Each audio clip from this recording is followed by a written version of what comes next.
Well, good evening, everybody, and welcome back. It's been a long day 13 in the trial of Richard Allen, and I have to tell you, this one has really taken a lot out of me. This one has been a gut shot. When you saw me on Saturday, I was really angry, and after day 13, I'm really. It's like I'm too angry to be angry. I'm so tired. I'm so tired. I'm just I'm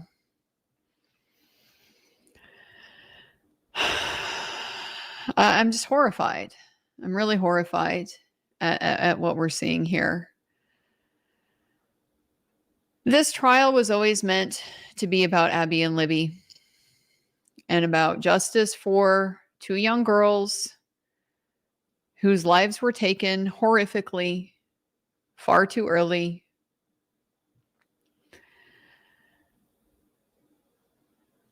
But the whole scope of the injustice that's occurred in this case, it's only just starting to be revealed. And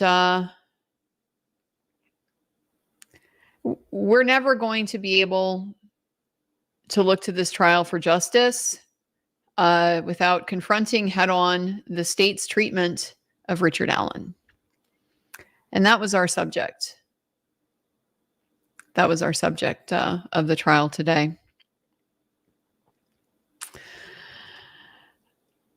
I had a little bit of an experience this morning of kind of getting to put myself in the shoes of the jury, because this morning we watched the interrogation videos. I took the entire morning watching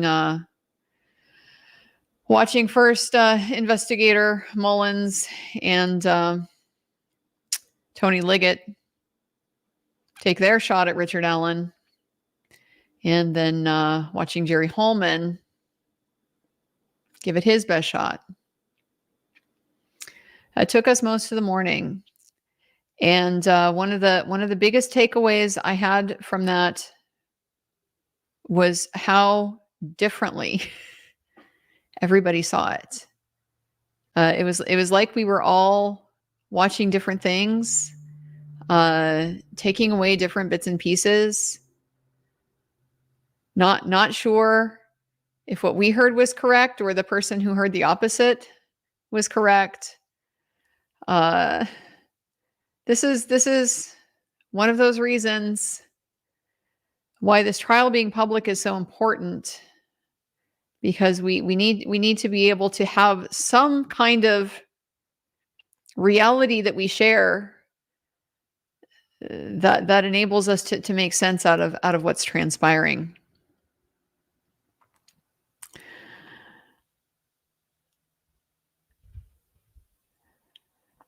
Part of the problem is that these interrogations, they were played on the TV screen. And so for the jury to hear them, they had to be turned up very loud, and they don't have a sound system. It's just the tinny little speakers that are there built into the television. So the sound quality is extremely poor. It doesn't help that the technique, less so in the first interview, but certainly by the time we get to the second, when we see the read technique being implemented, it doesn't help that a big part of that technique, it's like one of the things you do is you interrupt the denial. The suspect is denying, you interrupt them repeatedly. Makes it hard to catch exactly what people are trying to say, get it in the notes, and so forth. So all throughout the day today, we had real issues with being able to hear what was happening and to be able to catch all of the details, to be able to catch up with everything that was coming out. That said, 1.5 notepads in today, guys. There was a lot. I was trying my absolute best to keep up with everything and to just take note of everything that I could. So I'm going to go ahead and try to walk it through for you.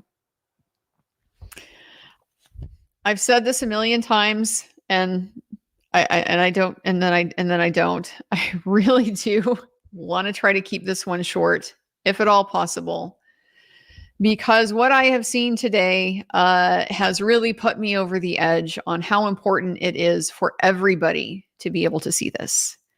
And so I got some legal work I got to finish up. I was up till 2 last night trying to work on it. I'm very, very close, but there's just a lot of things that have to be filled in, little steps that have to be taken, and it needs to be done.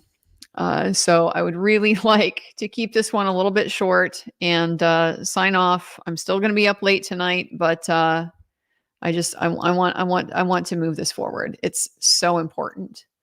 And hopefully after we get done talking about what I saw today, you will have a better appreciation of why that is. So I want to start, as I always do, I will start with the Brad Rosie style watch. Brad Rosie was the star of the afternoon, incidentally. So this was a good Warriors outfit here. He was in a nice bright blue suit, that near cobalt color we've been talking about, that he's got in several. He's got a tie in it.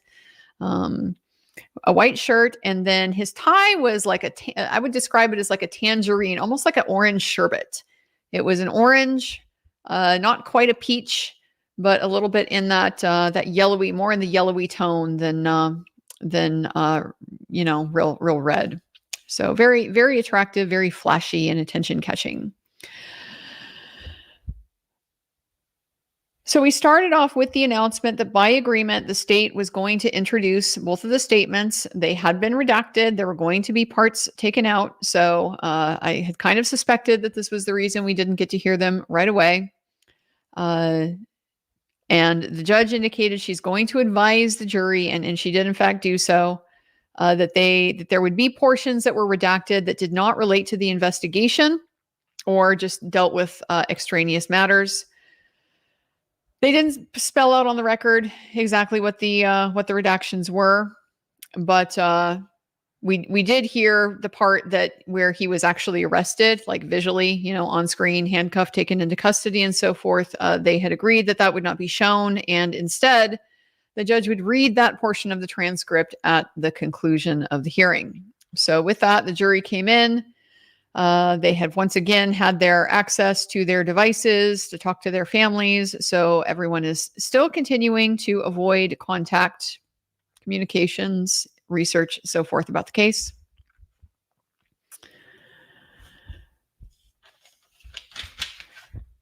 So the first thing you notice when this first interview starts is that there's no lag. Remember, we heard about that delay. We heard about the delay, which is the reason that we'll see in the second interview. The reason why his being reminded of his Miranda warnings, that didn't get caught on tape. Remember, technical difficulties and then a delay. That did not happen here. We saw it pretty much from the get-go. And so we got our first view of Mr. Allen before the last 2 years had transpired and transformed him. And so Rick was a very normal looking guy, a little bit more stout, a little bit of a belly on him. He had a very long white goatee at the time, looked like pretty much nothing extraordinary. Same guy you'd expect to see at, I don't know, any ranch and home store across the country. He was being advised that he's not under arrest, that the door is open and he's able to leave at any time. And Miranda warnings were given to him on the record. So no problem with the video being able to capture that in this instance. I want to skip over. I mean, I don't want to say skip over. It's just, I don't want to spend a ton of time down in the weeds in these interviews, because honestly, most of it, it's just the same thing over and over and over again. I didn't do it. I don't know how the bullet got there. I'm not going to explain something I don't know. And I'm not going to tell you I did something I didn't do. Really, all they got out of the interview with Richard Allen. I'll walk you through what it was like, because from the substance standpoint, that's really all it is from him. But we saw a lot. We saw a lot through this. We saw the demeanor. We saw how these investigators interacted with him. We saw how he reacted. We saw this evolve as it escalated. And Mr. Allen, I wouldn't call him an exceptionally emotive person. But in many respects, he does seem to very much wear his heart on his sleeve, or at least he did at this time. It was not hard to watch this interview and be able to perceive what this man is emotionally projecting. You can see how he's feeling. There's not anything really hiding there. And so what I think I really want to focus on more than just repeating, the pages and pages and pages of times that Rick's saying, not going to tell you I did something I didn't do. I'm not going to try to explain something to you I don't know. I'd like to kind of walk it through that process, that evolution, and how we saw it, how we saw this escalation take place. And so when this interview first started, it's very cordial. They're just going back to the beginning, right? This is Steve Mullen is handling the bulk of the first interview. Just going back to the beginning, looking through those old files, and found this old report from when you talked to Detective Doolin. And so we're just trying to revisit stuff from way back then, and just want to know what you saw when you were out there. So they revised reviewed the original statement that he had given to Doolin. He identifies himself, Richard Matthew Allen. He was 50 years old. Freely gave his address, his phone number, also a separate cell phone number. Said he's had the same cell number since before 2006. He uses an Android phone. He provided several email accounts. He doesn't use social media, but his wife does.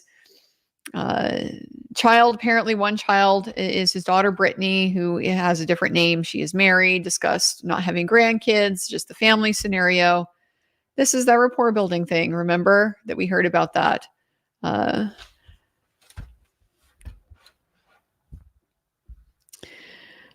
This is the first time the jury is getting to know Mr. Allen. And this was, from my perspective, a great move, to the extent that the defense was able to kind of force things to happen this way.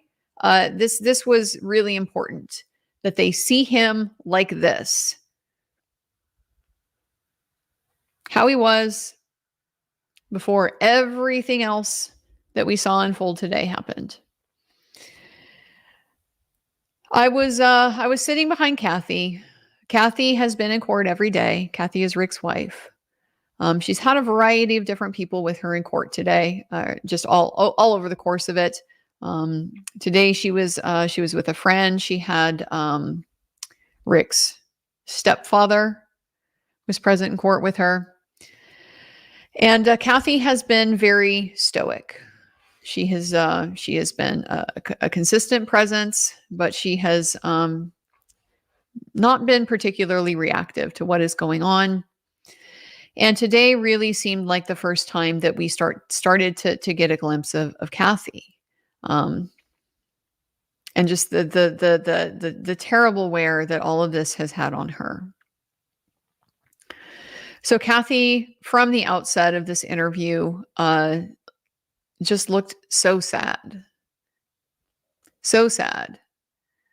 When we get into some of the tougher parts of what happened, I'll tell you a little bit about kind of what I saw and describe it for you. But this going back, this background, the way that it was, this must have been absolutely devastating for her. So they talked about their military service. Rick tells us he'd been in the National Guard, in the Army. He was discharged with E5 rank. I think that's a sergeant, but don't quote me on that because I'm not a military person. I don't know. He had lived in Mexico, Indiana, most of his life. He was in the National Guard over there in Peru, so he is local to this area. He described some of his health problems. He's had a heart attack, a couple of stents back in 2010. So when he was in his 30s, like mid 30s, he began to have heart problems. He described how he was not a religious man. His grandparents went to church, but his parents didn't. And he discussed having depression, anxiety, high blood pressure, bad cholesterol. He has worked at CVS at that point in time since 2013. They came to Delphi in about 2016 or 2017. Before that, he had spent 10 years working at Walmart. He had worked his way up to managing a store that was in southern Indiana, southern Illinois, outside of Chicago.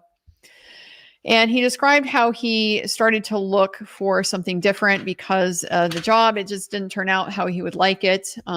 He had been sent up for managerial training, and after going through some of that process, he told them he didn't want to go that way anymore. And when asked why, he said his explanation, in hindsight, the irony here, that he was tired of the bureaucracy. He was tired of the bureaucracy, how the company wasn't so concerned about taking care of the customers, but more about making sure that you filled out your spreadsheet correctly, did all the paperwork, dotted the I's, crossed the T's, the bureaucracy side of it. He did not enjoy that, so he looked for a different position and ultimately ended up getting work at CVS. So he revisits his what he was doing on Monday, February the 13th. So he says he started off, went over to his mom's house in Peru earlier in the day. He thought that she had surgery or something. His wife was working that day, and his sister came over to the parents' house while he was there. They were going to go out to eat lunch, and he didn't really want to join them. So at that point, he went home, and it was a warm day. Very nice. So he thought he just put a jacket on and went down to the trails. Said usually he would just walk down to the bridge. Estimated that he left his mom's probably 11 or 11:15. And so he thought he was probably down there at the trails about noon, 1 o'clock. This is how he talks. And this is something that I kind of picked up that is causing me skepticism about these original interviews and how things are being reported, because we kind of see this being carried through in future claims, future written documents like probable cause and things like that these investigators have written, is that they take these numbers and then they use them to describe a range. But that doesn't seem to be what Mr. Allen is doing. He's using it to just describe a general time frame. He's not trying to estimate. It was, I got there at 11 and I left at 11:15. Now he's very general in his terms. And so for me, it's really called into question this notion that part of the problem that he faces, part of the inconsistency that he has to overcome, that's like a problem, a bad fact for him, is that he initially set a bad timeline. We don't have a recording of the statement that he gave to Officer Doolan. We just have Officer Doolan's report and Officer Doolan's restatement, in his own words, paraphrasing what happened during that interview. So I'm kind of skeptical now that if Mr. Allen was asked, when were you at the trail? And he said, 1:30, 3:30, he means somewhere in there. That's what's starting to become clear to me from how he expresses himself and what his speech patterns are. But that then in translation got turned into between the hours of 1:30 and 3:30. It set a timeline. And I'm not convinced at this point that that's what Mr. Allen's intention ever was. So he gives us broad, he thinks he was probably there about noon, about 1 o'clock, because he remembers, leaves his mom's house and he didn't really do anything at home. It was just there kind of long enough to get the jacket and go. So he walked down to the high bridge, out a little bit way onto the first platform. He looked over and looked for fish because he likes to fish. Came back down to where there's a little bench. I know where he's talking about. It is a lovely spot to sit and look over the creek. So he sat there for a little bit and then he came back out and he left. Asked where he parked. They had a kind of long conversation about this because there is a large parking lot there now that he says was not there at the time. And so if you went over behind, there's a back way. He said you can park over at the farmer's entrance. This later became clear he was talking about the Mears entrance. I didn't park there because there were cars there, so I parked on the other side and not sure where. He then describes a couple of different areas where you can park or could at this time over on the other side. So he first says, I could have parked at the road. There's some houses there. It turns into a lane and there's a small bridge. He says it wasn't used. It had been a farming area up there, but you could park. And now there's a new parking space. At one point, the farmers at Mears entrance, he says they didn't want you parking there. They would put up signs. So when they had the signs up, he didn't park there. He would go over and park over on the other side. So then he draws a map and he's, we can't see it, or they might be like looking at a printed map that I'm not entirely sure, but they're, over a piece of paper, looking at locations on the video. And so he's describing, here's the Andersons, here's a blue bridge.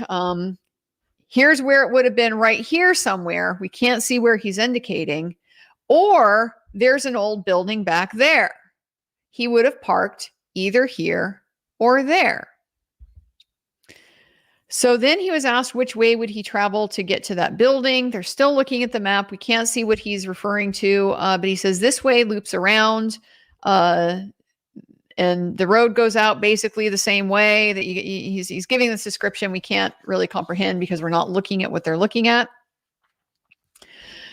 So then Mr. Mullins starts the planting, starts the suggestiveness with, has there ever been an occasion where you might have gone another way? Do you go there often? So Rick says, well, I wouldn't say often, maybe once a week, just when you feel like walking, and mostly in the summer. They don't really spend a lot of time out there in the winter. So he follows up, is there any time you've taken another way? And Rick says, I think there's a way you can go past the farm entrance. There's a way you can wind around and get back to 200. I only found out about it by accident one day when they were leaving, and they ended up on this road, and it took them out to where I guess they hadn't expected to be. So he says, but no, if we were going to go to these, meaning the two like parking areas he had identified, we'd go down through town.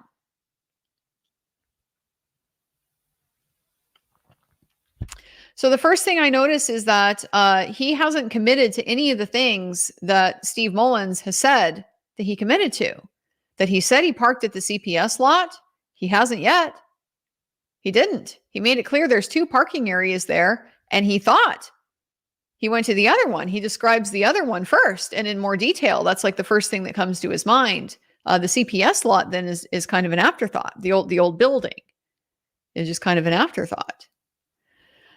And now with this, trying to lead him down the road, was there another way that you would go? Well, I found this other way one time, but no, if I'm going to these parking spots, that's where I'd go. And he repeated several times about how for a long time he did not park at the Mears entrance because the farmers didn't want them there. And if they didn't want them there, he wasn't going to park there.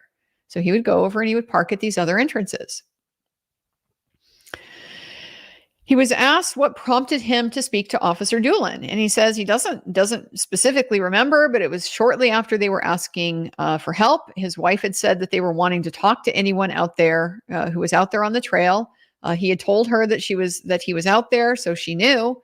So he went down to the sheriff's office. He talked to somebody, and when he was heading downtown, the guy called. He says, I don't know if they were busy or what. I told him I was heading to, didn't catch the name, but it's the grocery store, and told him he could just meet me there. So we talked. We looked at my phone. We took the battery out and everything. Again, as far as his estimate for being on the trail, thought it was probably there noon, could be a little earlier, could be a little later, and was there for about an hour.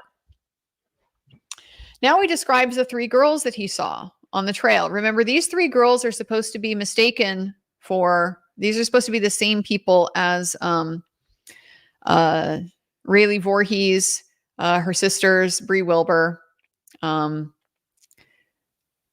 Rayleigh and Bree were both juniors in high school. The sisters were, I think the sister was like 12 and the sister was 13, something like that. So teen to preteen girls. His description of the 3 girls, one looked like a babysitter. She was older. The one with long black hair. He says this several times. Younger. She was with younger girls. And she looked like a babysitter. Guess we can decide for ourselves if that lines up with a junior in high school with, a middle schooler. Maybe. He says he didn't really see anybody, and when he left, there were 2 vehicles down at the farmer's entrance. He's describing that again. It's a pull-in right next to the trail. There's a farmhouse across from it. So he describes at one point there was a no parking sign, so I stopped parking there. He describes at one point out in the trails, he's asked about kind of how he knows the trails, and he describes he did a cleanup down there with the Walmart folks. It was like a community engagement type of thing. Where this was when he was working at the Walmart in Lafayette over on Commerce Street. And so where that bench is, this is at the trail junction. We heard that description. The Mears comes in, the High Bridge Trail goes from the High Bridge to the Freedom Bridge. There's another trail that continues straight across from the Mears entrance, and that goes down to Deer Creek. So he's describing down the Deer Creek Trail. There used to be a little shed down there. They just went and did cleanup down on this trail area. This was back in about 2013, he thought. And he was saying he wasn't even in Walmart anymore at the time that he did this. He had already moved to CVS, which he did in 2013 is when he made that transition. And he was saying he worked in South Chicago for a couple of his last years with Walmart. So this was taking place in maybe 2009 or 2010. They had walked out there, and there were trails. They didn't know that they were there, but that's kind of how they figured it out. So he had gotten involved with a gentleman named Dan, who I understand to be Dan McCain, who had something to do with the canal and the Erie Canal Foundation. And so that's sort of how he had gotten connected with the trails. They had also, this volunteer crew had gone out and worked at the Carrollton Bridge that same day. So he says he sat at the bench there for a few minutes and just left in the parking lot. Couldn't really remember the cars, thought it was maybe one sedan, one SUV. He just was not sure. But he knows there were no vehicles where he parked. And he says he's thinking that's probably when they didn't want people to park there, but it's so much closer to the trails that people still did. He was asked about his statement calling it the Farm Bureau building, and he says he never knew what the building was, and just described there used to be a tiny one-way bridge that would take you towards a blue bridge. And so the parking lot wasn't there at the time. There was a small road. People live along it. And that road leads out to an old building where people used to park.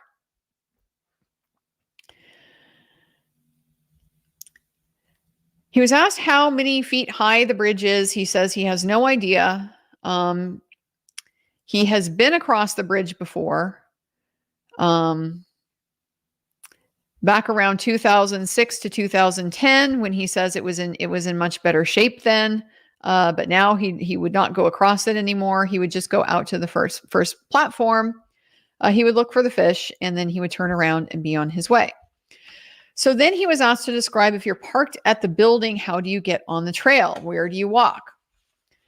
So he says there's a road for part of it, or there was a gravel path that kind of went along the road. And he's pointing on the map again. It was actually closer if you went over here. And at one point, I think you walked along the road, but I think it was after that they put that trail in, because that was the only way you could get to that trail from that side. And you'd either park here or here. And he says, I don't know if I ever parked at that building, the old building, until they put that gravel trail in. But he has parked in all of the spots. When asked, shown the picture, I think at this point he was shown the picture of the car. Things were moving very quickly, so I'm trying to catch as much as I can. The 2016 Ford has come up, and they're at some point early on here, the photograph is on the table. And he says, yeah, he would have been either in that or in the 2005 Ford. So he's often worked further from home. The car is a 2016. He told a story that before that, he had a little, he called it a little Beretta Ford Focus. And so on truck day at Walmart, he'd be driving to Peru at 3 a.m. And so one day he was getting tired. He took a back road to Peru, and he fell asleep while driving. And so he woke up and the airbag was off. He had veered off and hit a SUV over on the side of the road, literally at full speed. He was apparently in a dead sleep. And so that's when he had bought that black car. He tells a story. I mean, you couldn't really describe a more normal appearing guy. Very normal.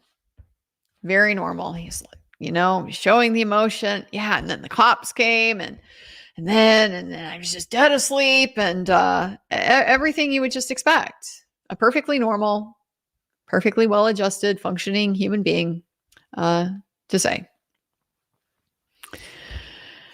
And so he said, he confirmed, that's when I bought that black car. He confirmed that it was the one that was in his garage. He said he got it because it got good good gas mileage. So he was driving the black car initially, but then when he came back to Delphi for work, he didn't need the good mileage anymore. So he gave that one to his wife. It was a nice car. He let his wife have it. Common theme throughout the entire day today, how much this man cares about his wife. So she drove the black car, and he would drive what he was describing as the gray car. He said if he was going out of town, however, he would still take the black car because it was more reliable. He said they bought it brand new.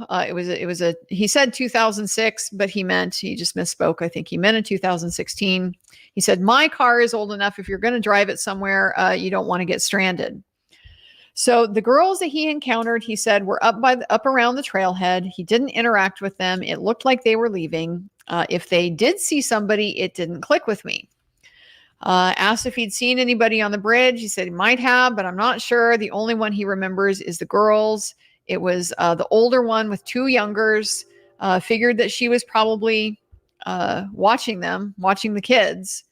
And he doesn't remember seeing anybody else. And so nothing jumped out. Could have been people around, but just don't know. And again, reiterates there were no cars back by his car. He was asked about the stock, the comment he made about the checking of stocks. And so he said he had this program. He was saying called TD America, I think it was. He had on his phone. He was saying, I trade spots. I was trying to get rich. He doesn't do it anymore because it's too much of a risk. But this was basically his hobby back in the day. So they asked if he was using a phone or a watch when he was doing this. He said he doesn't remember. He just had a program on his phone where you could watch the stock tickers. If there was no signal, you wouldn't be able to see it. And he said, I think that's why I left when I did, because I wanted to go home and watch on my computer, and that watching the stocks was kind of his hobby at this point in time. Asked what he was wearing. He's probably a blue jeans. I put a jacket on. I had Carhartt jackets over the years. One was blue, one was black. Probably back then would have been the black one that had a hood built into it. He was like, I don't think it was even a Carhartt. It was an off-brand thing. So more, I'm just continuing to notice. He provides options. He provides options, multiple options. I parked here or here. I went this way, but I'm familiar with this way. I have a blue jacket and a black jacket. And he either is like strongly preferring the one that is not the one that Mullins wants, or he's just leaving it flexible, even down to his times. And that's what has enabled these investigators to go in and cherry pick the ones that they want to use.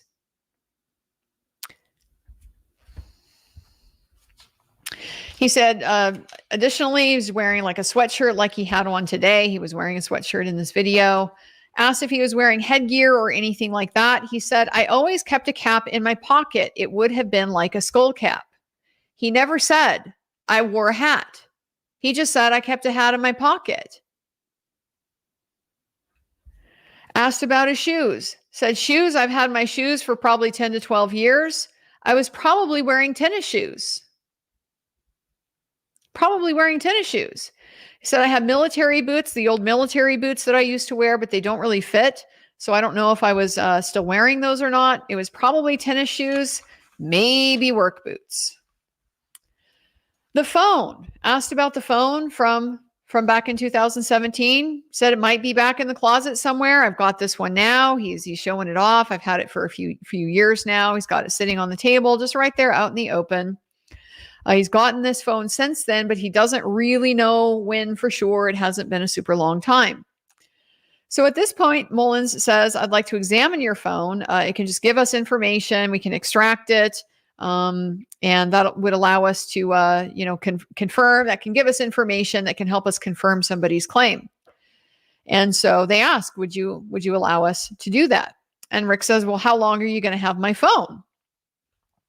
They don't answer that. Mr. Mullins then asks, did you take your data from your old phone? And he says, well, I try to keep my contacts. His provider is Ting. So Ting is it's an online company. He said you would get the phone from the store. You'd have to pay full price for the phone, but the service meant he would only pay about $40 a month for 2 phones. So it was this very cheap online service. Who actually provided the service? He said it was probably Verizon, and it was just one of those deals where, the companies use each other's towers. I'm familiar with that. That's how my phone works.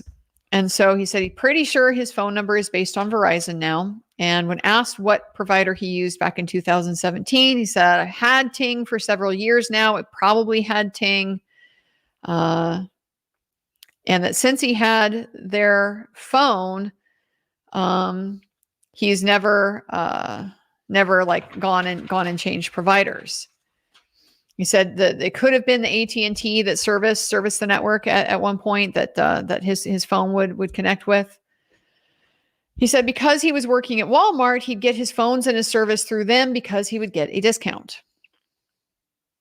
So they reiterate now, we'd like an opportunity to look at your phone. He didn't want to answer the question about how long are you going to have my phone because that was resistant. So he just ignores that for a little bit and now comes back to it. We'd like an opportunity to look at your phone, the one from that time, if you have it in a closet or something. And Rick says, my wife would know exactly where it is, but they might have recycled it. So they said, Mullins says, well, we'd like to start with this one. So they sit down and Rick is like, sure. He's willing to do this. They read through an advisement sheet. Takes some time to do that. Mullins says, I need the phone open or I need a passcode. And Rick provides him with the passcode and tells him it's got a fingerprint. And Mr. Mullins is asking him if he has any questions. And so Mr. Allen at this point, they've been, having this conversation about extracting his phone, At this point, he says, well, I don't know. Actually, it sounds like I'm not trying to be anyone's fall guy. And Mullen says, we're just trying to eliminate people from any suspicion and involvement.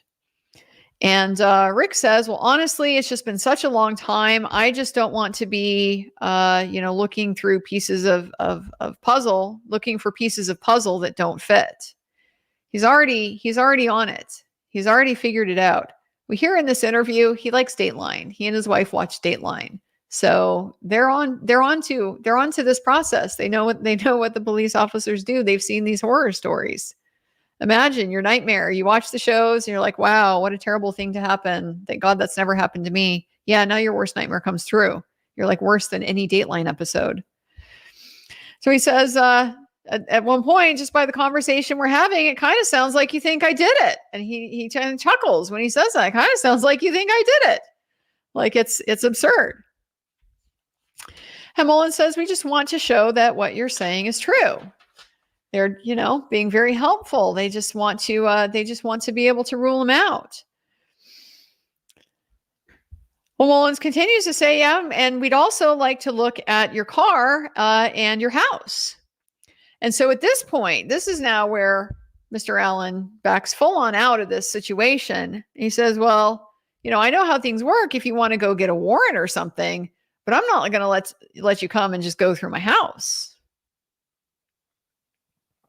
And he says, it's starting to seem like you're looking at me. They continue to say, we're just talking to everybody that was out there that day. We're trying to dot the I's, cross the T's. There's no fall guy. And Mr. Allen reiterates, if you get to a point where you think I might have done this and you want to get a warrant to search my cars, he's getting not irritated, but just like, it's almost like he's just the anxiety is going up a little bit. Like he's starting to realize, like, holy shit, these guys, they aren't asking me just to get information from me. They're trying to like pin me down on my location and they want to look at my phone and stuff like that. These guys are investigating me. And so he says, if you get to a point where you think I might have done this and you want to get a warrant to search my cars, house, orifices, or whatever, he says, I'm not going to be letting police come go through my house. I'm okay with my phone and stuff. I'll look for the 2017 one. And this is where he gives them the passcode to the phone. And so again, now Mullins asks, do you have any questions about what we're going to do with this? Like he's continued to he's expressed hesitancy about this extraction, but he's continued to, be cooperative with going forward with it. At this point, when asked if he has questions, Herc says, you know what? Let me talk to my wife before I do anything with this. He says, we watch TV shows, we watch Dateline. I don't want to be associated with any of this any more than anybody else does. I'm not an angel. I don't want you looking at every website I've ever looked at.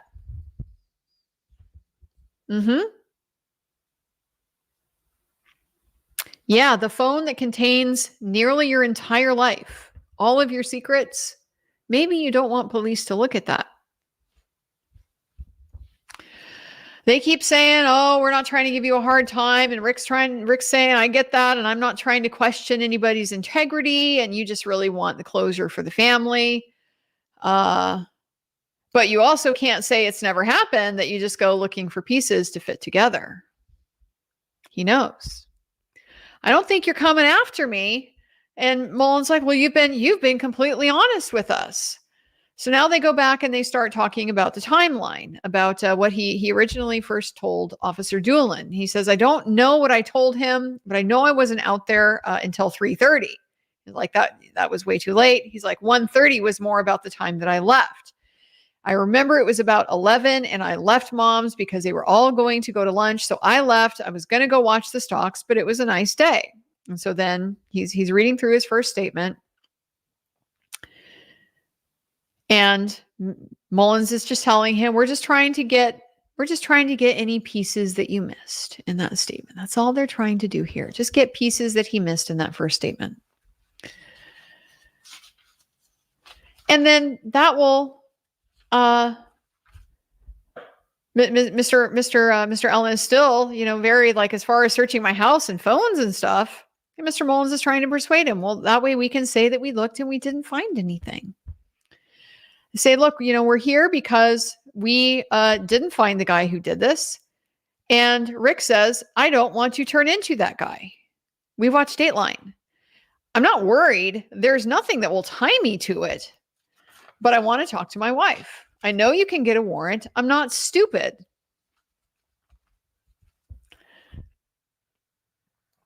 So now he's starting to, Mullins is still trying to be kind of placating at the same time that he's trying to get a lot of very personal information from Rick Allen that, is the kind of thing that you ask from people that you are suspicious of and are investigating.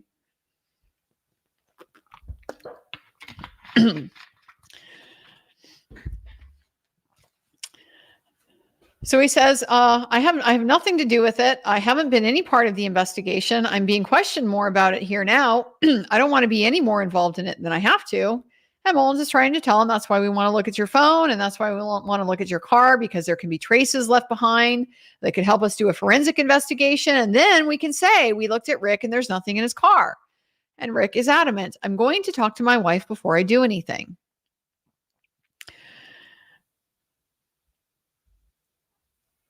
He says with the phone, they just confirm, Mullins confirms, you say you want to take more time to think about it. And he says, is it okay with you if we take a second? And Rick says, sure. So at this point, the police officers, they leave the room. So Rick sits there. He's in the room. He's completely undisturbed. He's sitting there. He's got one arm like over the chair, back of the chair next to him. He's got his phone in his other hand, and he's just sitting there, phone scrolling through his thumb,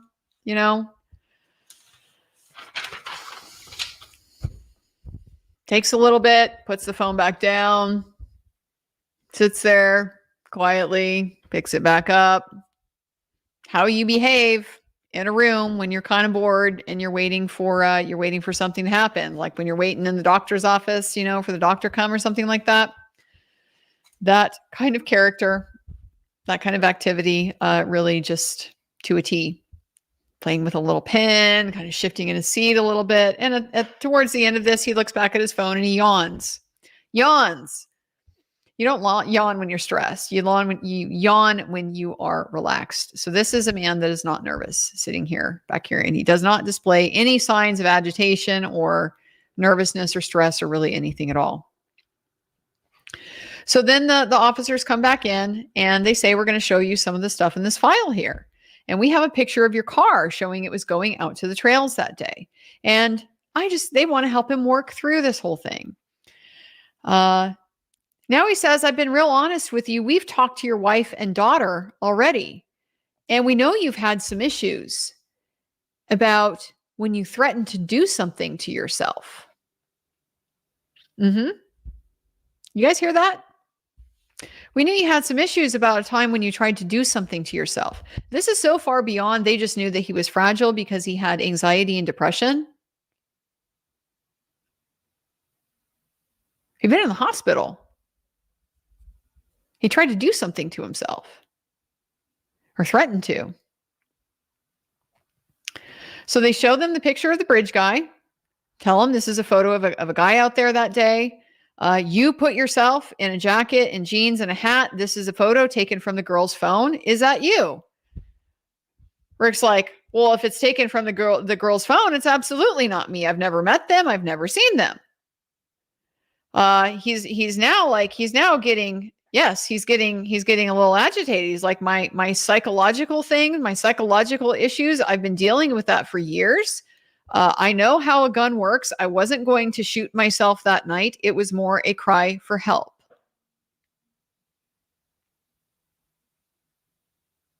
That's what they knew. That's what they knew.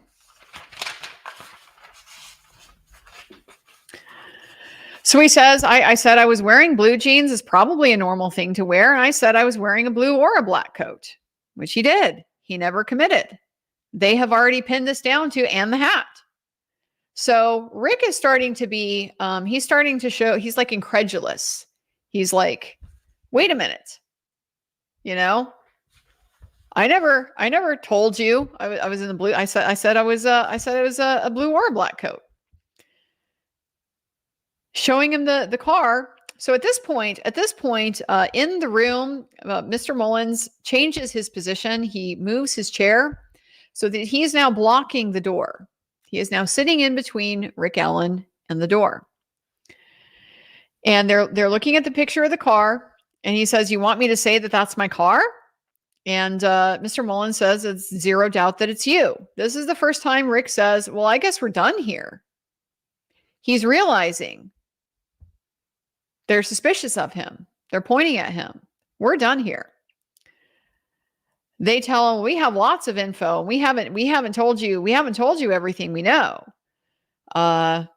Your wife, we heard this. This isn't the one." When I first heard this, I was like, wait a minute. He supposedly had a retort to this that I didn't hear here. But there's a lot of talking back and forth over each other at this point in time in the interview, because he is very, fired up now, and he's trying to express himself. Mullins is talking over him. They're both talking at the same time. They're both talking quickly. They're both talking in these relatively elevated tones of voice. So Mullins is telling him, "Your wife and I think you're a nice guy." This has got to be like it's in their script or something over here in this county, because we know where that leads next time he hears that. So they said they went out to your house this morning, and why is this car? Tell me about this car. And Rick's like, "Well, say this is my car. I told you I might have been in that car." And he's like, "It seems like things might have taken a turn here." Mullins is like, "Well, most people would want to be eliminated from something like this." And Rick says, "Well, but your attitude has changed, and now I'm feeling like I'm being interrogated or something. You're telling me you talked to my wife and daughter." They brought his wife and daughter in from the very beginning. From the very beginning, they started trying to use his wife and daughter against it. And this is very upsetting to him. This gets him mad. "I told you from the beginning I was out there. I didn't hide it. This was the next day. And the only people I remember seeing there are those 3 girls."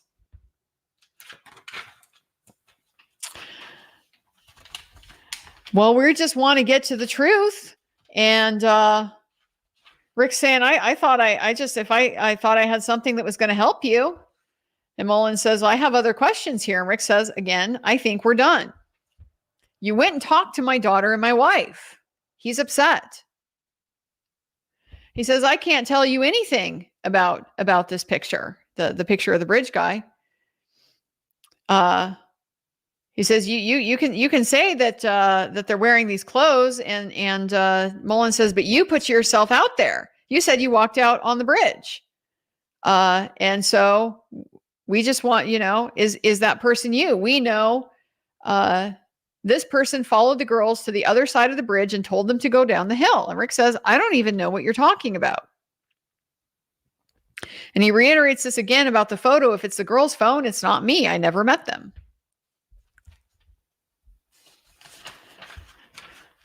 So Mullins takes him to, "You just told me this is the trailhead side. That first trestle is some way back here, and you came out that far." And they're showing him now the Abbey photo,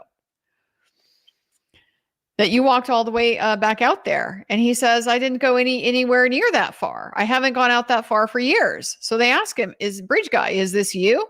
"No." He is emphatic. "No." Like, astounded you would even ask me this. No, it's not me." And the Mullins is like, "This person was wearing the same clothes." And at this point, Rick says, "Oh, Jesus." He's getting frustrated because he's starting to see the game, how they're twisting what he said. They're twisting what he said, because he said blue jeans, maybe a black or blue jacket, tennis shoes, and would have had a cap in his pocket. And they have now turned that into he told them he's dressed exactly like Bridge Guy. So he's starting to see the game here. "I told you I could have been wearing a black Carhartt. I said I carry a skull cap." And Mullins is like, "So if you were wearing one, it would have been a skull cap." Trying to push him down that road. Mullins says, "You were out there to do this to the girls or to meet somebody out there?" And Rick says, "Look, there's nothing to connect me, so I'm not even worried about it. You're trying to get my trust and get me to admit I killed those 2 girls. We're done here. So arrest me or take me home. I understand. Arrest me or take me home. I'm done. Mullen says, you put yourself out on the bridge wearing what that guy was wearing. Rick says, this is ridiculous. You're trying to tell me I gave a description of this guy and I didn't. I don't even know if that is a Carhartt coat. He says, you lost my trust. I'm not going to talk to you anymore. You've pissed me off and I'm done. Am I free to leave? Mullen says, you've always been free to leave. So he says, thank you. And he gets up and he walks out. And on the way out the door, he says, you're an asshole. That landed well in the courtroom. I can't describe this, the way that it happened, how you could just feel his frustration coming off of him and how it was just so clear that he felt that he was not being heard. That was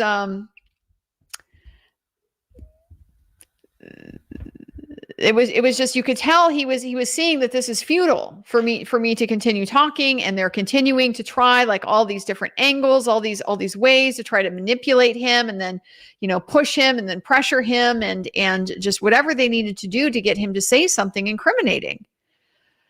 And so this experience of watching this,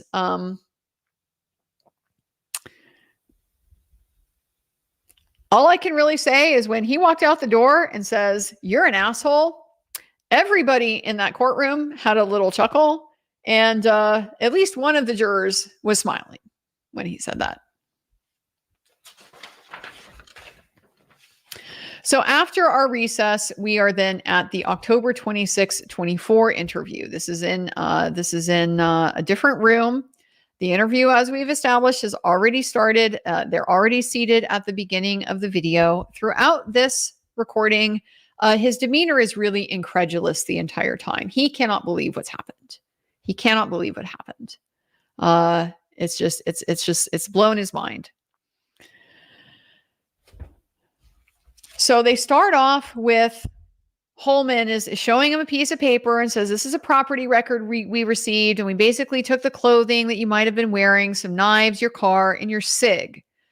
So they have this little conversation, he about the military. What did you use in the military? You're a military guy. And Rick says, I think Berettas were coming out just before I got out. It was a government issued 45.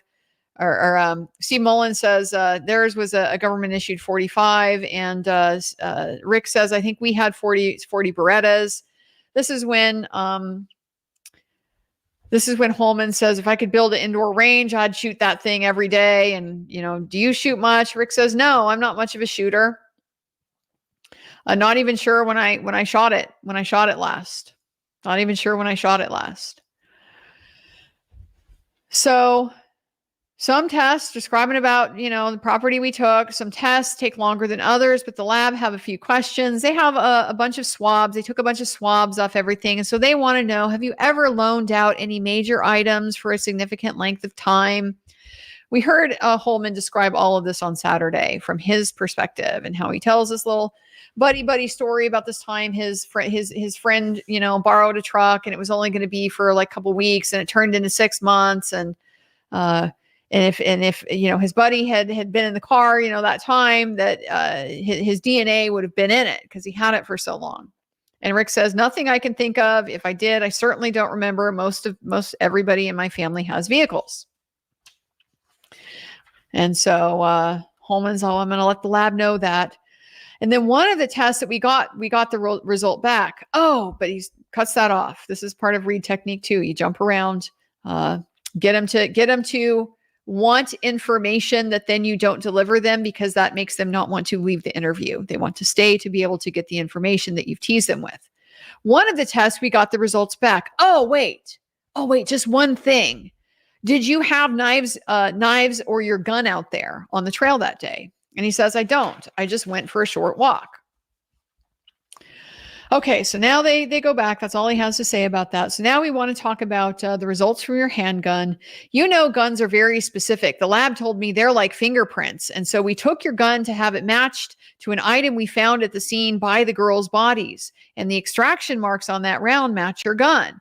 And he shows him a couple of the pictures that, we're done, came from the lab, the microscopic comparisons that, remember, we're not supposed to use for that purpose, but that's what he shows him for that purpose.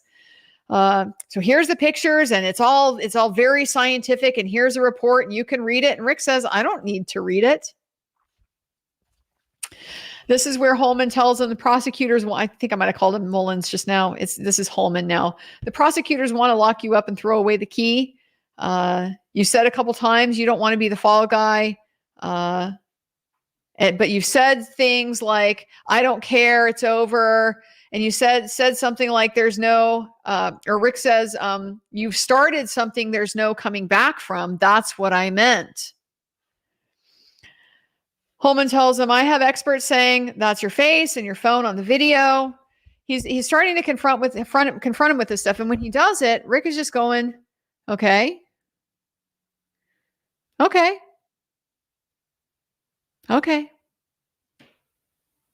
got experts that got you on video. Okay. I don't know. How did your bullet get out there? I don't know how my bullet got out there. Well, this is very scientific. It was within 6 inches of the girls' bodies. Well, that's not possible. That's not my round. Now they're pressuring, if you don't tell us your side of the story, the TV is going to make you out to be a monster. I can't tell you what happened that day. Well, the evidence shows that you were involved with this. Were you the mastermind? He laughs at this. The mastermind? Holman's saying, well, if you don't tell me the truth, he's kind of leaving that out there. Rick is beyond incredulous at this point. Do you realize what you've done to me?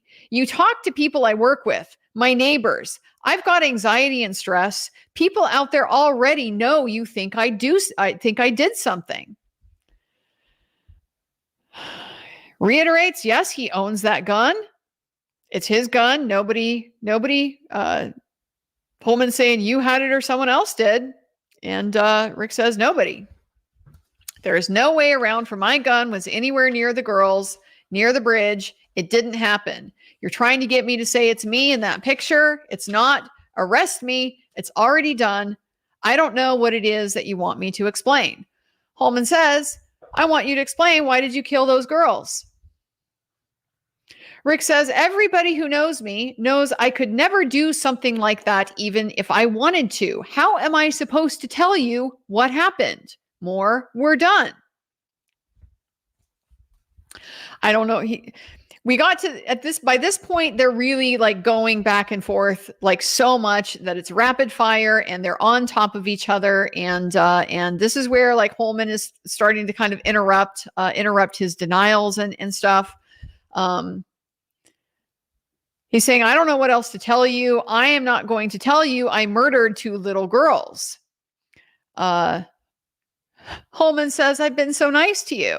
Eric says, yeah, you're trying to get me to confess to killing 2 little girls. And all I'm telling you is the round didn't come out of my gun. Just keeps coming back. Holman just keeps coming back. Well, Rick, that bullet, it was collected on February 14th, 2017. It's been in our custody ever since. And Rick's just going, okay. I'm just saying, if you found it near a murder scene, it didn't come out of my gun. Holman says, experts say you said down the hill. Okay. There's a girl who walked up and saw you on the platform, and then she walks past and sees them, and you're the last person who saw Abby and Libby alive. He is now very emphatic. I never saw Abby and Libby. I never met them. Well, they have a warrant for his DNA. Okay. So there's a while. Holman leaves. Again, big part of Reed technique. Come and go. So Rick, anytime he's left alone several times throughout this interview, anytime he is left alone, this is what he's doing.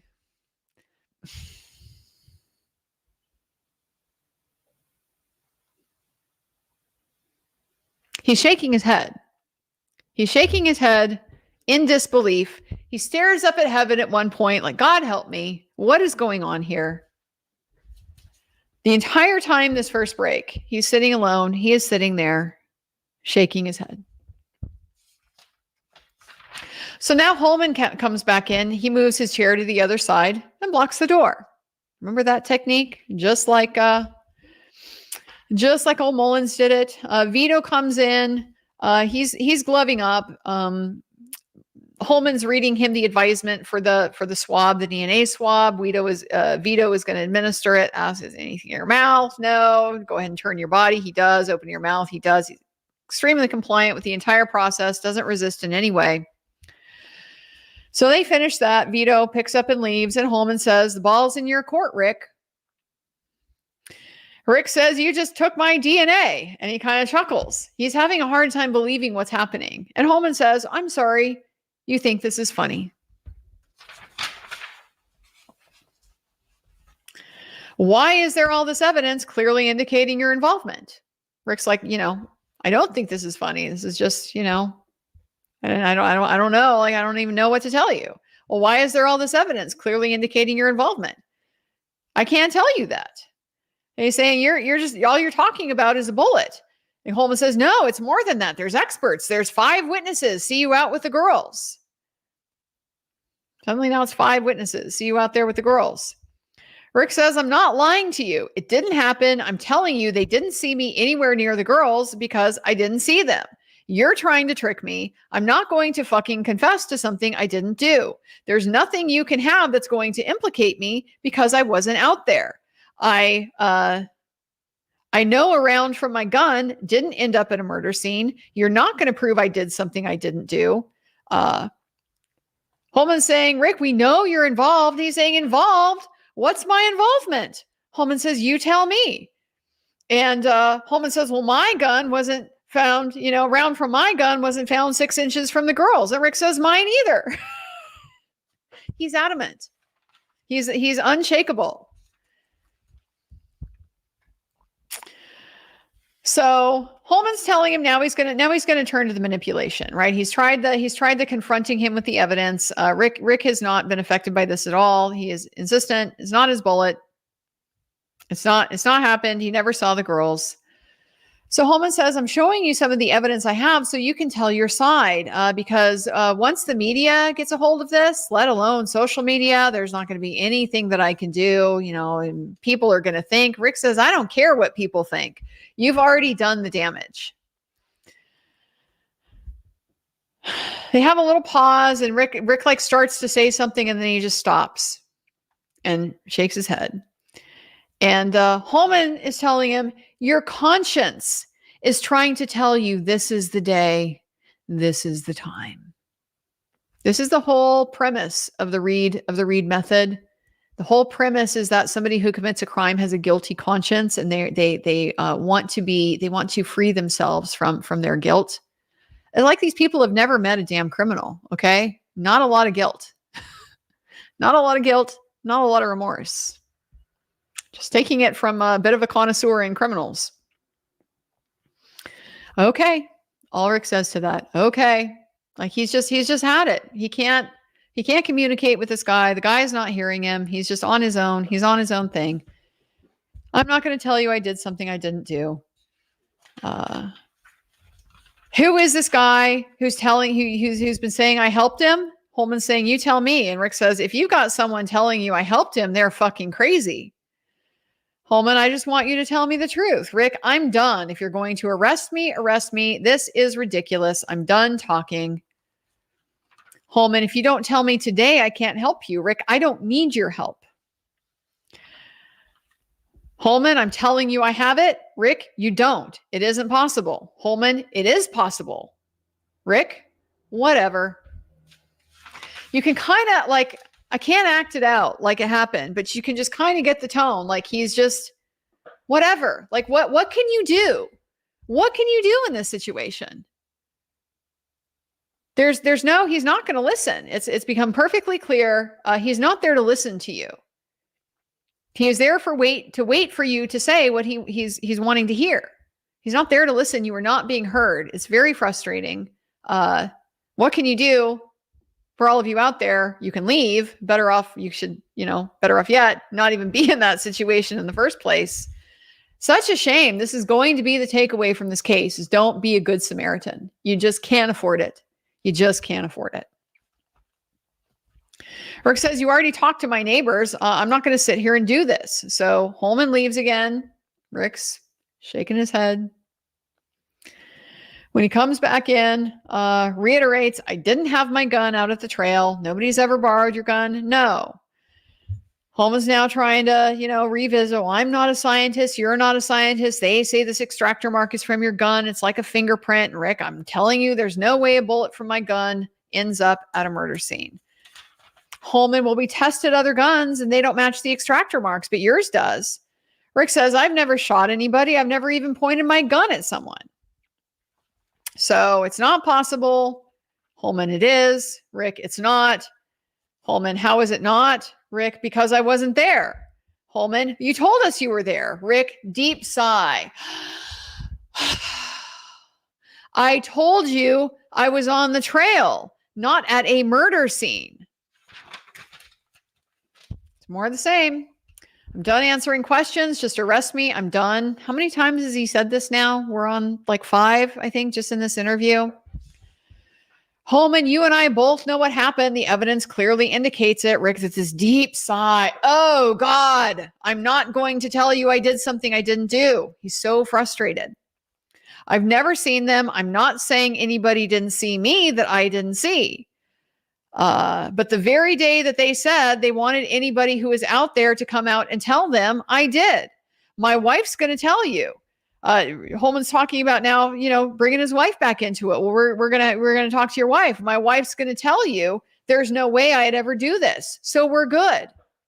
Holman's trying to tell him that like they're turning Kathy. They're working on Kathy at the same time that this is going on in Rick's interview. So they're trying to tell him your wife thinks you did this. They're trying to get him to think that my wife's going to tell you there's no way I'd ever do this. So we're good. And he is so exasperated at this point, just another deep sigh. Oh my God, there's no way it is my gun. Something is obviously wrong. I didn't do it. And I'm not going to sit here all day and try to convince you. You obviously think I did. I've got nothing to get out in front of the whole, you got to get out in front of this. Because of the media or something? How do you get out ahead of the murder of 2 little girls? There's no getting out ahead of that. Anyway, I've got nothing to get out ahead of. I'm not going to tell you something. I did something I didn't do. You guys are trying to trick me. I already told you what happened. Holman's like, but there are holes in your story. Whatever. Now he pokes him, and I can't hear this entire exchange because Holman is trying to needle him, and it works. He says, if it was your daughter out there, that and it kind of fades off, and Rick jumps in. Oh, damn right I would. They have realized his family is his trigger. They figured out his family is his trigger. Holman leaves again. Rick's sitting in there, shaking his head. Holman comes back in. Well, I talked to your wife. Here was something interesting. Any reason you had this round in your keepsake box? Talking about the round they found in the keepsake box. Rick says, I don't know.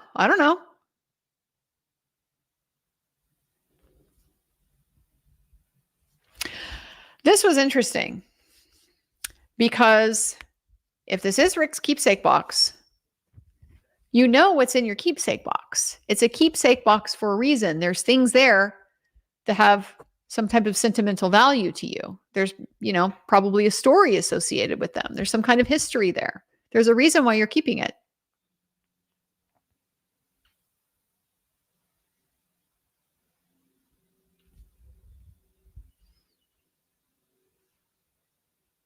Doesn't know why that Winchester round was in the keepsake box. At that same time, he had a Winchester. You had a Winchester with the same exact type of ammo. And your wife said it's been there. Keepsake box has been there since 2017. And you wouldn't let her go down to the search party. These are the types of things that now we're hearing they're working on with Kathy. Rick says, I think I know my wife. Holman, well, your depression's gotten a lot worse since then. That's the kind of stuff they're getting from Kathy to try to use against him. Trying to triangulate the spouses. Divide and conquer. Rick says, well, it's been going on for 8 or 9 years. It's been getting worse. And Holman says, yeah, I can see why if I killed 2 girls. And Rick's like, oh my God. They're twisting everything. Holman says, we know you have anger issues and your wife knows. Maybe you just tried to scare them.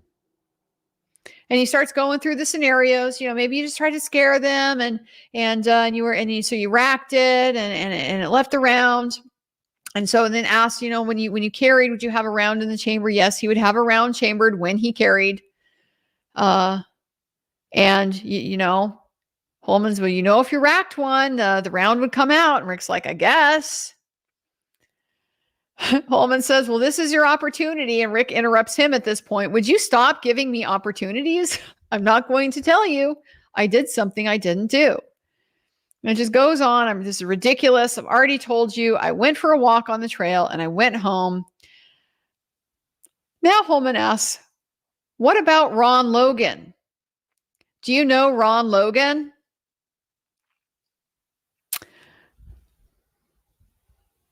Hadn't Ron Logan been cleared 5 years before? Why are we still bringing up Ron Logan? He says, no, not that I know of. Holman's like, you said you hunt and you fish. You ever been over on that other side of the ditch? Rick says, no. Talking about being out and kind of outdoor things. And Rick is saying it was early. It was too early for mushrooms then. It was just an unseasonably warm day. Holman says, I think if somebody did have your gun, you'd tell us. Rick says, of course I would.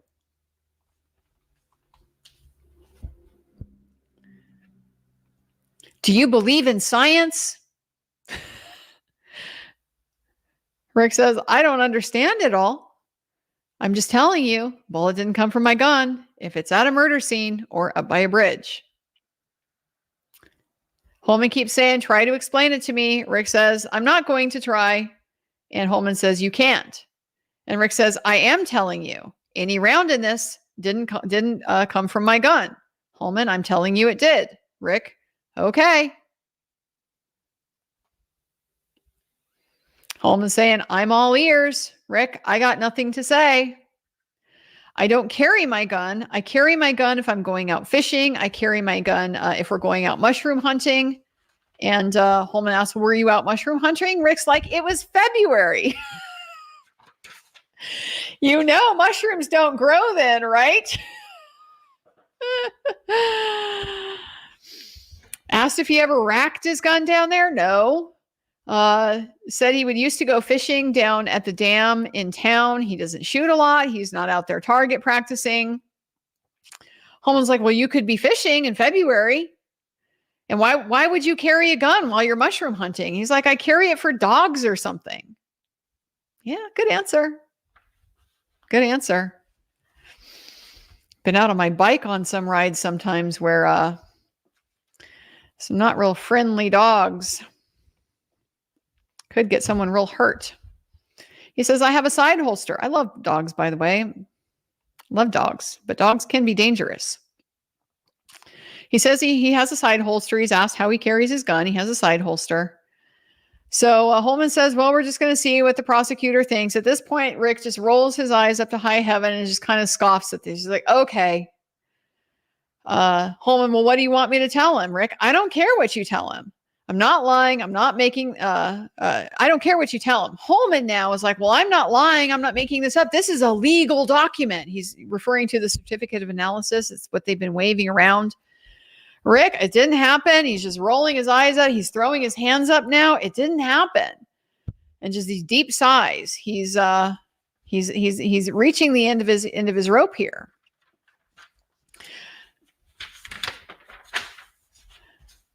Mullen, do you think I typed this up? It's an official document. I can't do that. Rick's like, I'm not saying you typed it up or made it up. All I can tell you, bullet from my gun did not end up at the murder scene. Holman's saying, I have a SIG. If I had a 40, it wouldn't match my gun, but your gun matches. I can't make that up. I can't lie to you, Rick. That's unethical. We heard about that one on Saturday. I can't make that up without the evidence. I'm just telling. And Rick's like, I'm just telling you this. And Holman's interrupting him. And I'm not saying anything because you know it's a lie, Rick. It's interrupting him. And just continuing to hammer at him.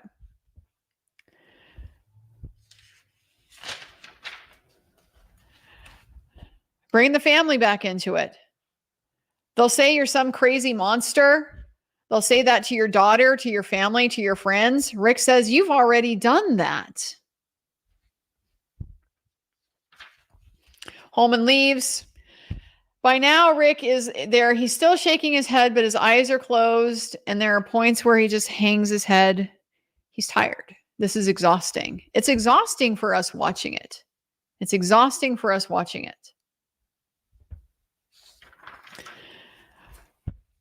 Holman tells him, your wife wants to come in and talk to you. Do you want to? And Rick says, if you let her. So they have a little bit in and out. Rick leaves the room. He asks about the restroom. I think this is probably when they took the smoke break that we heard a lot. He's back in the room by himself for a little bit. He rubs his arm in this one. He's like rubbing his arm for a little bit, like kind of like a little comforting thing. It's not like he's scratching because he's got an itch. It's like a comforting little stroke of his own arm. His eyes are closed a lot. He's still, every single time he's in this room, he's sitting there quietly. He's not, antsy. He's not doing anything suspicious. He's not like trying to go look at what's on the detective's computer, nothing. He's sitting there patiently, tired, trying to make the time pass. I can't believe what's going on. This is where Holman comes in. It's me again, and this is where we hear the your wife. I don't think you're a bad person. Neither does she. And Rick says, what kind of a good person kills two people? And this is supposed to be so incriminating, but it's like, you're telling me I'm not a bad person, but you're also telling me I killed two people. Like, how do you reconcile those things? That's what he's saying. That's all he's saying. What kind of good person kills two people? And Holman says, well, good people make mistakes all the time. Mm-hmm. Yeah, mistakes like a brutal, bloody murder of two girls. That's a mistake. Maybe your medication wasn't right. He's trying to offer him excuses and alternative explanations because he wants Rick to try to seize on one of these. And as soon as Rick will seize on an alternative explanation, it gives him an opening to, well, then you're admitting. You're admitting and you're just explaining now. But Rick never takes the bait. She thinks you're a good person. I think you're a good person. I think something just went wrong. Rick is still exasperated. Oh my God, I didn't do anything. I wasn't involved in any way. I never have even seen them before. At this point, he says, you don't even know what to think of me. And we both know this is bullshit. And he's grinning and like shaking his head. We both know this is bullshit. And Holman's like, I don't think it is. And Rick says, I can't explain something I don't know. So now he's looking tired at this point.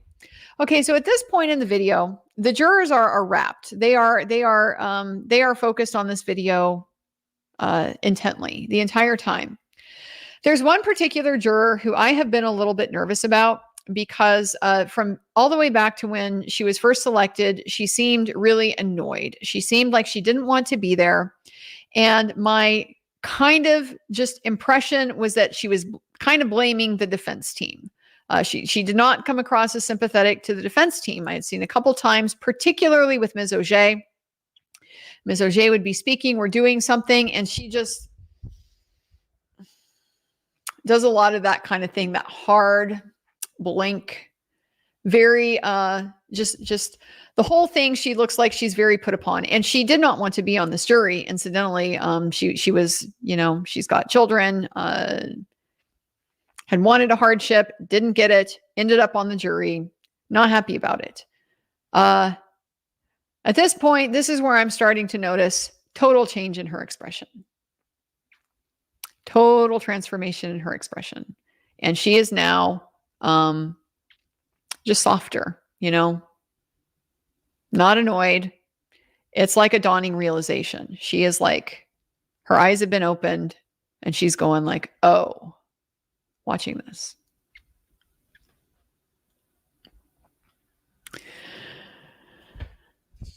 So now is when they bring in Kathy. This was really upsetting. It was upsetting for me to watch. It was upsetting, I think, for everybody in the courtroom to watch. It was very upsetting for Kathy and Kathy's family to watch, and Rick's family to watch. You really could not hear much of anything because Kathy was so upset in this video that she was literally just sitting on the chair, like frozen. And her voice was just as high pitched. I just don't know. I can't. She couldn't hardly get words out. She was so upset. And so Rick is trying to comfort her. He's trying to explain, I'm trying to tell them there's no way the bullet came from my gun. I didn't even have my gun that day. You know me. You know this isn't something I could do. You don't even have to say, because I know that you know that. And I'm not going to say something that's true or explain something I don't understand. It's not possible. I didn't murder anybody. I didn't help murder anybody. I love you. I know you love me. And I know I didn't have anything to do with it. And all I hear her say from Kathy is, how'd they have the bullet from your gun? And just her tiny little, how'd they get the bullet from your gun? How did it get there? And Rick says, I don't know. She's like, they showed me a picture of my dresser. So they're showing her the hope box. They're trying to lean on her. What did you know? How did all this stuff get here? Maybe your husband did it. And she's just like, at this point, she's distraught. Rick's like, I don't know. I just know no bullet from my gun would have been at the murder scene. I didn't see anybody. I didn't have my gun that day. I hear what he's saying. I don't have a way to explain it. She's like, how do they have witnesses? He's like, I told them I was out on the bridge and I went out to the first trestle. And she's like, I remember you told me that. And he's like, I told you I walked out there. And at this point, she's upset and he's comforting her. And he says, I love you, baby. He says, I don't know what they're trying to do. I love you. He kisses her. And she's just very, very quiet. I love you too. And he says, this is exactly what I would never want. I know you love me, and I know I would never do this. They're going to do what they're going to do. I'm sorry you're having to go through this. I care about what people think. They're trying to talk about my anxiety and depression and shit. They want me to tell them I did it. I'm not going to tell them something I didn't do. How stupid is that? So this is where I'm kind of watching this all hit Kathy in court, watching her relive this. And this is where Kathy is in there. Her eyes are closed. Her lips are kind of trembling a little bit. And she's rocking from side to side, just very, very slightly. Like she is back here and she is reacting. She is reacting to it.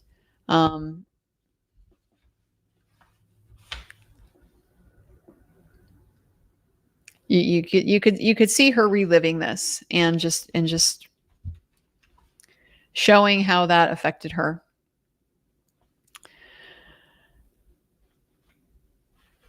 So he's like, how stupid is that? And Kathy, she's nodding at this point. He says, I know I never carried my gun unless we were fishing or mushroom hunting. And Kathy's nodding with this. So he's like, either the bullet didn't come from my gun or it didn't come from a murder scene. He says, they want you to come in here and make me believe you think I did it. And I know you don't. I know you know me too well. So they're probably going to come in and take me away from you. He knew it was going to happen. So Holman comes back in. At this point, we have the break. We have a big redaction. It's like the first big redaction in this one. So we don't see the introduction to when Holman starts going ballistic on Rick.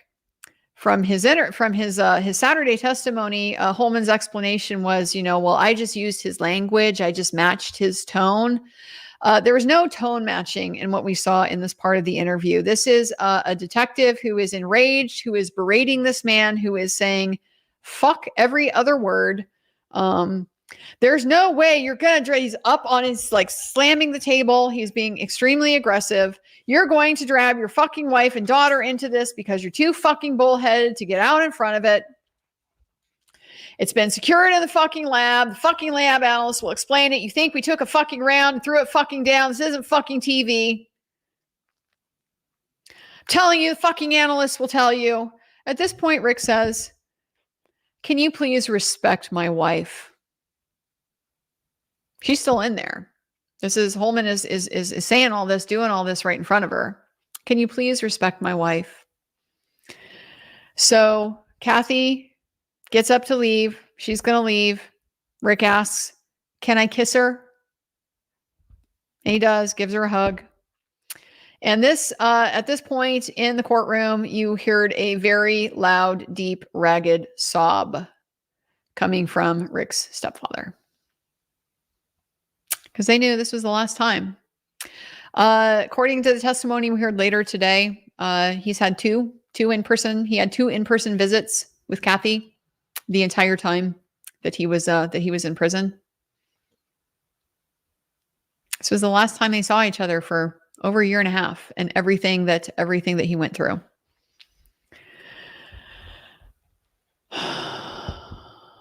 So Holman escorts her out.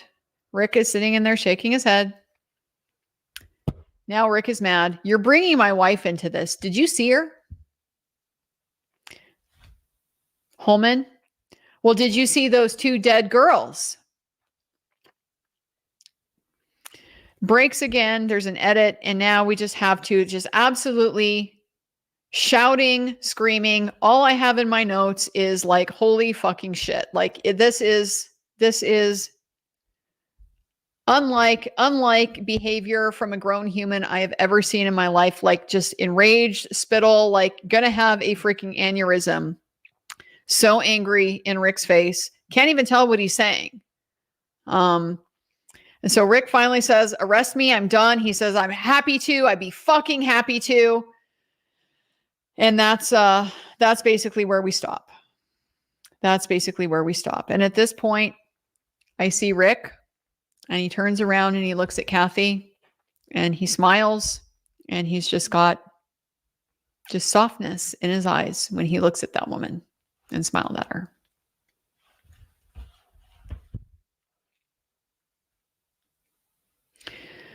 So at this point, the video stops and the judge reads the rest of the transcript, and it basically is just Rick says, fuck fucking police. Holman comes back in. All right, stand up. You're under arrest for the murder of Abby and Livy. And they have this discussion about the handcuffs and are they too tight and all that. And then they leave the room.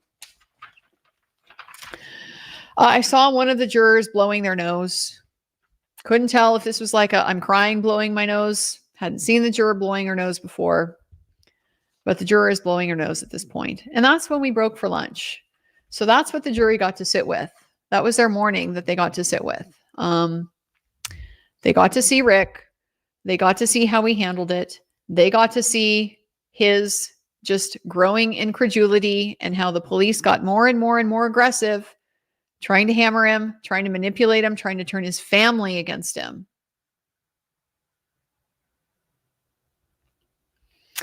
And I really don't think this ended up making the impression that the state might have wanted. Spoke to a lot of people that were in that courtroom that morning, including some people who tend to incline to think that Rick did it. Didn't look like a guilty man. Didn't find a single person that watched these interrogations and thought, yeah, that looks like a guilty man. Mm-mm. No.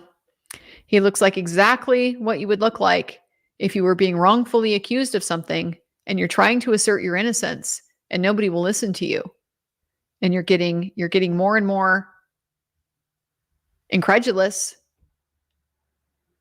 And then when they start to use these dirty tactics, your family, starting to bring in your family, then you get mad. Could not seem more natural to me.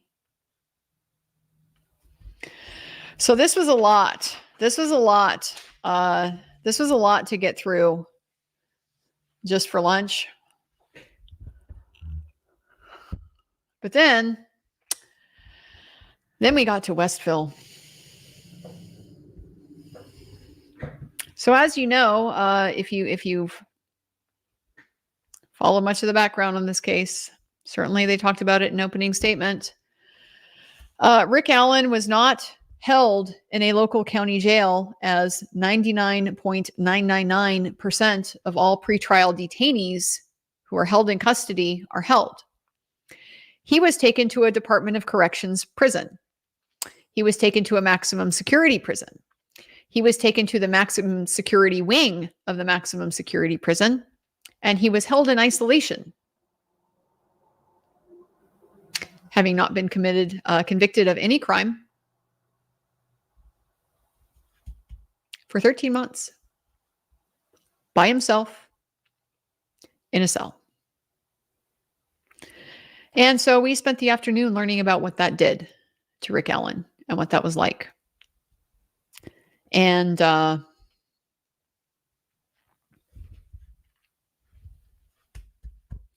said on this stream a couple few episodes ago, I have represented thousands of criminal defendants. And I can count on one hand the number of monsters in human skin that I've encountered among criminals, some of them serious, violent criminals. I saw more monsters in that courtroom today than I ever saw in an orange jumpsuit. And they had badges.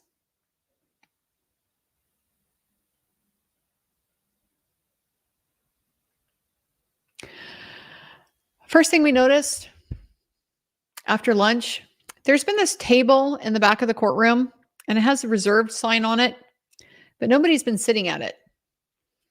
And this afternoon, we noticed there's some new people in there sitting down there at that table.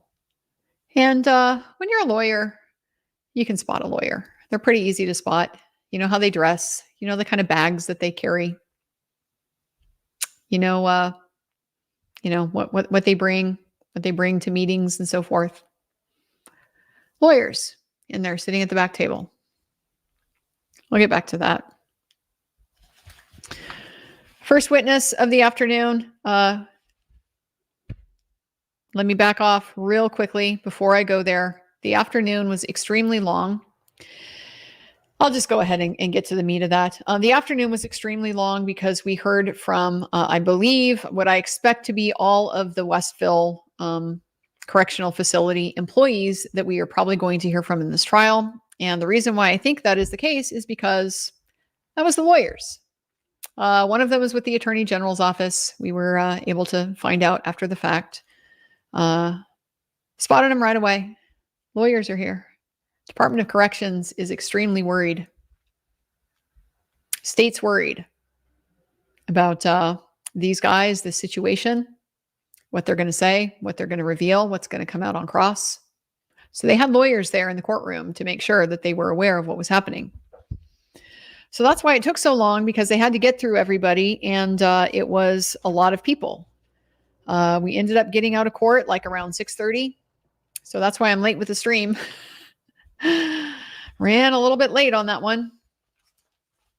So we started with John Gallipo. In 2023, he was at the Westville Correctional Facility. He was the warden. Richard Allen was held there in a place called A-Pod. We got the description. He's in a cell by himself. It's about a 12 by 8 room. It's an observation cell, meaning because he's on suicide watch for pretty much the entire time that he's in there. And he says that's typical if they are under mental health orders or on suicide watch. So McLeland is trying to make this sound like a,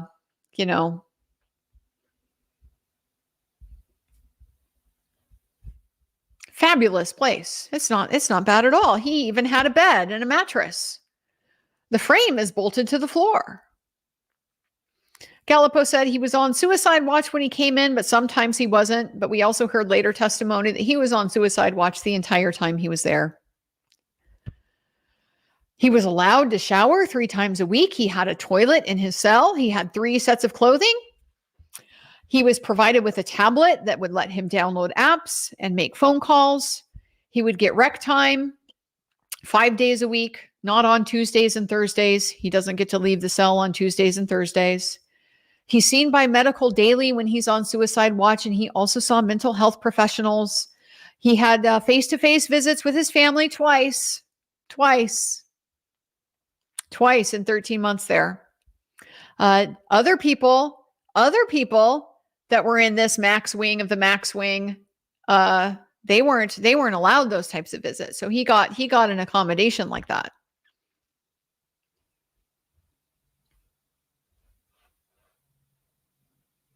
Attorney visits were allowed. They had originally had inmates assigned to the cell to watch them. They call it a suicide companion. A suicide companion. How freaking morbid is this? A suicide companion. This is a person that they place outside the room with a log sheet, and every 15 minutes they want them to write down everything that you are doing and saying. The companion. So, according to John Gallipo, they originally had the inmates assigned to do this, but they changed that to correctional officers for more privacy when he got his legal mail. Oh, we heard a very different story about this later on. So for the first few months, he would see him almost daily, and he was very quiet the first month or so. And according to Mr. Gallipo, he had a behavioral change the very day he got his legal mail. He became emotional. He ripped it up. He washed his face in the toilet, and he defecated in his cell. Said he would see him a few times weekly, and he would ask to come talk to him, but he didn't initiate conversations with him. This was a very, very, very rapid fire exchange. It's hard to really give you a good impression of what Warden Gallipo was like. I mean, if I'm just stylistically, I can't. I've never seen anything like it. It's like if a person was an AK-47 shooting out, their answers, just very short, very clipped, completely unemotional, reptilian. If I'm giving you a analogy for just sort of the feel that you get from this guy on the stand, it's that warden from Shawshank. Yeah, it's that warden from Shawshank. That's this guy could not care less. He is cold. He is turned off.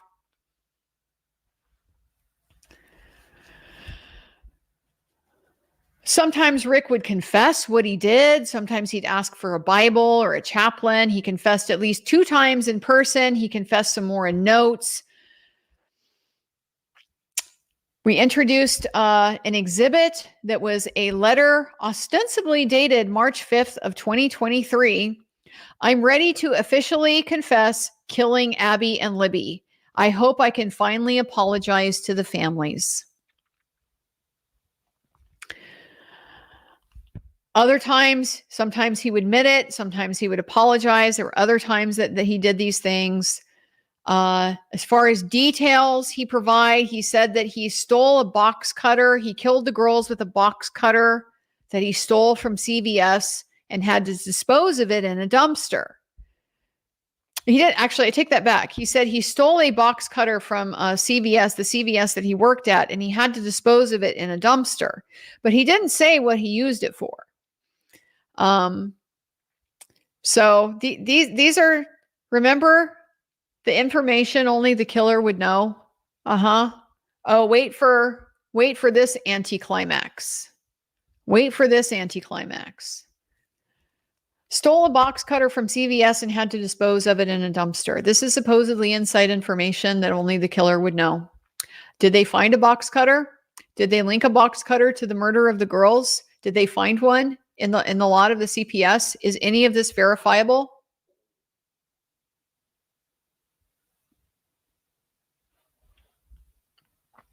Said he had information that Rick was confessing to others, and so after making admissions, he still treated him the same, and he makes an in-court identification of Rick Allen. So Mr. Rosie handles all of the cross-examinations of these officers, and Mr. Rosie is alight with righteous fire. I've said before that my kind of best, like, Mr. Rosie reminds me of Ray Liotta's like better looking younger brother.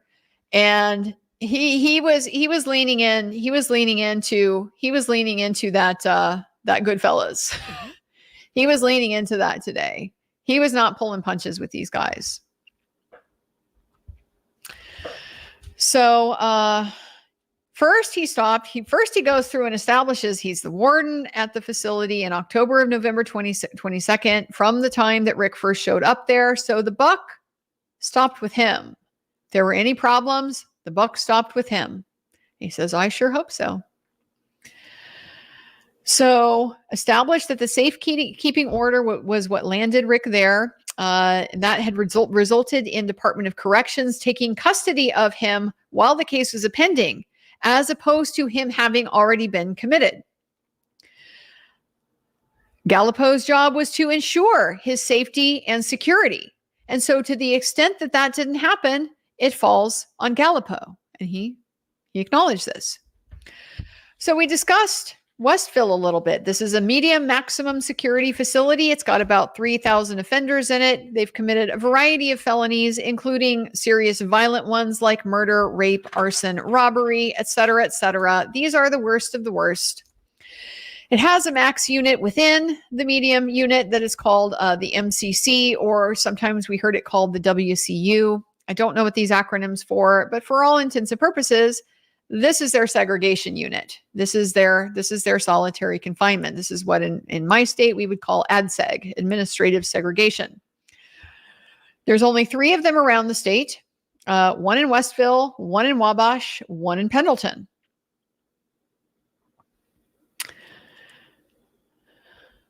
Mr. McLeland objected a lot during all of this cross-examination today, and a lot of objections to relevance. And being beyond the scope. Objections about the prison is beyond the scope. Mr. Rosie, he has knowledge of the conditions in the prison that contributed to Mr. Allen's mental condition. And so Judge Gold's ruling is, as long as we're limited to this particular time frame, it'll be overruled. Just remember this, because relevance and beyond the scope, these are going to come and become an issue as this afternoon continues. So they established that the maximum security area was built in 1996. So Rosie was trying to establish it's outdated. The guy's like, well, it was built in 1996. It's one of our newest facilities. And Rosie establishes, well, but it's going to be shut down soon, and says the conditions are no longer suitable for housing offenders. And Gallipo says they're suitable. That makes the hair on the back of my neck stand up, because I want to know. There's a reason why we asked. That facility is going to be shut down, but it's suitable. So Mr. Rosie admits an exhibit that's an overhead view of Westville, so we can all kind of see how the layout is and where everything is. And so McLeland objects to this too. Well, kind of. Here's McLeland's little speech. I don't see the relevance, Judge, but I have no objection. This is very improper commentary. If you don't have an objection, then you have no business speaking because what you think doesn't matter. It's irrelevant to the case. You get an opportunity to make your argument to the jury, but he's trying very hard to make his argument to the jury during this evidence. So this was just a particular example where he doesn't even have a reason to say anything, but he decides to stand up and inject. He doesn't think it's relevant to talk about the conditions at Westville. Yeah, he thinks that should all be off the table. You'll understand why when we start to get into some of the really, really horrible stuff that we heard today. So he lays out the configuration, kind of where all the different pods are. The pod on top is the MCC. There's a pod within the pod that is like basically where Rick was kept. So they describe it as a prison within a prison. This is the most secure unit in Indiana. These administrative segregation units. Rosie's like, it's secure. And he's like, it's pretty good. And he's smiling. He's smiling at this. He's smiling at the conditions of this place. Acknowledge that most of the felons that were in there. So you already have, you're in a minimum maximum security prison. Okay. So the way this works is that from your safety classification, you've been determined to be high risk. And that's going to be in part because of your history, the nature of your crime. It can be related to things like gang affiliations. And also, how is your behavior in here? Do you have a long sheet in the Department of Corrections of getting in trouble and getting disciplinary action?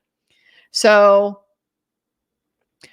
of those guys, right? The ones that are already so dangerous, they're in max. These are the ones that are misbehaving in max. The very dangerous people that are misbehaving in max go to solitary for their conduct violations.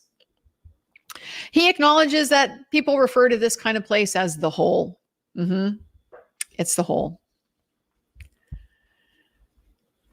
And it's the last real option. If somebody breaks the rules there, this is the discipline option that you have. The only other thing you can do is transfer them to another facility. So there are 4 pods. There is 1 cell in each pod that is for suicide watch. There are 55 cells in each pod. And so Rick was in the A pod suicide cell. He said, typically people are in that for a short period of time, a day, maybe a week. Everybody else that's in there is segregation. The only difference between Rick's unit and every other cell on this unit is he has the bed that's bolted to the floor, and there is a camera that is in there that observes him at all times. So he gets a 4 to 5 inch thick mattress, which the warden seemed to think that was a pretty impressive and luxurious thing to have in this setting. He's got a bed. His bed is a metal slab that's bolted to the floor. He's like, well, he's got a 4 to 5 inch thick mattress on it. So it's great.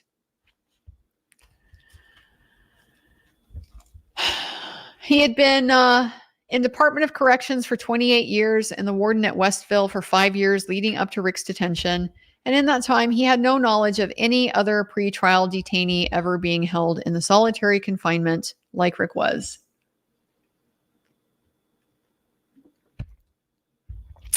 In the entire country, I have never heard of a pretrial detainee being held in solitary confinement in a maximum security administrative segregation unit. I've never heard of that. I take it back. I actually had a client that was in ADSEG in the maximum security wing of the prison. That's because he was already convicted of a felony. He was already serving his time, and he was high risk because of gang affiliations. So he was in ADSEG as a pretrial detainee, but he was a convicted felon. Haven't heard of this before. And he was held there for 13 months. 13 months. Remember, mostly people are there for a day or maybe a week. Rick, 13 months in the hole. This is nightmare fuel. This is like, what was that movie, Midnight Express? Was that the one about the guy that gets stuck in the Turkish prison? Like, this is Banana Republic kind of stuff. 13 months in the hole. It's mind-boggling to me. And given what we know about the psychological effects of solitary confinement, how it affects people, to be placed in an environment where they have no stimulation, they have no circadian rhythm because the lights are constant, they have no social contact, they have basically nothing to do. Nothing to do. Oh, but he had a tablet. Yeah, the screen is supposed to fix the solitary problems, because he can sit there and play Candy Crush on his phone. How many hours in a day? How many hours a day is somebody supposed to sit in the hole and play Candy Crush? The lack of basic human empathy from so many of these witnesses, it was really something to see. It really was.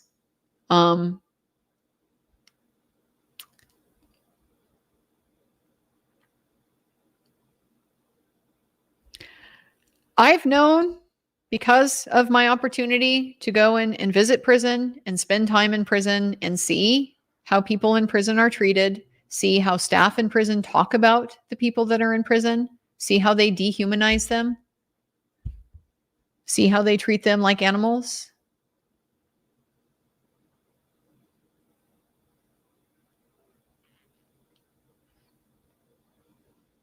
I'm aware of the inhumanity of the prison system. This is why this trial needs to be public. This is why everybody in the world should have watched this man on the stand today with his little reptilian smile, pleased as punch about what happened in the conditions he oversaw, and his dismissive cavalier attitude about, no, that's prison. Yeah, that's prison. Yeah. And the complete and total lack of remorse, lack of self-reflection, lack of any kind of conscience about the fact that this man was treated like the worst of the worst, having never been convicted of a crime.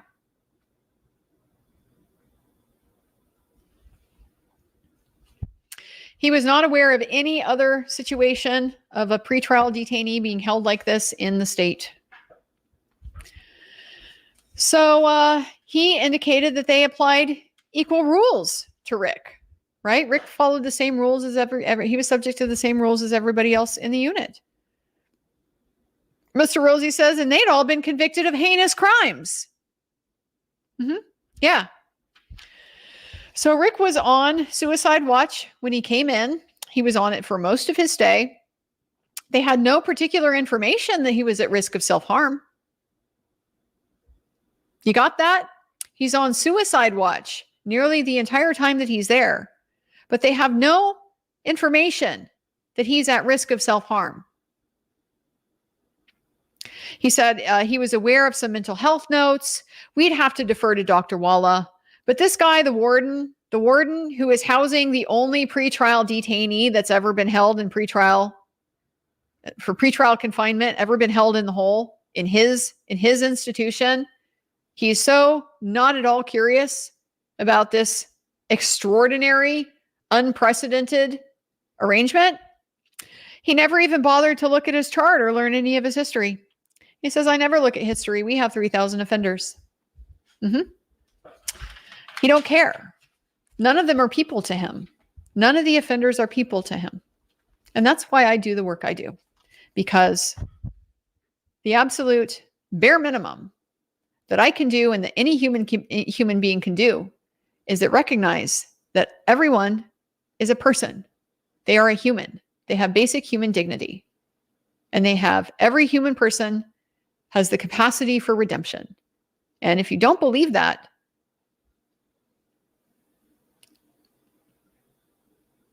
I just feel sorry for you. I feel sorry for you. And I'm going to keep you at arm's length because I think you're probably pretty monstrous.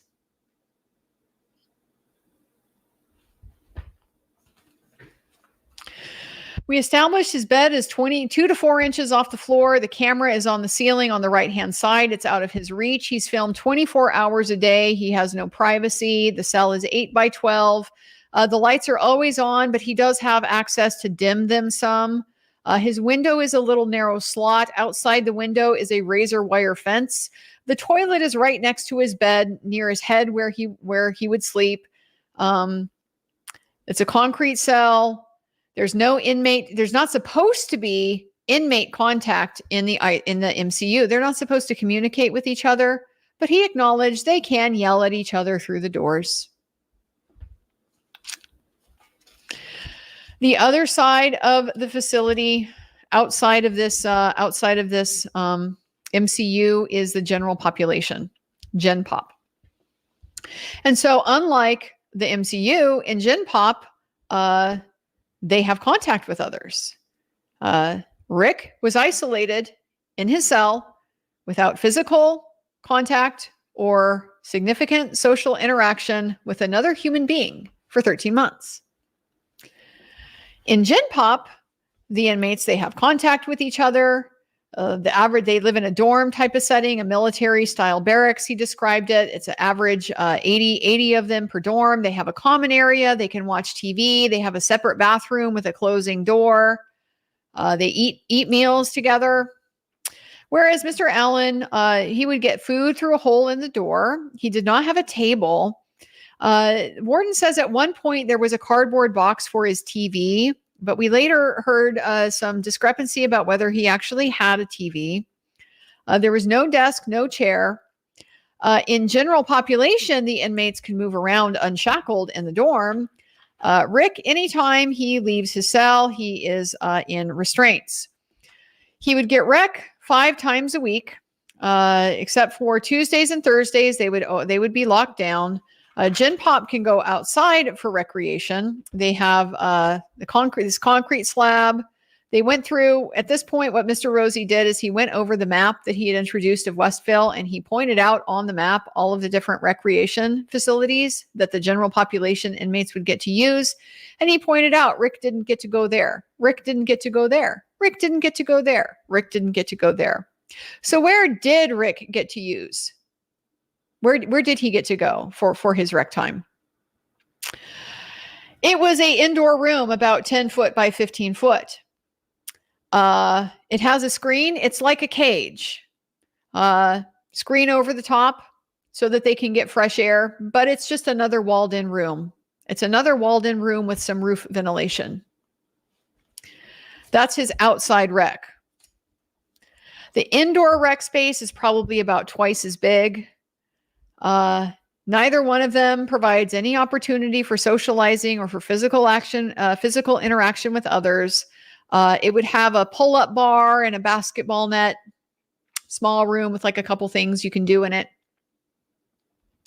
On suicide watch, he gets further restricted access to things. The other inmates, even in ADSEG, they could get card games, they could get board games. He doesn't get those.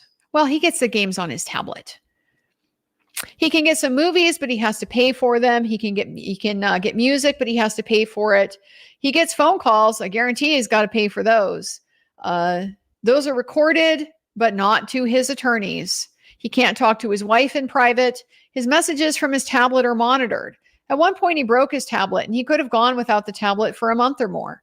So doesn't even have that. Doesn't even have the Candy Crush to keep him occupied.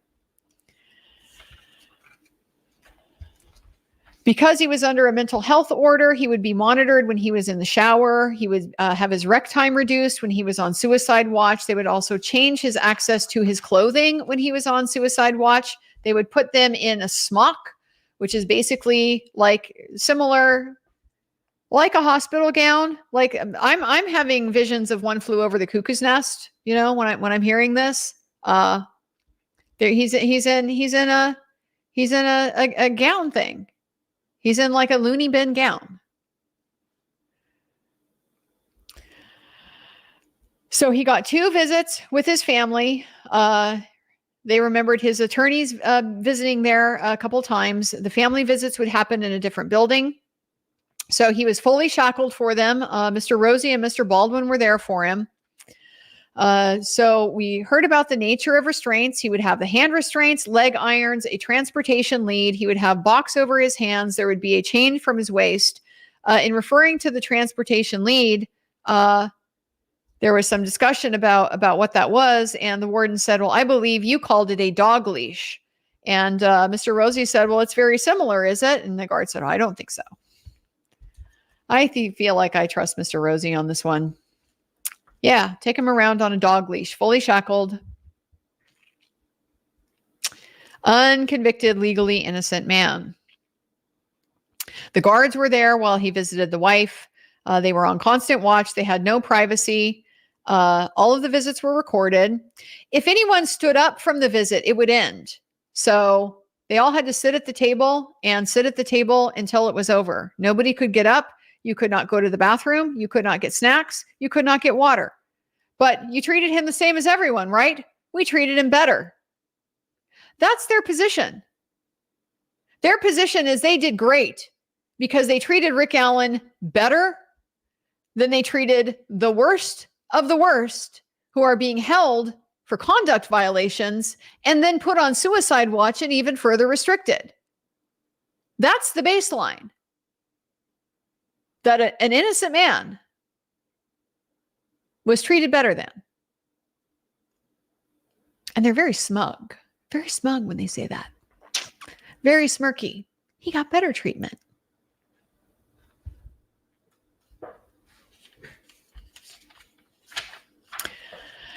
The calls were monitored.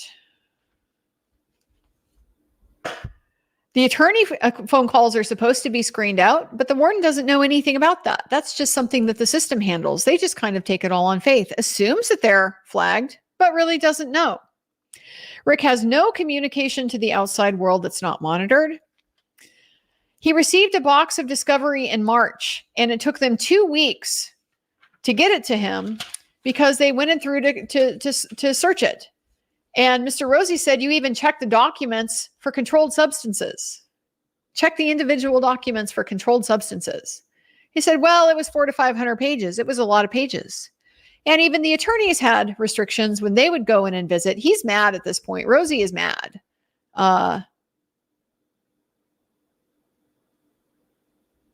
We're getting objections now. We got an objection to relevance at this point. What's the relevant of whether the attorneys were restricted? Rosie is mad because it speaks to the conditions that this man had to endure for 13 months and how that affected his mental health. And the judge asks him, well, how does your phone affect it? And he says, our ability to communicate with him and to properly represent him. Engel says, sustained.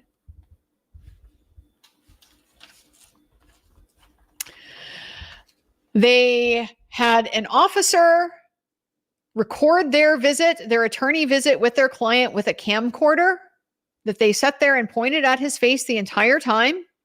This was objected to and sustained. Use of force. Now we get to talk about use of force. Mr. Rosie asks, Rick was never a meaningful threat to physical safety, was he? And the warden says, well, if he doesn't follow orders, he's a threat. Got that? Lick the boot or you're a threat. That's the rule. That's their use of force standard. You don't follow orders, now you're a threat and they can use force against you. Twice they used force against Rick. Both times he was inside his cell. He wouldn't move his hand from the door slot so that they weren't able to close the door. So they tased him. They tased him so they could close the door. Real dangerous, wasn't he? Mr. Rosie said. And the warrant says, he was non-compliant. I'm starting to feel like I'm watching V at this point, like I'm going to see a lizard tongue come out of this guy. Skin will start to peel off, start to see some scales underneath. Completely reptilian, completely inhuman. I've really never seen anything like it. Seen some folks I don't like. Seen a lot of people with attitudes at prison that I think are inappropriate. Never seen a monster like this running the show. Never seen it. We talk about the suicide companions. They get incentives. They get incentives for being suicide companions. So their job is to sit at the door and then do the shifts. They're given pens. They're asked to document their observations, everything he's saying, how he's acting. Some of them are convicted. They're all convicted felons, and some of them are convicted of crimes of dishonesty.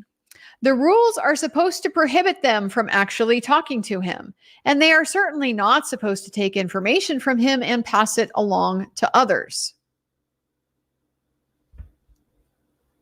Mr. Rosie objects again to relevance. So first time this is overruled, Mr. Rosie says it goes to his safety being at issue while he's under the safekeeping order. Then he objects again on relevance, and this time it's sustained.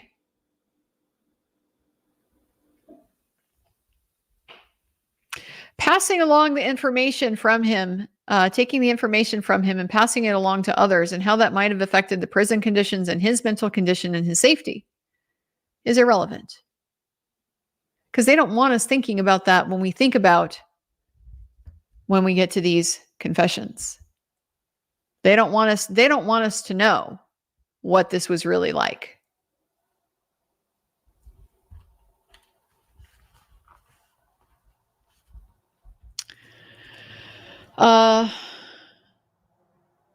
Said that reiterated that the companions, the inmate companions, were removed when he had legal mail. Warden swore up and down he didn't read it, didn't read the legal mail, like the discovery. Said that it was the same day that he became erratic was when he got the legal mail. Said all of the records about things like that are funneled over to mental health. So they replaced the guards with the inmates with guards, but they have no formal mental health training. So the letter that came in about the time of the legal mail was about the time he started acting up. And Mr. Rosie clarifies, when we're talking about the acting up, we're talking about the feces and all that. Yeah, it's going to get real bad, guys. It's going to get real bad.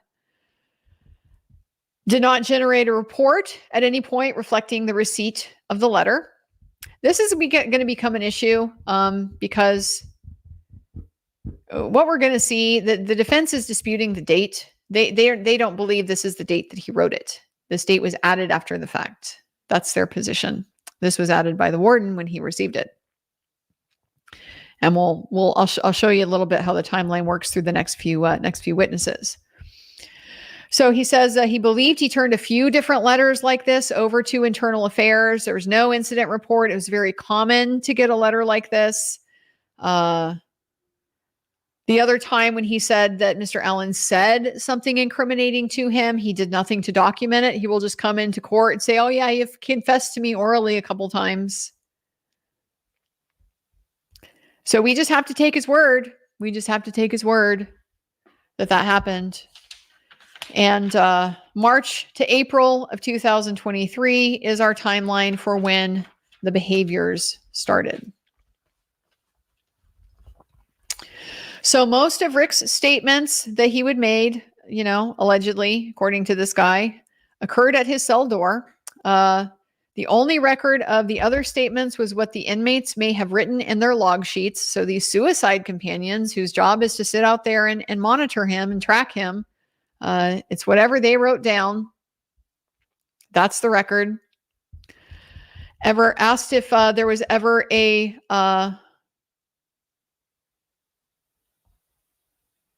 hang on. Yeah, just that they wrote it in their log sheets. Asked about law enforcement ever coming up to meet with the guards to interview them. He said during an interview, they, pretrial interviewed all these witnesses. You said you didn't recall any situation where law enforcement came up because somebody was confessing something. They are never interested in it, but they were very interested in it with Rick. As far as his mental health, you'd have to defer to Dr. Walla. Nobody from the sheriff's office ever came to check up on him. Nobody from the prosecutor's office ever came to check up on him. These people that are so concerned about his safekeeping, they sent him to the hole and abandoned him and never thought about him again. So after 13 months in the hole, they moved him over to Wabash Valley. Before we get there, there's just a couple notes I have in the margins. When they were having this conversation about the state of his mental health, this was, again, a pretty rapid fire back and forth because this witness answers like that and very short and very fast. So a lot of things I didn't get down all of the details, but was just kind of getting the basic gist of what was happening. So when they're talking about the state of his mental health, they're saying, this is a pretty rough place. Warden's like, it's prison.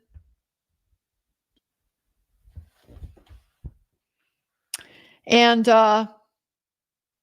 it can be an adjustment. That was his attitude towards Rick's mental health decline. It's an adjustment, but it's prison.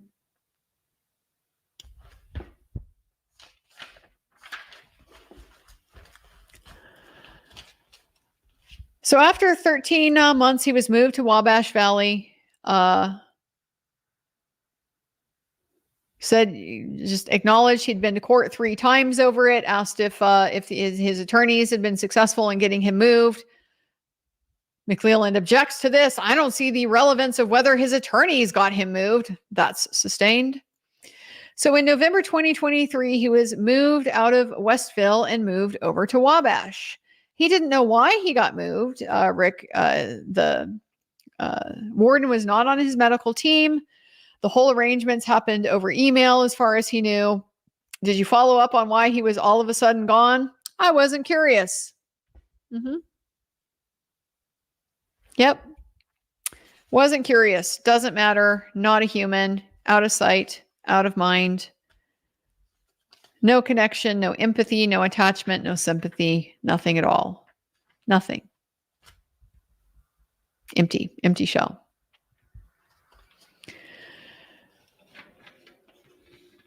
He asked if he had reviewed in-cell video and that there was an incident that occurred in the cell that he had to review. We don't know what this is. We just got a hint that there was something. Acknowledged he doesn't work for DOC anymore. And Rosie asked him, you got fired, didn't you?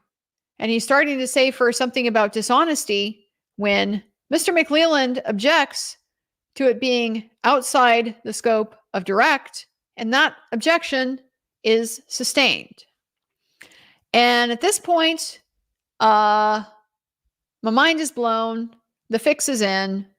It's the water carrying on this issue is crystal clear because a witness's credibility is always at issue. It is never beyond the scope. Whether you believe anything that they have to say or not inheres in the act of them testifying. So you always get to cross-examine a witness about dishonesty. You always get to cross-examine a witness about dishonesty.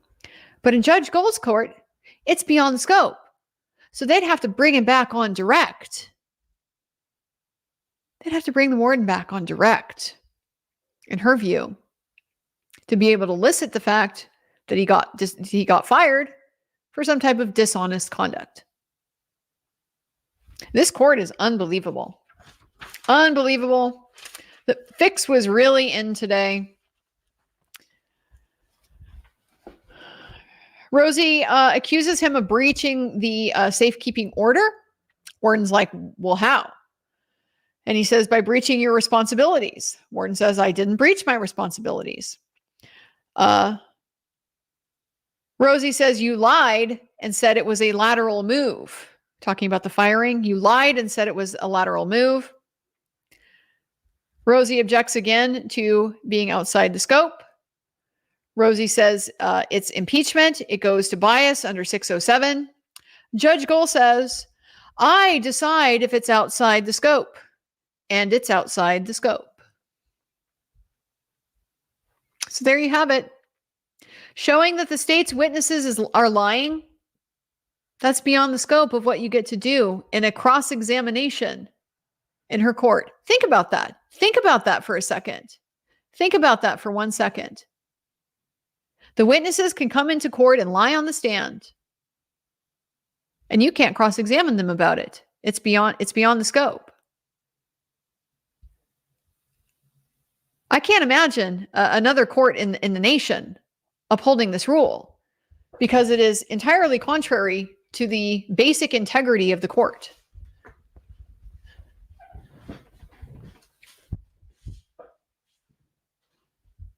And it leaves me to wonder, is there integrity in this court? Because it's really starting to not look like it. Witness lying outside the scope. I'm dumbfounded. I am dumbfounded. A good judge, a judge who cares about justice, who cares about the institution, those judges, they get enraged when somebody lies in their courtroom. They are furious when somebody lies in their courtroom. Not Judge Gohl. She shuts it up and moves us along. Let that sink in. Let that sink in. And let it sink in why we're not seeing this trial in front of the entire world.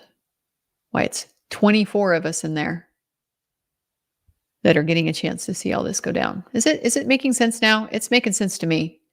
It's making sense to me.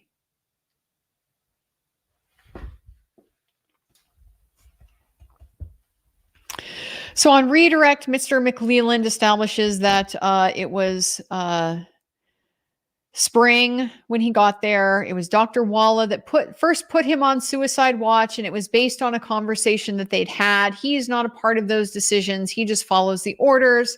His job is to keep them safe. This just sickened me. And it got worse. It got so much worse. It got so much worse. The job is to keep them safe. We're going to hear what safety looked like for Richard Allen in this institution.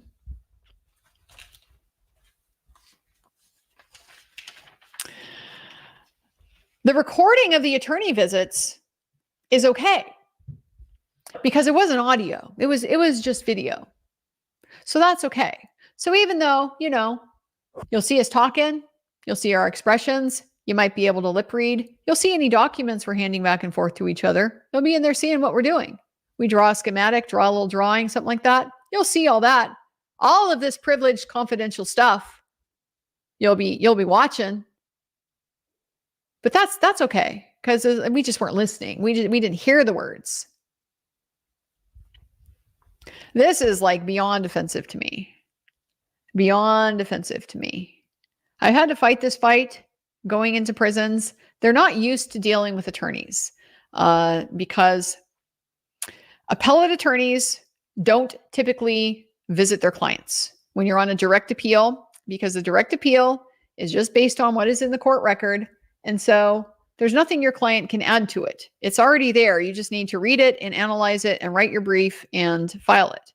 So it can be a very, very arm's length relationship. The only time you will typically encounter attorneys in the prison system like that is if somehow they have like a private attorney that they can hire, like for a civil claim or something like that, or for post-conviction processes. And of course, inmates already deriving from the lower socioeconomic classes of the country don't tend to be, rolling in it to be able to hire the lawyers, let alone by the fact that they're in prison. So it's very rare. They're not used to dealing with lawyers, and they're not used to accommodating confidentiality. They don't like it. They want to be controlled. They want to have you under their eyes at all times. So I've had to fight this fight, and it makes my blood boil every single time.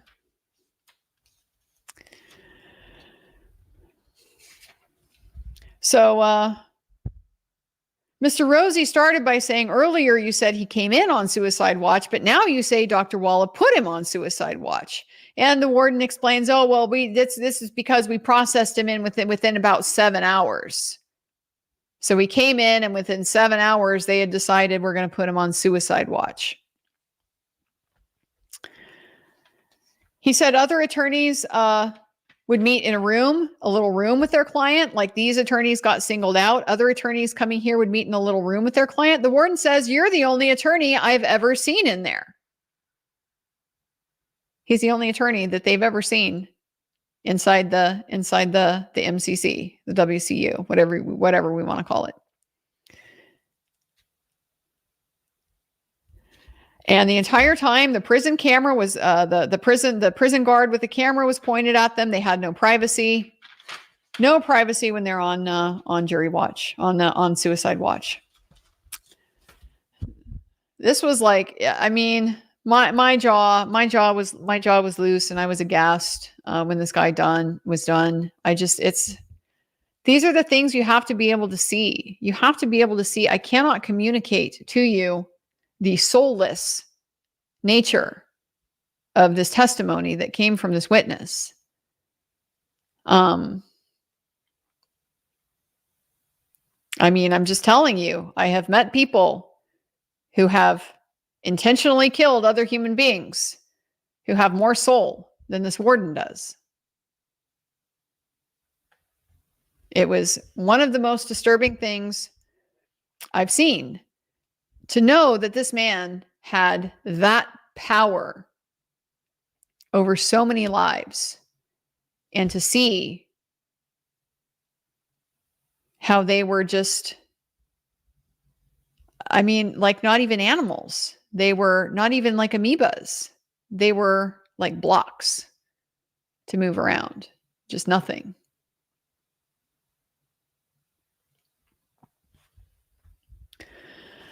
The second officer that we got was Ethan Drang. Ethan Drang was, from my perspective, like pretty much the only one that we saw all afternoon that was even remotely sympathetic and had some, like, decency. So he is no longer employed at Westville. That probably helps. He had been there for 2.5 years. Described going through the DOC training. It's an 8-week program that they get up front. That's your preparation to be a prison guard. He worked in a shift that was 6 a.m. to 6 p.m. They called this H group. Richard Allen was there. They interacted with him. He was on suicide watch. So an officer was placed there. They would sit there, supervise, log what he was doing. He was one of the people that was ordered to do that. So he filled out a suicide companion watch report. And here's where we'll start hearing the details of the confessions. So we heard a lot about this, right? Guilty man confessed 60 some times. Who would do that? I would never do that. Oh, we're going to hear about that. Details only the killer could have known. So these suicide companion watch reports, they write them out pretty much in real time because it's every 15 minutes. Every 15 minutes, they're making a note of what is he doing, what's he saying, what's going on in his cell. So he starts observing Richard Allen at 6 o'clock a.m. At 8:46 a.m., he reports Richard Allen saying, I think coming to prison cured my depression and anxiety and got me back with the Bible. At 9:52, Richard Allen says he wanted to confess for killing Abby and Libby, and hopes he can apologize to the families. So the entire time that he was at Westville, this officer observed him. He would do 4-hour shifts. He got no other confessions from Rick. Here's why I say this is about the only decent guy that was there on the stand, is because he acknowledged, I got some basic training to recognize mental health crises in like an escalation type of sense. I am no professional. I am not trained to recognize signs. I am not trained in faking mental illness. He's like the only one that acknowledges that's outside his expertise. The only humble guard of all of them. Mr. Rosie first addresses him as Officer Drang, and being the apparently somewhat humble man that he is, he says it's just Mr. Drang now.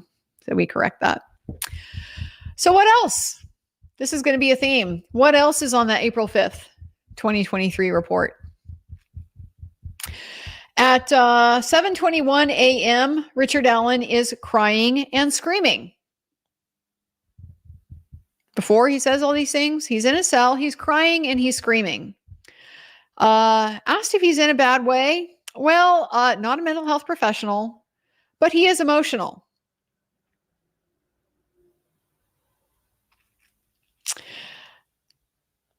Said that, again, the prison system cured his depression and anxiety. Well, understood that to mean he was able to speak with a mental health provider there. They would be able to pull him out of the cell and he could speak to Dr. Walla. So then we described what it was like to Dr. Walla. They would take him down the hall and they would put him in a cage. They would put him in a room that has a screen, a cage in between it. He has to sit on one side. The doctor sits on the other side. And he talks to his therapist from a cage. That sounds therapeutic, doesn't it? Maybe they'll just introduce that in offices all over the nation. It'll be the new thing. Therapy from a cage.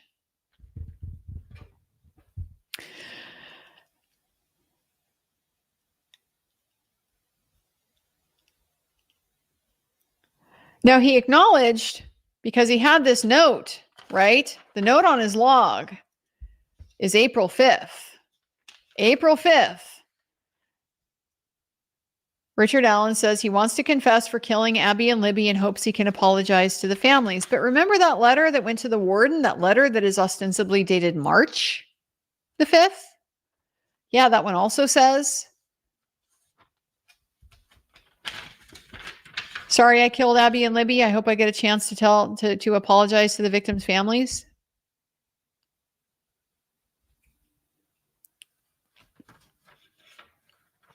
McClellan is trying really hard. Do you have training to recognize when to recognize mental health episodes? No, he doesn't. The training, he said, was more about triggers.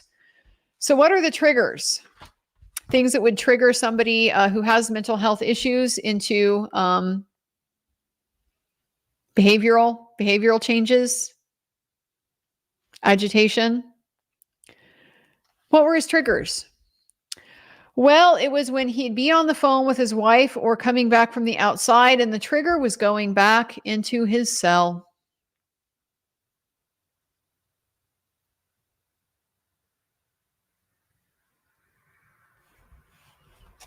That cell was torture. That cell was torture. He would get out, he would get momentarily free, and he would have to go back in, and it would be a trigger.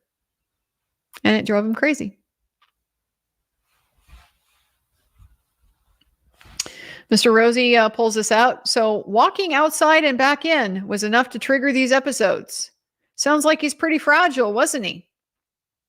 I says, I can't say. We had jury questions. So the log that he had reported, he reported that there had been the envelope. He had slid the envelope under the door, and that he was communicating and wanted to confess to killing Abby and Libby. So he slid the envelope under the door on April 5th of 2023. That's the date of the log. So the jury asks, were there contents in the envelope slipped under the door? And he said, yes. And they asked, what were the contents? And it was the letter.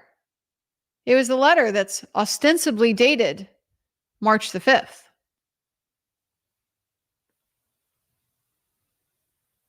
He slid it under the door in an envelope to this guard on April 5th. They're trying to ship the timeline of when he went nuts. And I can already tell you why. I already know why. It's because they're trying to make it before he got the discovery.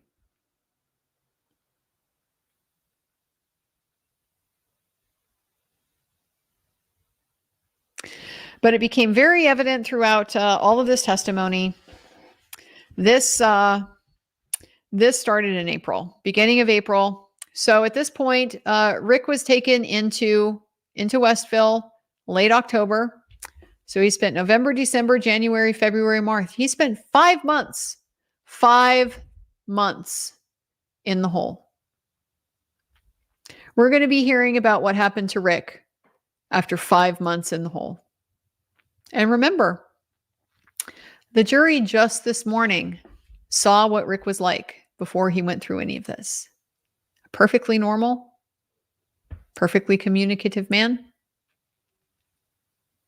willing to stand up for himself, loves his family, wants to protect them. That's in the jury's mind.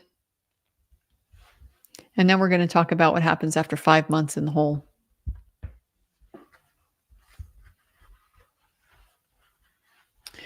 So Mr. Rosie then points out the exhibit that had been introduced, the one that Mr. McLeland introduced. And he points out it's got a note on it up in the top right. That wasn't there when you got it, was it? No. Gallipo wrote it. Gallipo wrote that note. We can't see this. Of course, this exhibit is not being shown to us. So we don't know what that note is. But Gallipo is putting something on this document. Confirms that he received it on April the 5th. And so we established there was no way that Mr. Gallipo had it on March the 5th because it didn't exist then. It's documented in the log on April 5th. And then Mr. Rosie asks, he doesn't work there anymore, does he? That's objected to, and that's sustained. Next, Officer Michael Clemens. Michael Clemens also worked the day shift, was another one of the suicide companions. So let's just go to his log. April 6th is actually scribbled out, and it's really April the 7th. So April the 7th, 7:30 a.m. He said, God, I'm so glad nobody gave up on me after I killed Abby and Libby. 8:01 a.m. I, Richard Matthew Allen, killed Abby and Libby all by myself. Nobody helped me. 8:03 a.m. I'm not acting crazy. I'm not crazy. I'm only acting like I'm crazy. So they would write this down pretty instantly. Again, they would give it to the supervisor, the lieutenant, after they're done. Acknowledge that compared to when he first arrived, when Rick first arrived on the facility, his behavior changed. Don't know exactly when, but he acted very differently. He would say random things, asked to kind of describe how his behavior became different. He had nothing specific. Couldn't really come up with anything specific. Oh, we're going to hear about some ways his behavior got different. Mr. Rosie says you were told to sit right next to the cell to sit and write down everything he was told. Were the inmates a problem? Said he didn't know. Said that he changed in a previous interview. He said that Rick had changed overnight on April the 7th, 2023. He acknowledged that he had never said anything specific about what he supposedly did to the girls. Nothing about how he killed them, nothing about why he killed them. And in fact, at one point, he was referring to this corrections officer as God. He addresses the 803 statement about, I'm not crazy, I'm only acting like I'm crazy. And Mr. Rosie says, isn't it true? He was actually responding to other inmates who were yelling at him. He didn't remember, had to be refreshed with his prior statement. Now he remembers it. And he's pretty sure that that's why the inmates were removed. The inmate companions, remember, according to the warden, it was over his legal mail. According to this guy, it's because the inmates were yelling at him. He didn't report inmates yelling at him in his log. They didn't track that. They weren't interested in that. And we're going to hear more about that too. So he didn't know anything about inmates frequently harassing him, but acknowledged they probably did tell him that he should kill himself, that others on the unit knew who he was. They knew why he was there. Yeah, there's a lot of bad guys there on the unit. He would defer to Dr. Walla about her mental health, about his mental health. In his August of 2023 statement, he made a point of indicating that he had dealt with crazy people before and that he assumed that Rick was normal functioning and had no mental health. He was there when Rick got tased in his cell because he wouldn't take his hands out of the slot, said he's not a threat to you, and he said, I couldn't say. They demonstrated the slot. It's about the size of a shoebox, smaller than my legal pad. The witness at this point is getting exceptionally quiet. There's a lot of stuff that's said through here that I have missed a lot. It's a very common theme with these witnesses that they're often a little bit more vocal during their direct examination. And by the time we get to the end of cross, they are basically whispering. You can hardly hear them. So it's making it very difficult to track a lot of the finer details that we're trying to follow here, but we can't because we can't get reasonable access. He said he acknowledged again changes in behavior, that Rick started off normal, but then things started to change. Didn't see him bang his head. Didn't see didn't see him rubbing feces on himself or eating feces, but he heard about it.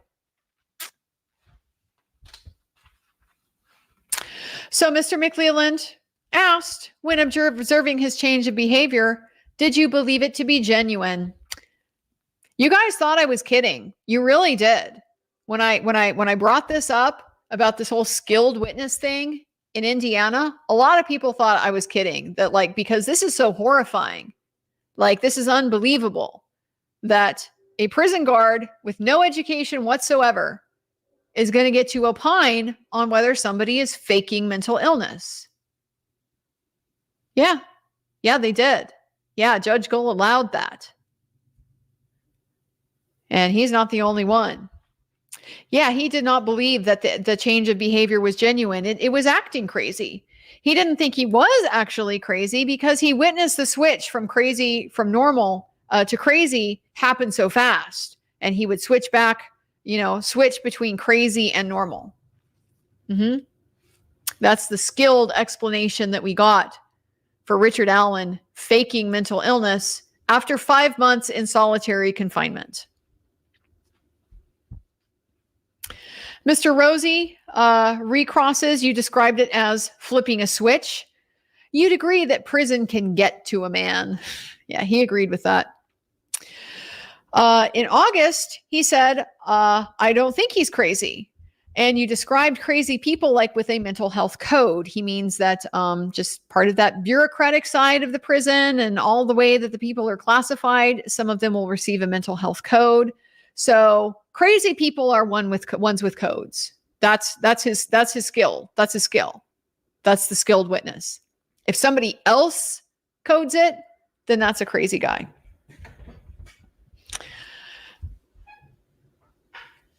He acknowledged that if he knew that Rick Allen had a mental health code, it might change his opinion about whether he was faking. This was big of him because a lot of them didn't. Jury had a question for this officer. Sir, is it possible when you were documenting inmate reports, it was what Richard Allen was shouting to other inmates? And he said, yes, that is possible. So very possible these things are Richard Allen yelling back at other inmates. That's going to be, I think, kind of important as we see things progress as well. Next one, Michael Roberts. We kind of thought, I didn't get a chance to check. I didn't have a chance to look up the Franks motion. Kind of thought this might have been one of the Odin Patches guys. Just rang bell. You guys in the chat can let me know. Let me know if Michael Roberts was one of the patch guys. He has been there for 8 years. They described, same, gets 6 months or 6 months, gets 2 weeks, 2 months of training to prepare to be a correctional officer. And then they have an annual recertification. Oh, he described the annual recertification. You know what that is? They learn about the policies. They sit down and they learn about the policies and their daily expectations and what new policies are and how they're supposed to conduct themselves. That's the annual certification. It doesn't have jack to do with learning anything except how the prison wants you to behave. He was on the 6 a.m. to 6 p.m. shift in the segregation unit, was one of Richard Allen's suicide companions. Let's go through his log. There's a moment here I noticed because he's got several pages to his log. They're going to pull several dates from Odin Patch. Mr. Rosie was looking through. So when Mr. McLeland is moving to admit the exhibit, Mr. Rosie is asked for just a minute. He's looking through he's trying to get organized. While he's doing this, Judge Gohl is like this on the stand. She's got her head rested on her hand, and she is gazing with him with the full long blank. The long blink.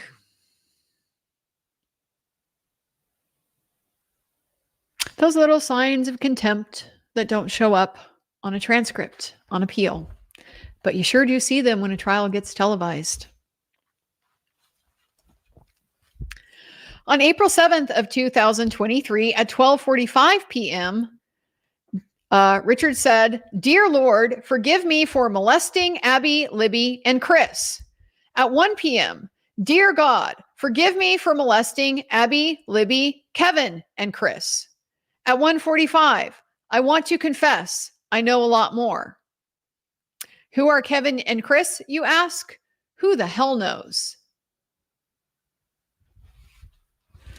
April 13th, 2023, 8:15 a.m. What more do I gotta do? April 23rd, 2023, 2 p.m.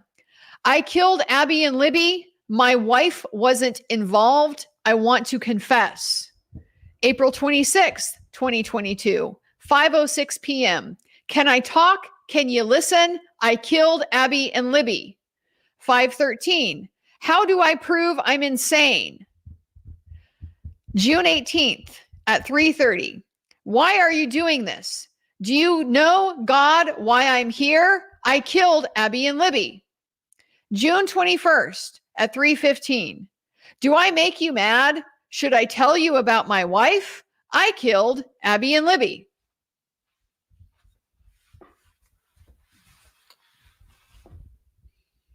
The detailed confessions, the details only the killer would know.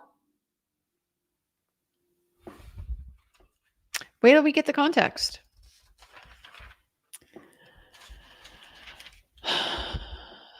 Mr. Allen arrived on the unit the day before his shift started. So he was there for a day before this particular gentleman was a suicide companion.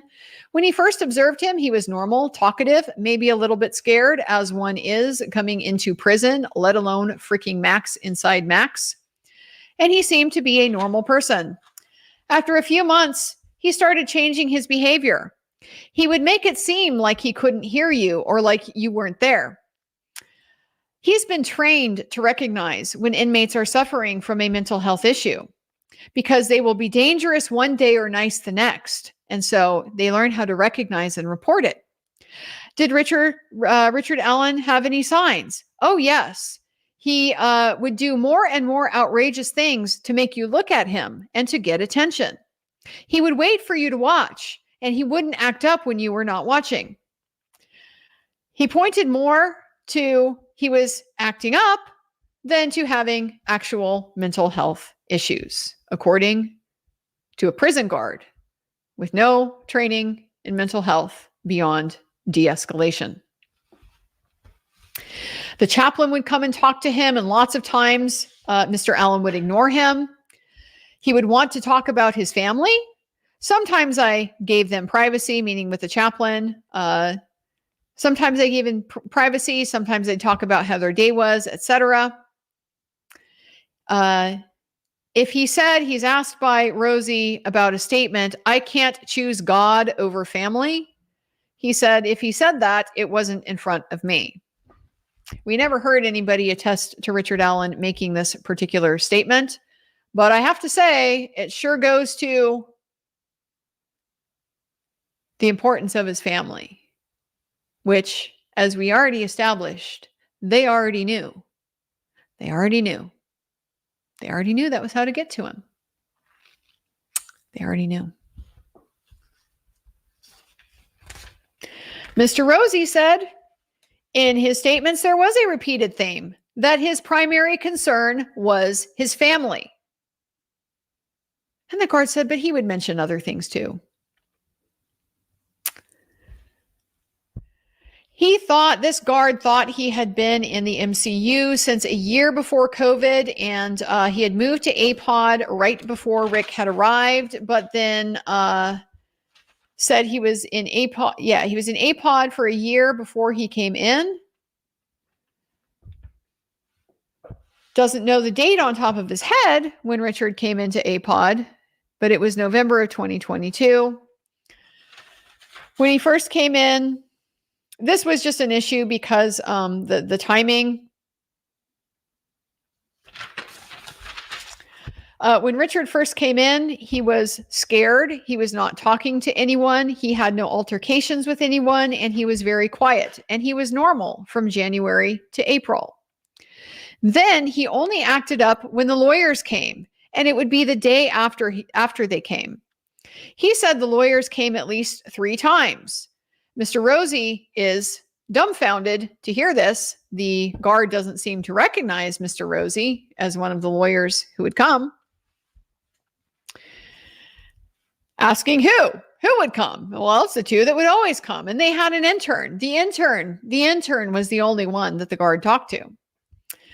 He has no formal mental health education. He doesn't know, as far as a definition of serious mental illness, he doesn't know what theirs is, but he knows what his is. And his is when something is wrong with your head that's making you act up. That's serious mental illness to this skilled witness.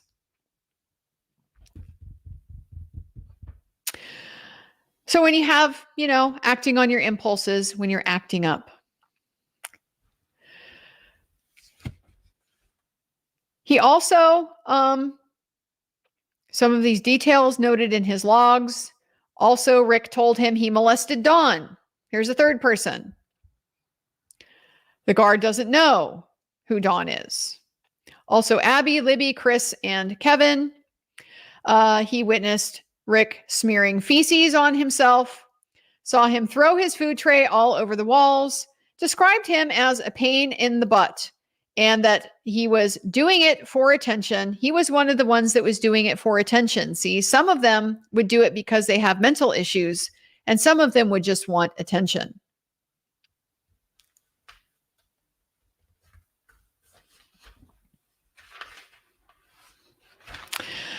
Apparently, in their interview, they had a distinction between it's a very different thing if you just rub feces on yourself versus if you eat it.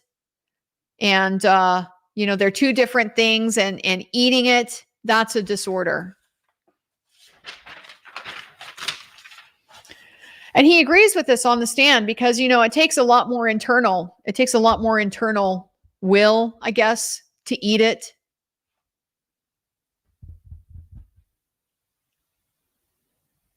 And so Mr. Rosie asks, if I told you he was eating his feces, would it change your mind about whether he was just seeking attention? And the guard said, well, I would have to observe it and not just take someone's word for it.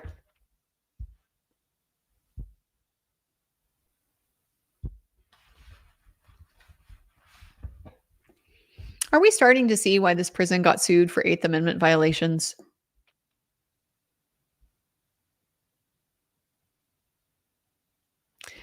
Imagine how deteriorated and dysfunctional you can be, and they do nothing because they're just pissed at you because they think you're just trying to get attention and you're a pain in the butt.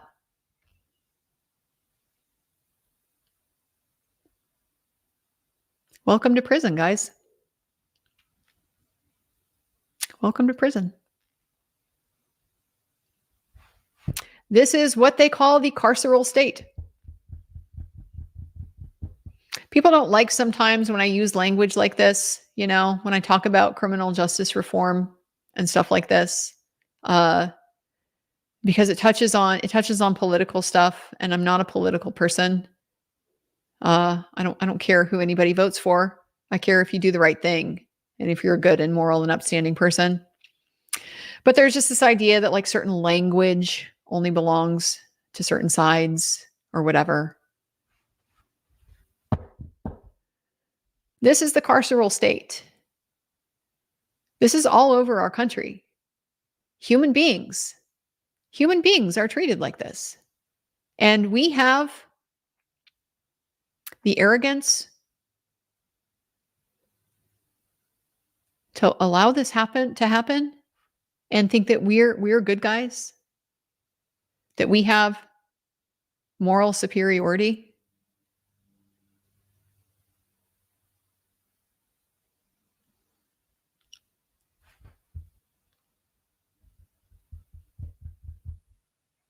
If we are not better than the people that we police, then there is no justification whatsoever for policing anybody. It's just pure power. It's who has the ability to enforce their will on other people. There's nothing moral about it whatsoever.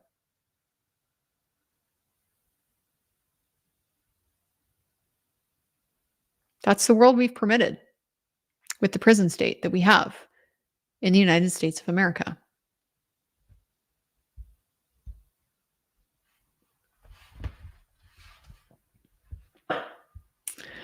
Mr. Rosie asks, working in prison, it's a tough environment. Is it hard to have sympathy for someone? Yeah, is it hard?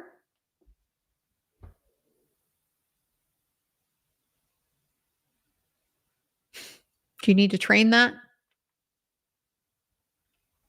He says, well, I can really understand the first time that they act up, but I try to keep my emotions out of it. So the first time it's okay. After that, no sympathy. He just admitted, he said it out loud on the stand. Said it out loud. Act up more than once, no sympathy from the prison guard. Sorry to tell you. Yeah, that's a pretty common attitude. Because remember, these aren't humans. In the eyes of the prison system, these are not humans. Nearly every single person in prison is going to walk out of the prison doors someday and come back into society. Do you think it makes them better people? Do you think it rehabilitates them? Puts them on a better footing to come back in and leave good lives and make the world a better place for others when they get treated like this?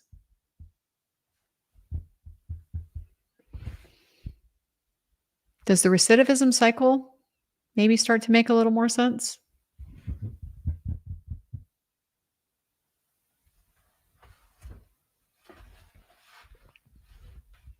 He acknowledged that other inmates would yell at him, not when he was in a cell, but like if he was going somewhere.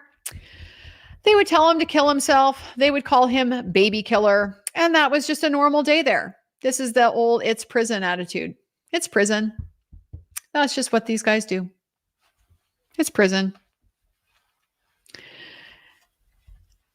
Mr. Rosie asks, it's a form of entertainment for other offenders, isn't it?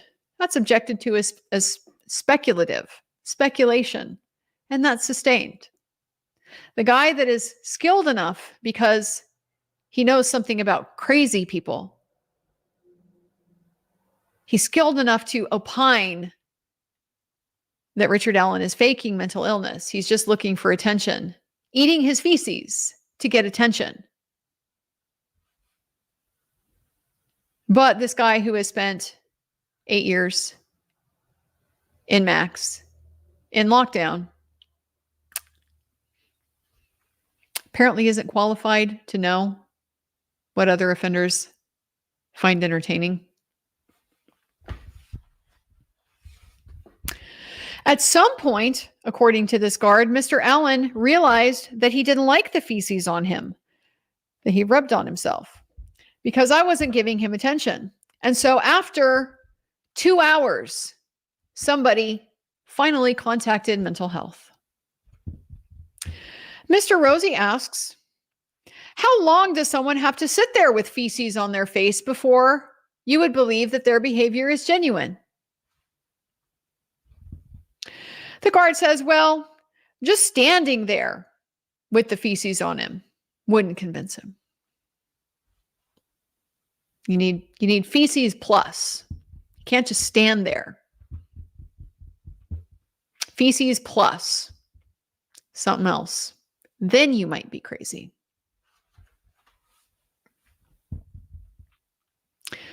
Mr. Rosie asks, how would you feel if this was your grandmother? And I thought this was a good question because that's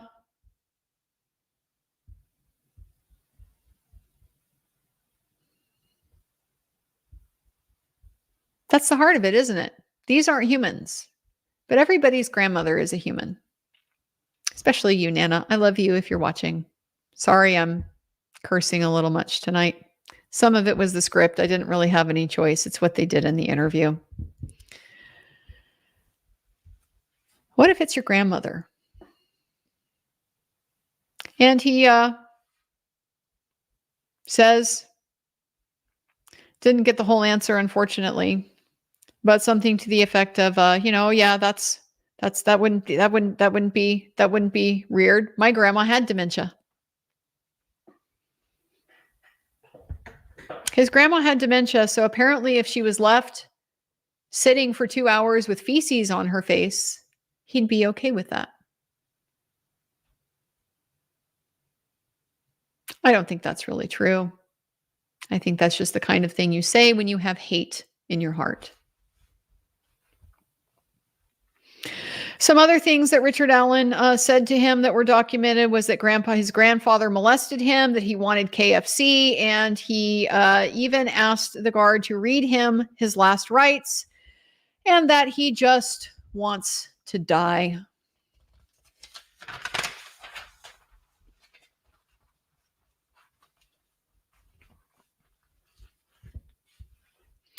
He remembers Richard Allen tapping his head on the wall repeatedly for a long period of time, to the point where his face became black and blue, his entire face. According to this guy, no, it wasn't all black and blue. It was swollen. His entire face was swollen, but it wasn't black and blue. And he questioned the authenticity of the head tapping, because he wasn't slamming his head. He was just tapping it. And that's pretty normal for people who have nothing to do. Like in the hole. That's a pretty normal thing to do. Tap your head against the wall until you injure yourself. Because you're so bored, being hurt is better.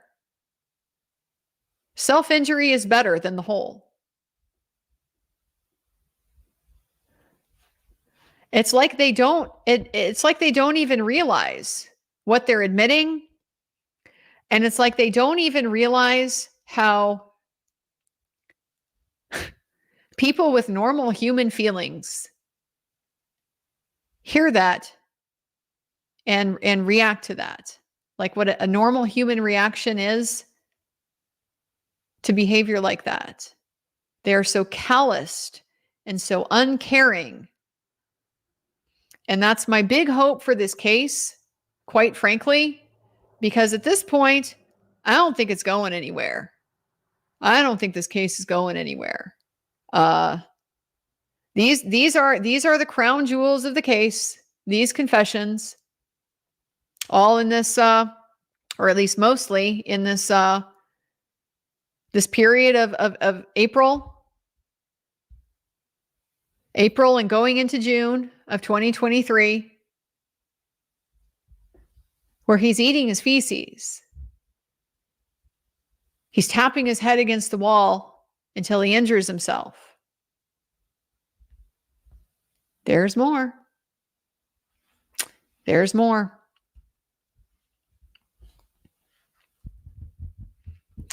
So it was only when he had the injury that that's when the guard went ahead and reported his behavior to a supervisor. So the hours and hours and hours and hours and hours of tapping, that's just attention seeking. He didn't report that. Only when he was actually injured.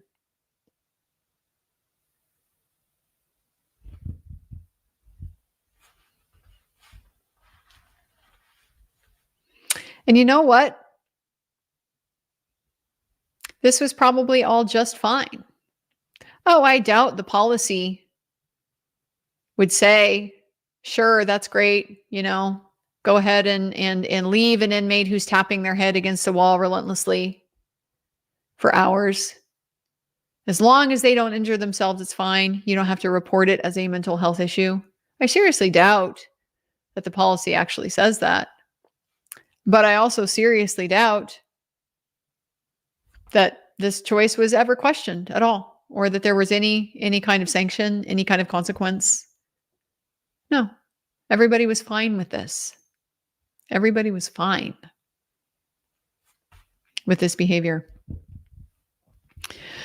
He also refused meds. He refused showers.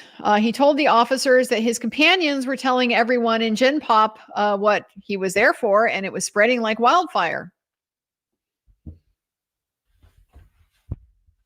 Yeah. Everyone knows what can happen in prison with people who hurt kids.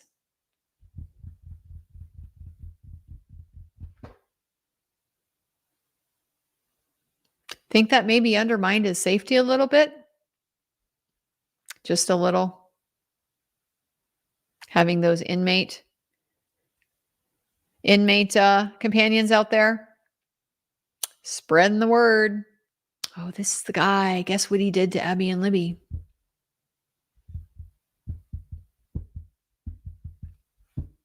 They put a target on him.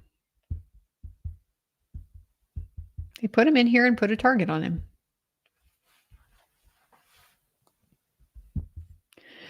He said in period of May to June to July, Richard Allen accepted what was happening to him. And that usually people at prison come to accept where they are and what their situation is. He acknowledged that Richard was completely isolated from society for months and months. He slept on a slab on the floor, but it had a mat. Had the toilet in the room next to his bed, the food through the door, all of the inmates in segregation the same, but all of them have been convicted of crimes. Said it was normal to wear a gown, acknowledged the suicide watch has more restrictions, that he has recorded the entire time that he is in there. Here's some other things that are documented in those logs. April 7th of 2023 at 1:15. I will never smoke again in my life. And then he ran in place naked for 5 minutes. 1:30, God, I'm sorry for wasting your time. I'll never smoke. I'll never cheat on my wife again. I'm a Libra.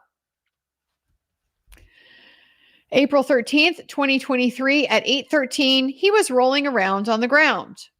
He didn't call mental health for that because Rick wasn't trying to self-harm, and that inmates do that sometimes. They roll around on the ground. because all there really is to do is to work out and read. So rolling on the ground is not super common, but some do that. Mr. Rosie asks, do you ever see animals in the zoo do that? That drew an objection and it was sustained. At 8:45, this same day, April 13th, I swear I never cheated on a cigarette. God, I was eating a pizza.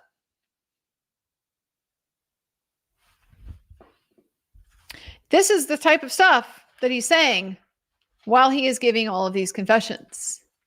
All of this nonsensical stuff.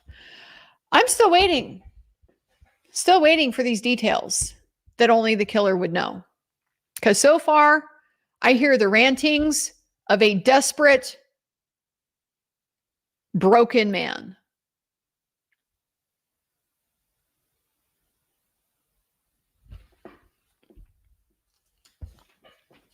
This officer said, yes, he's had some mental health training, and he agrees that putting somebody who has mental health issues in the MCU, it's detrimental to their mental health.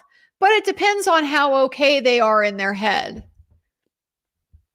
So some people with mental health might be okay enough in their head that solitary for months won't be detrimental to them. It just depends on what's in their head. This sounds like a willpower kind of thing. He thinks it's willpower. Let's put him in a cage. Let's put him in this box. See how he holds up? He belongs in a box, as far as I'm concerned. A lot of these guys belong in a box. If the federal government is not investigating this institution, then I'm not sure why we have a federal government, honestly.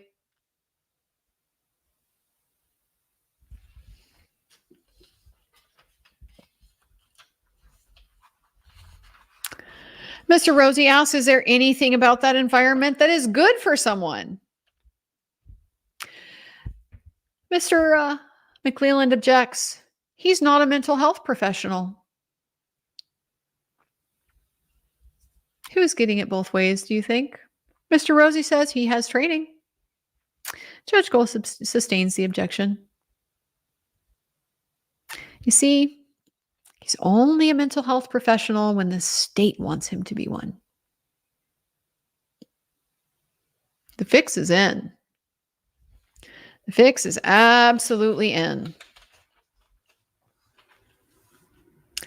McClelland asks, isn't it true he has opportunities for recreation and he even had a Bible? Yes, he did. We already heard about the 1 hour a day he could go into the other cage. He could go from cage A to cage B as a break from his Candy Crush. Still no human social interaction other than being, yelled at by inmates through the walls. No physical contact. Mr. Rosie asked about bringing out crayons. Yeah, they'd sometimes get crayons in the, but not when you're on suicide watch because you're restricted. So some of the other inmates, they would get crayons. He described again the cubicle room where they would have therapy. It's a square room with a table. There's a little part to the side where he calls him the code person. The code person, the person that has a mental health issue, sits and talks through the grate to the counselor. So that's that cage therapy we were hearing about. Jury question. Is everything you've logged video recorded and audio recorded? Yes, he says. Do you know if these recordings are saved? Yes, he says. What would happen if someone had feces on them? We would take them to a separate shower and have them wash. And if they don't wash themselves, we would wash them for them. And I bet they did it very carefully and gently, don't you?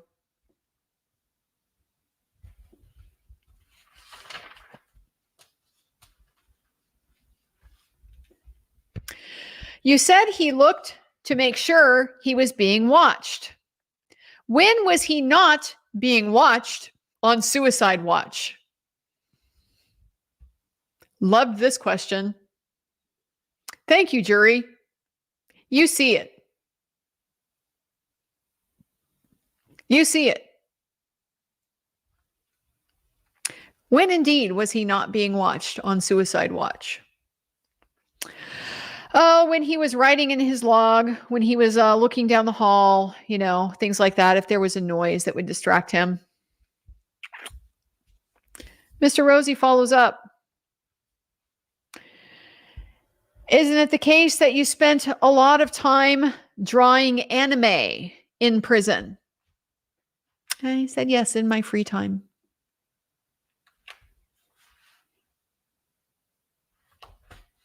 That's why Richard Allen is a pain in the butt, because he has needs. You're supposed to be a human caretaker. Your job in there is to keep him safe and keep him secure. But he's losing his mind, and you're annoyed with him because he's taking you away from drawing your anime. I'm starting to be reminded of,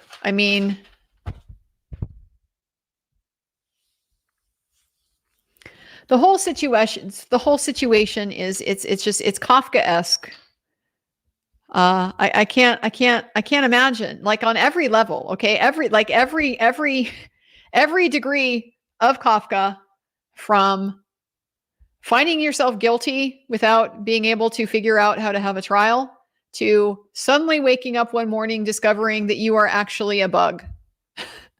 Like, things are so transformed and completely, reality is something else. This whole experience is just Kafkaesque.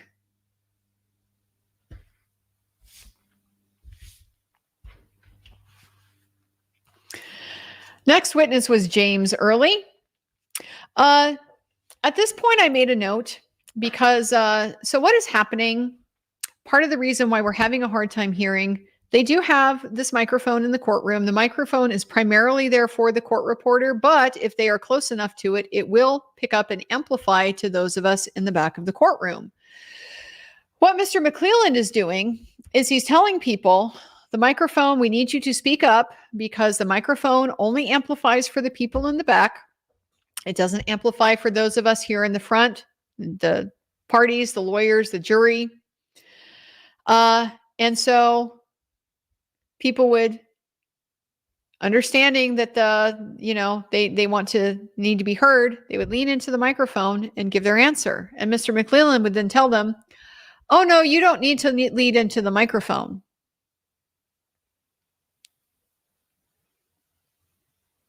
If they lean into the microphone, we can hear them in the back of the room. But Mr. McClelland made sure that they knew that they didn't need to do that. Us being able to hear was not important, not a priority at all. So that's a big part of why we weren't able to hear a lot of this stuff as it came out.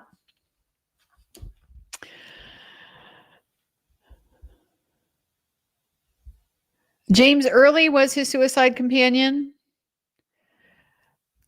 April 8th of 2023 at approximately 4:30 p.m. I am ready to confess. I swear to God, I killed Abby and Libby. Fuck you. And I think he said Ron. Fuck you, Ron. May 1st of 2023 at 8:50 a.m. He was walking and mimicking Early's movements in his cell. And he said that I confessed to the warden and to Dr. Walla. Mr. Rosie says, were you aware he had already written to the warden? And the officer was not. The first time he had a safekeeper in this unit. because it's never happened before anywhere in the state. Somebody that's there on a safekeeping order that's never been convicted of a crime in the maximum security prison. First time he'd had one of them in there.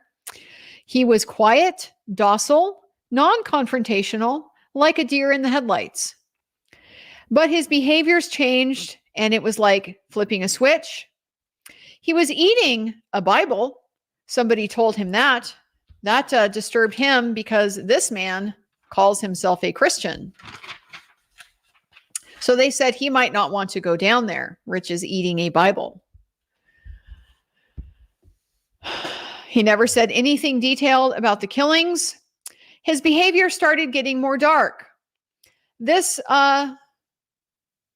officer's voice starts getting quite low. Could not pick out each and every detail. So unfortunately, I'm only able to get the general gist of it. I will give you that. He was putting his fingers in his rear end. He was collecting his feces, rolling it up in a ball, lining it up. There was something about a tray that I wasn't able to hear, like trying to eat his tray, putting a spork in his genitals. And then he told a story about Richard Allen getting toilet water in his cup and having like a moment where he looked at it and thought about it and went bottoms up.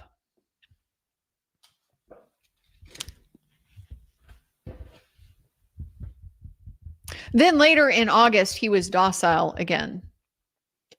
Why am I guessing this is after they drugged him?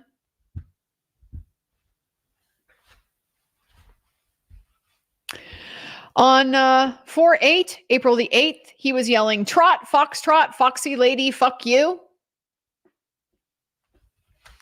He was saying things that didn't make sense. On April the 8th, at about 5:23 in the afternoon, 5:46, he was attempting to drink the toilet water. He also had a bottle of hot sauce that he was trying to eat, and he was urinating on his mat. On April the 9th at 3:39, he was laying on the floor mumbling. At 3:55, he was still laying on the floor mumbling. And at 4:08, he was still on the floor mumbling. The witness heard a lot of mumbling from Richard Allen. On May the 1st at 9:53, he's been pacing. He's now pacing in his cell.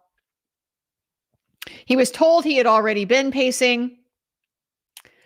At 10:15 a.m., he's awake and he's asking staff something about World War III. It was like asking staff to start World War III or something like that. And then he was asleep, dead asleep 10 minutes later at 10:25 a.m. This witness was used to seeing crazy people back there. They were not warned about any mental health issues with Rick. They thought that he was perfectly normal.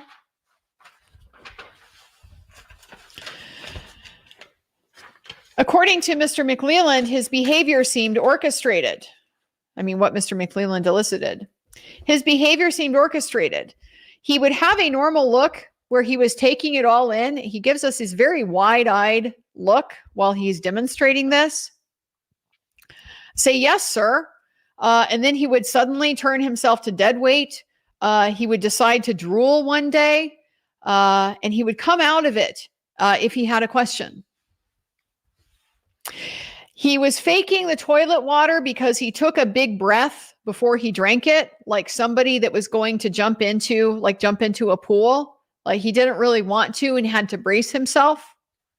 You think maybe he didn't want to drink the toilet water?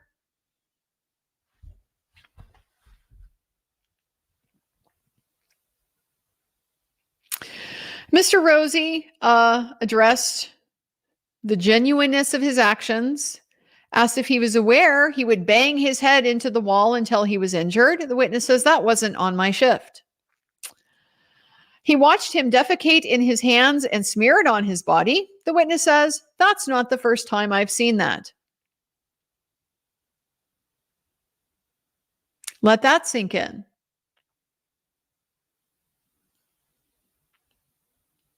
normalized behavior in the IMU. That's another word. Sorry, intensive management unit. Another little lingo here in Washington. In solitary, normalized, smear feces on yourself. That's just part of being in the hole. I've seen it before.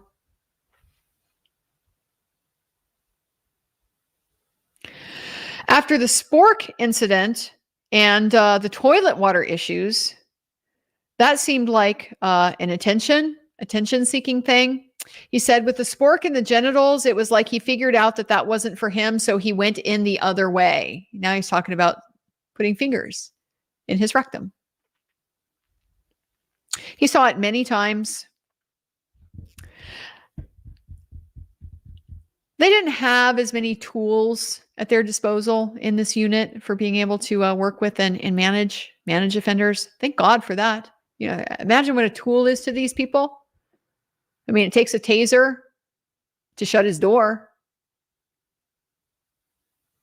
What kind of tool do they want? An electric chair? Mr. Rosie asks, do you think there is maybe something about that place that makes people do things like that? And the officer says they realize after they're back there more than a day or two, they just realize that that's what people do. So they use it to get what they want. He's literally talking about eating your feces. It's what people do. So they do it. They use it to get what they want. And so it gets attention when it starts permeating the air. When it annoys the guards, that's when it gets attention.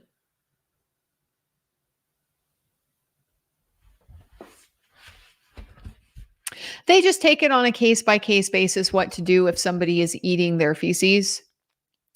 He says, yes, there are people there who are really, really sick.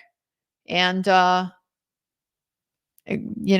if maybe that's why they act that way, because they're really sick. He says, well, I think the environment would affect anyone in there that's in there long enough that has a mental health condition. He kind of trails off. I couldn't get the exact words, but that was the gist of it. I think the environment would affect anyone that's in there long enough.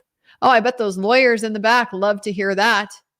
I bet it would, because it sounds like these are everyday things that you have come to expect and that you think are okay.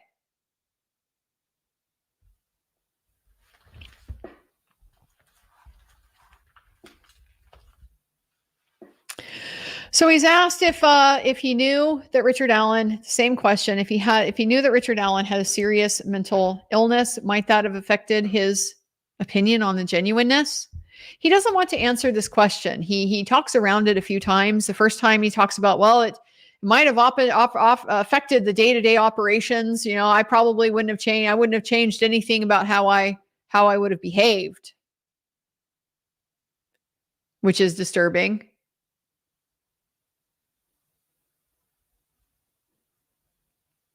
So the final third time, if you found out he had a serious mental illness, would it change your opinion about the genuineness of his behavior? And the guard said no.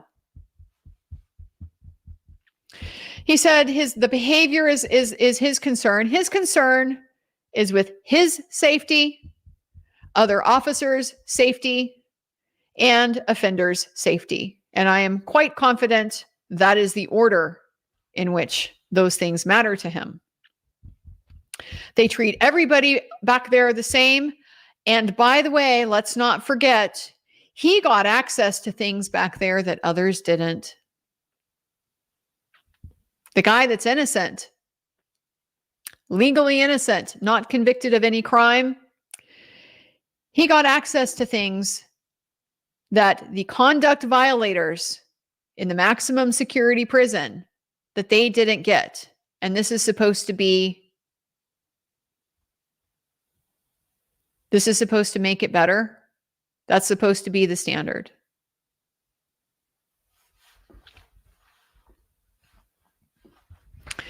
I couldn't hear how this concluded because by the end of this witness was speaking so low that everything trailed off. Mr. Rosie also began to speak very low. He would approach the witness quite closely, stand very close to the witness box, and he's modulating. He's modulating his voice. He's had his phase in this afternoon doing these crosses where he has gotten animated, with these objections. The conditions of the facility go to his mental condition and whether or not he is able to meet with his attorneys. He was getting quite fired up about this stuff. By the end, it's almost like he was just as tired and as sickened and exhausted as the rest of us. This is exhausting. This is emotionally exhausting to hear this. And it's almost like you have to overcompensate for the lack of emotion that these witnesses have. You have to feel the things for them because they clearly don't. And so the horror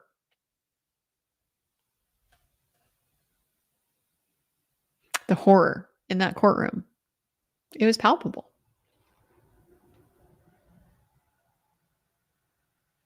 So it was very tiring, and I feel like Mr. Rosie was feeling that as well. Towards the end of his crosses, he was just quiet, resigned, tired, like just almost like it's.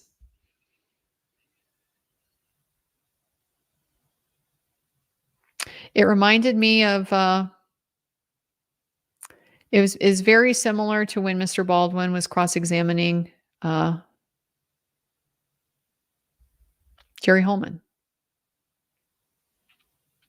And Mr. Baldwin, Andrew Baldwin, he has also had his animated moments, his sharp questions, sometimes maybe going a little bit over the edge. You're so desperate to think that this is this man's car that you lied to the jury before lunch. Remember that question. Came out firing with that one. But when Mr. Baldwin cross-examined Mr. Holman, it was not that. It was quiet. It was measured. It's sad, is what it is. It's sadness that they're expressing. Jury questions. Do you know how long Richard Allen was on suicide watch? Don't know when he came in, but he was taken to the suicide watch cell where he was placed because it was safe. The open dorms are in Gen Pop. They're open dorms. So this was the only place for him to live. Was Mr. Allen in the same cell for 13 months? Yes. When someone is on suicide watch, what are they allowed to have in their cell? They are allowed a tablet. It has Wi-Fi, a phone, reading material, such as a Bible or other literature. If you've seen the prison libraries, the literature, that's a bit of a stretch in that description. But there is words on paper that they will be able to read. Any materials provided by his counselor, food items, commissary allows them extra food and clothing. Mr. McClelland elicits this. Did he have a television? This officer who was there guarding him does not believe he had a television. So contrary to what the warden said at the beginning, the guy who's actually there keeping an eye on him does not believe he had a television. Mr. Rosie said, did you say that he could get a phone like other offenders? He did. And Rosie said, but he's not an offender. And that stopped the guard for a moment, but he was part of my rounds. So the guard treated everybody the same. Everybody is an offender because that is easier for him. It would be more difficult on his rounds to treat a non-offender differently from an offender.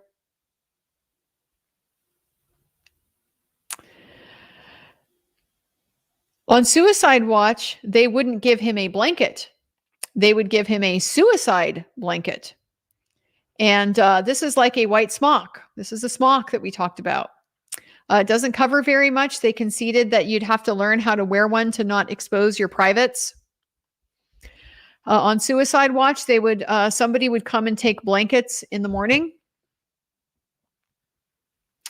And as far as commissary goes, there are rules about how to get it, and there are restricted items from commissary. And commissary, of course, has to be paid for by a man who is no longer working.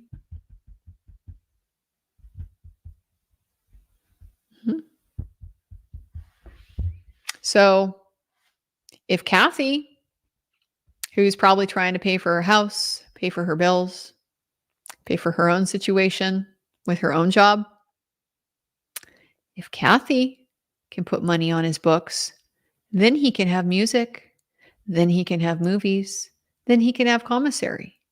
But if Kathy doesn't have the money to pay for those things, he gets Candy Crush and an hour with a pull-up bar and the Bible. And the rest of the time, he is in that room, completely isolated, with only whatever his mind can fabricate to entertain him. And that is exactly how the whole drives people crazy, from the lack of stimulation.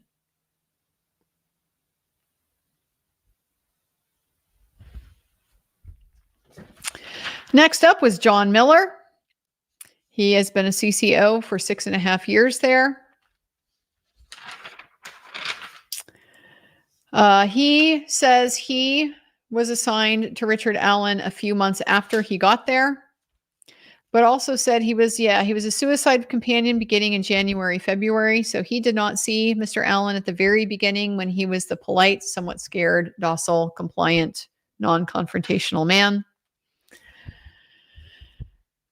His observations.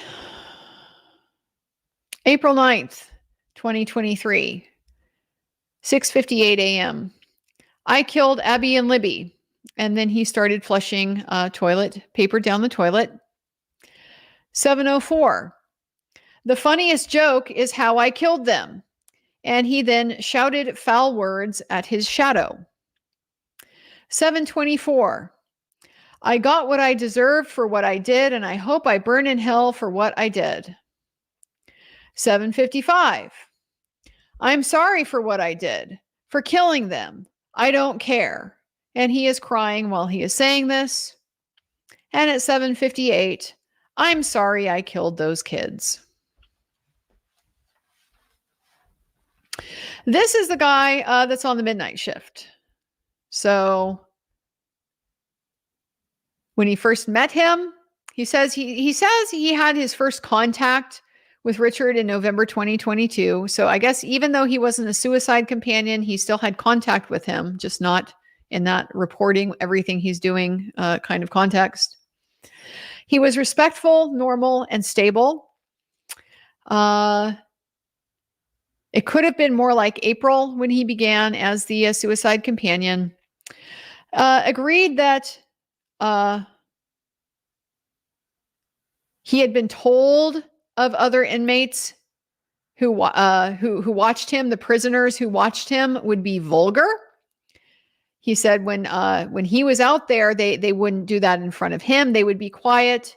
But he was told about them being vulgar, and that caused the inmate companions to be pulled. So now we have two people saying that it was how the inmate companions treated Richard Allen that caused them to be replaced by the corrections officer versus the warden, who may or may not have been fired over something relating to dishonesty, who says that it was just so he could have privacy with his legal mail.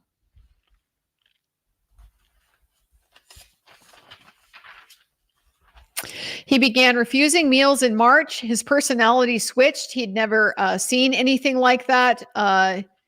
He didn't believe someone had turned him in. He probably killed his own family, his grandkids, molested his sister. He asked them to kill him to save his family.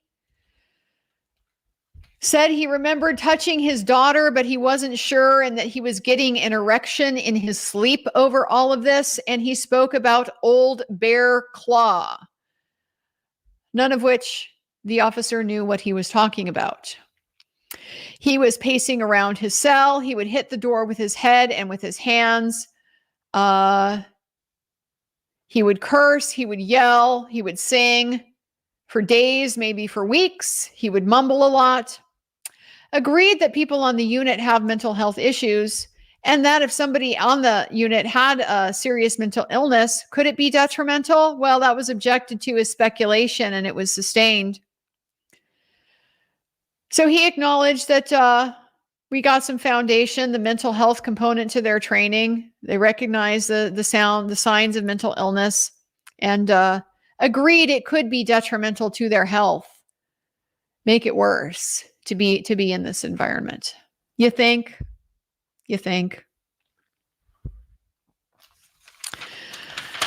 April 9th at 6:46. I only killed them to give my family more time to live. I don't want them. And then something. Part of the problem we're starting to have here is that he's beginning to say extremely nonsensical things. And so combined with not being able to hear very clearly, you can't take context cues to fill it in because the stuff is insane. You can't tell me that my wife is dead and I'm sorry I killed those kids. I was afraid they'd save my wife. Something touched my daughter, but I don't remember.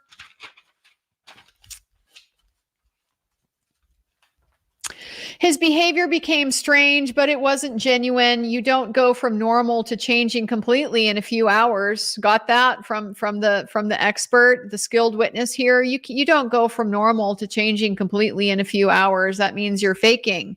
So he thought it was orchestrated and planned. Why? Don't know. We acknowledge that he was concerned about his wife, that's a common theme, that he wanted to spare her, that he never said anything in detail about how he killed the girls. He was treated by Dr. Wallace, so she's in the best position to opine on his mental health. They are laying the foundation for this repeatedly. Believe he was in psychosis? Can't speculate on that.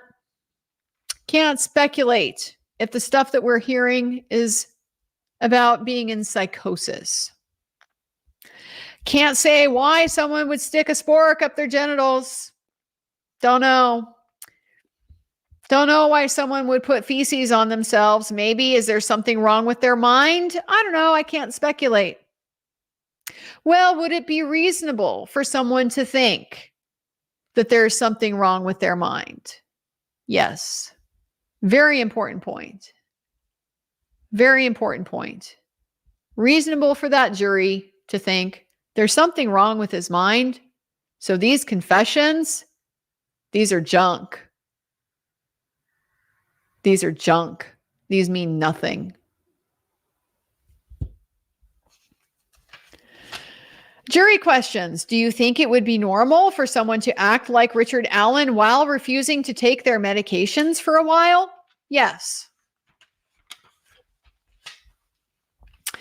Next witness, Brandon Fisher. Brandon Fisher is a former employee at Westville. He was there for 7 months. His watch reports. April 20th of 2023 at 6:25 p.m. Richard Allen confessed to the warden, said it was 2 times, and per management, he always says that.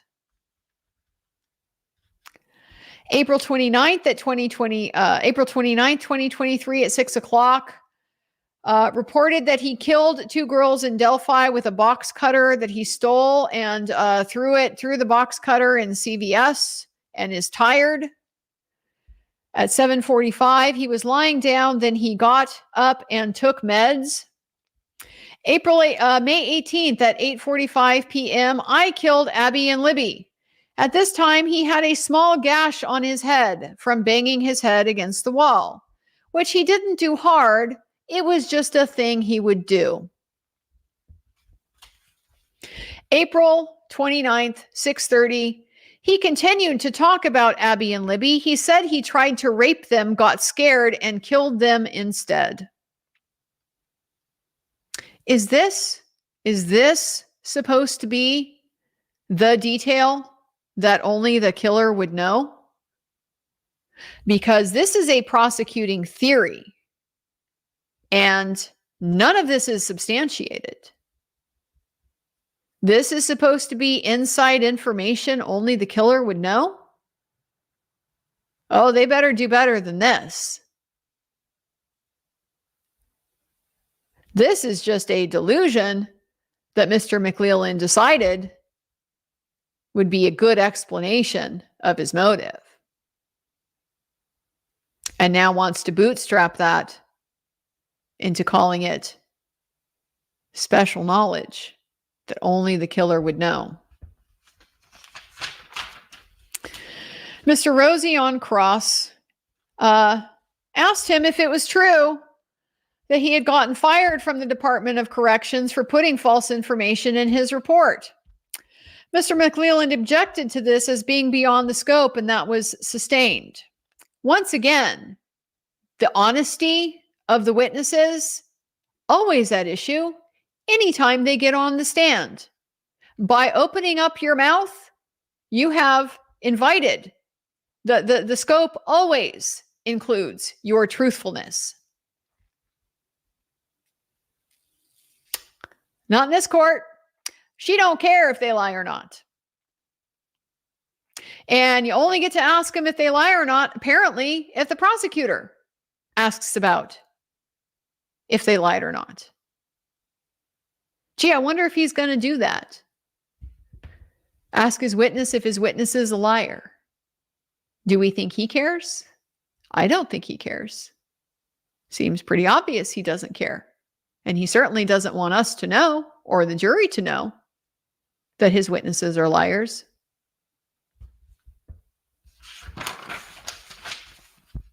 His behavior was just an act. He was never told anything. This guard was never told anything about his mental health issues. He didn't even know who Dr. Walla was. Sometimes Rick would be in bed. Sometimes he wouldn't. They could not see mental health staff overnight. There was no mental health staff overnight. Sometimes in an emergency, they could see medical. He did see Richard Allen with feces all over the face. As to whether it's strange behavior, well, in prison, that's something you'll see. Mr. Rosie asks, that's normal in prison, isn't it? And the witness replies that there are things that go on in that place that don't go on out in normal society. Rick was described as precious cargo. Precious cargo. He had never been assigned to supervise anybody who had never been in trouble. Made the comment about how he killed the girls with a box cutter he stole from CPS and said he wanted to write a confession. The witness was unaware that he had already written one by then. He had already written the confession. April 18th, 2023, 8 something p.m. Rick is banging his head on the door. He's asking someone to read the Bible to him. At 8:15, I killed Abby and Libby. He's got the small gash on his head, but he wasn't banging it hard. The witness concedes that some people didn't like guarding him because they knew what he did. Oh, did they? Oh, did they? People treated him as if he had already been convicted. He said he lost his virginity with a babysitter at 11. He said he was raped. He said the girls screamed when he committed the crimes. Acknowledged that the inmates yelled at him, told him to kill himself, and called him a baby killer. Witness says he was acting like he was living in the 1300s or 1400s, and that he knew he was telling the truth about these confessions because of the look in his eyes. He does acknowledge he has no special skills to tell truthfulness from someone's eyes. On redirect, Mr. McLeland elicits that his actions, they were an act. When you're sitting there for 8, 12 hours a night, we spoke a lot, had conversations, never had any issues, talked about childhood, things he would like to do. The warden said, no communication. Again, with the inconsistencies. Nobody knows what the story is here. They heard him say something about feces on his face. He said, I won't be doing that again. I guess that means he's faking it. Mr. Rosie, and then he did it again. The witness, maybe on another shift. I only know about that one time. Witness says, I'm 38 years old. I learned right and wrong. Somebody mentally ill. He's very quiet, fading off, can't tell what he's saying. Agrees he can't tell if somebody is mentally ill by looking in their eyes.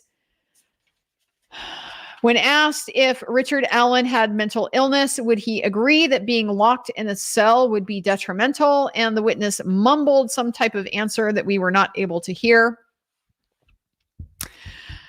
Mr. Rosie, you states you knew right from wrong and you never got in trouble, but you lied on your application and it got you fired. This drew an objection from Mr. Rosie, who is now going to posture that Mr. Rosie is, or from Mr. Baldwin, who's going to posture that Mr. Rosie is doing this for the second time. He's blatantly violating the court's order.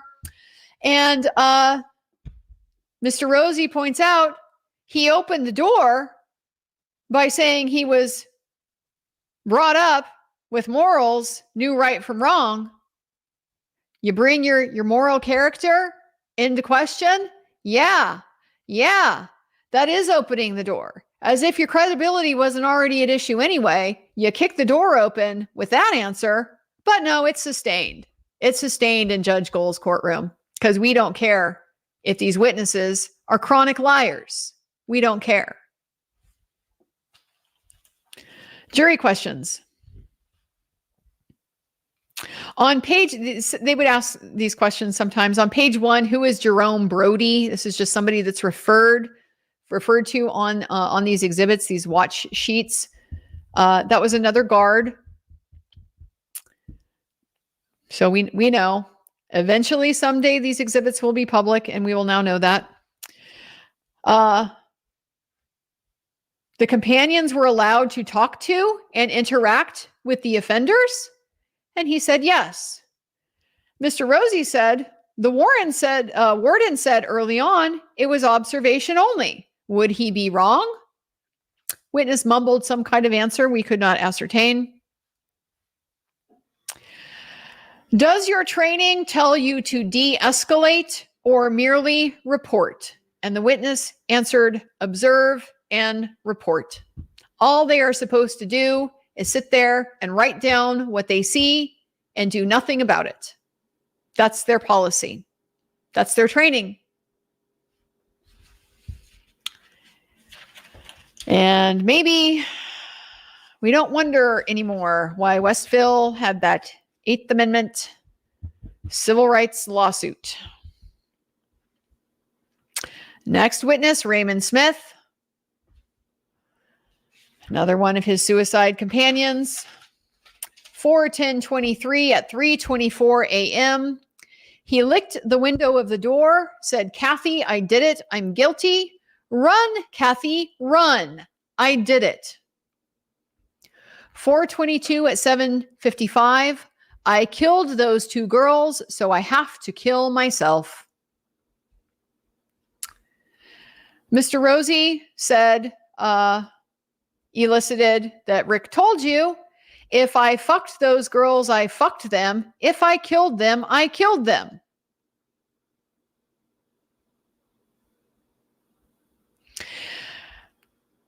In the report, he thought that Mr. Rosie asked if he thought that he had a problem with memory based on his report. Did he think that Mr. Allen was having a problem with his memory?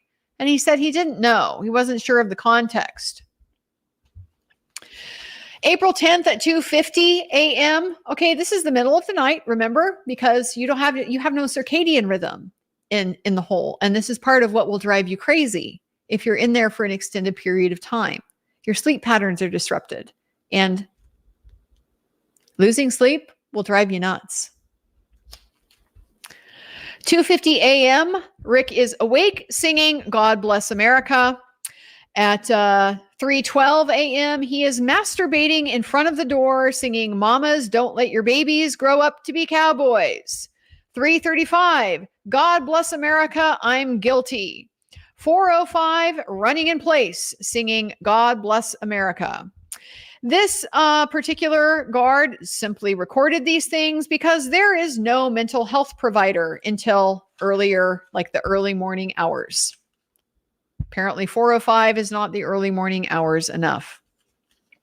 4:50, I want to go camping. You, me, Roger, Marvin. Chris is my best friend. None of these statements made sense to him. He never mentioned details about killing the girls. Richard Allen was previously polite. He slept a lot, lots more than others. Maybe a sign of depression. His cell was pretty bare, not a very stimulating environment. Well, that's prison. Last time he heard him say anything about the case was before July. Agreed that other offenders would try to agitate him. They would yell at him that there is no insanity defense. Mr. McClelland said, he asks, as far as Richard Allen speaking about sex, he said, if I killed them, I killed them.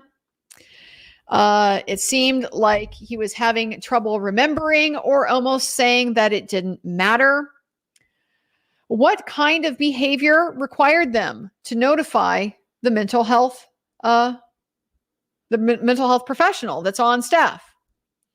Well, if they are about to commit suicide, that is when they will notify mental health. They are about to commit suicide. Nothing about Richard Allen's behavior at any point caused him to notify mental health immediately. Repeated the statement, I killed the girls, so I have to kill myself. What about that statement? Well, I had him under observation, so if he had done anything, I would have stopped him.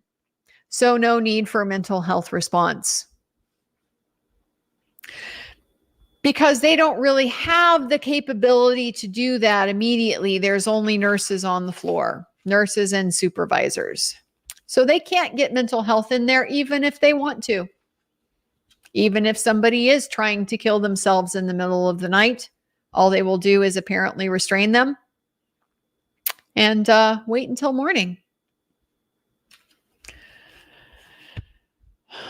In April, he was on suicide watch. His cell was stripped down to almost nothing. He had no sheets. The jury questions, what are suicidal actions that require calling a doctor? The answer, the physical act of trying to kill yourself. Physically trying to kill yourself, that's it. That's all that gets a doctor. And these guys, they're looking for attention. There's no attention to give them.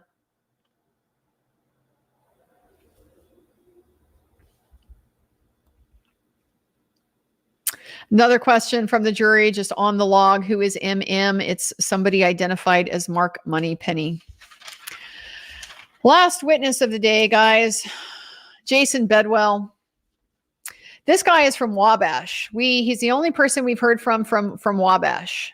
This is after Rick got transferred. He is on the 6 a.m. to 6 p.m. shift. He was performing a very similar role to what they called the suicide companions at Westville. I thought I heard him say they called this unit the Shoe. I could be mistaken about that, though. So he would watch, same thing, watch Richard during the day. Every 15 minutes, he would do a round, observe him, see what he's doing, go and write it back down in his log. And he would stay enough time at the cell to observe unless there was something going on that just required him to be there longer, to pay closer attention. So on February 4th, 2024 at 10 a.m., Richard Allen in his cell said, "I'm sorry for what I did. I'm sorry for killing those girls." He was crying, awake, and talking to himself. Mr. Rosie spent some time establishing the conditions here are still exactly the same as they were in Wabash. It's the same 8x12 cell. It's solitary confinement. He has no contact with inmates. But they would yell at him through the wall, and he could, if he wanted to, speak through the wall to other inmates so he could have some social contact that way. Between 6 a.m. and 12 noon, he was lying down. In the notes, he had a lot of lying down and a lot of sleeping. Sounds like depression. He would get up for chow, sit down. At 9 a.m., he was taking meds. At 6:30 a.m., he was eating and drinking. On April 4th at 10 a.m., sorry for killing the girls. Mr. Rosie establishes there's a key to make these logs accurate. And apparently, when this officer was interviewed later, he added some details to his statement. So there he told the police that Rick Allen was curled up in the fetal position. Asked, is there no way to put it on this sheet? To note it on the log that he was curled up in the fetal position. Points out that there is a number 27 code that is for other. Could have used that. He was facing the wall on his bunk. His demeanor would change from calm to almost hysterical. They didn't note that. At 9:45, he was laying down crying. There is a code for crying that is number 8.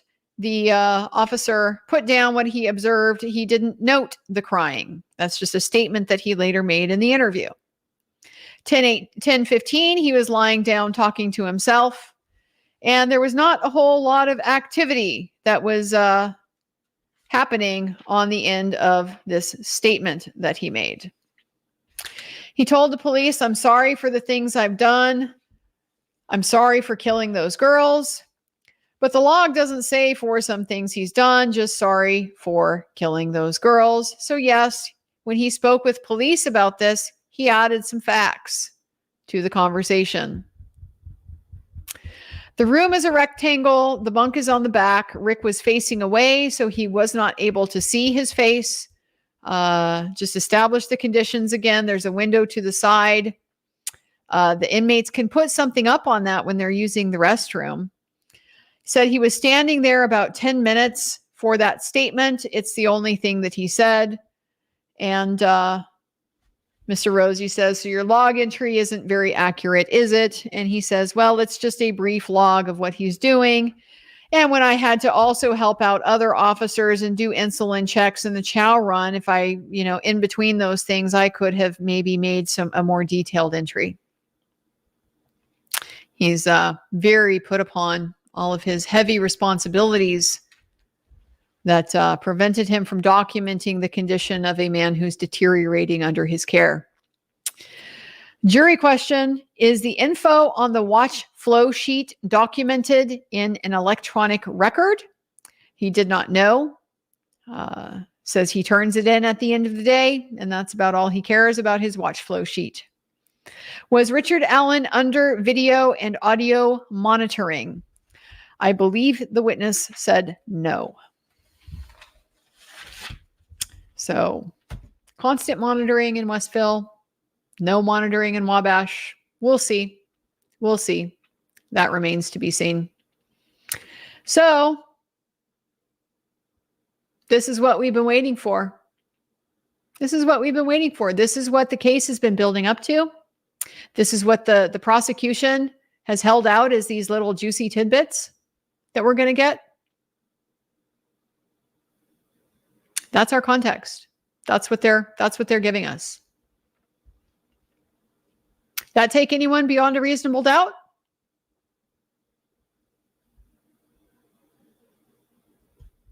I don't think it's going to take 12 people on a jury beyond a reasonable doubt. Of course, I could be wrong. But I thought they asked some pretty compelling questions there. I don't think they were blind to the horror that everybody who is listening today experienced. And the fact that they got to see that. They got to see Richard Allen literally at the moment, the last moments he had before he lost his freedom and was put in this environment, before he became that.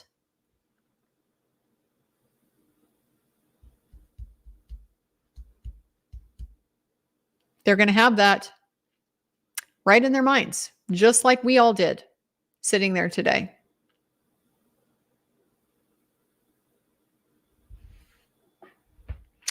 It was a bit of a rough day today, guys. No two ways about it. Today was very ugly. It's a day that does not give me any pride in the justice system. Does not give me any pride in our penal institutions.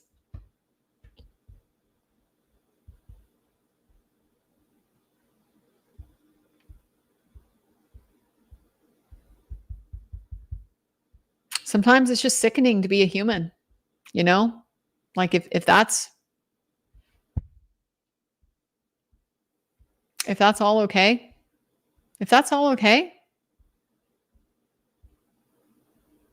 can I like go be a frog or something? Not live in a world where people will treat other human beings like that.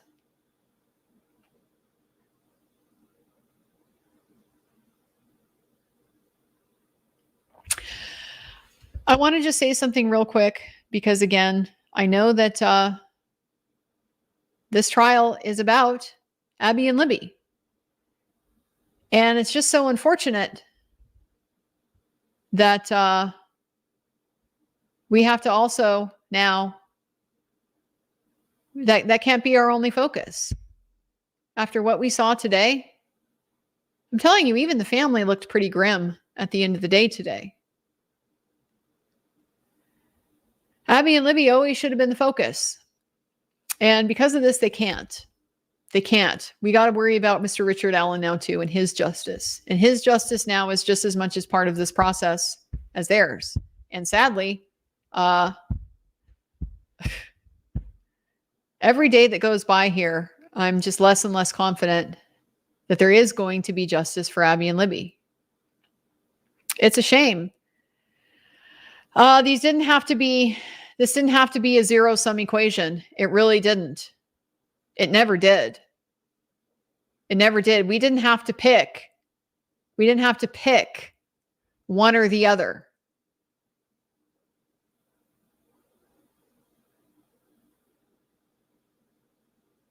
And that's what these folks, these investigators, these prosecutors, these police officers,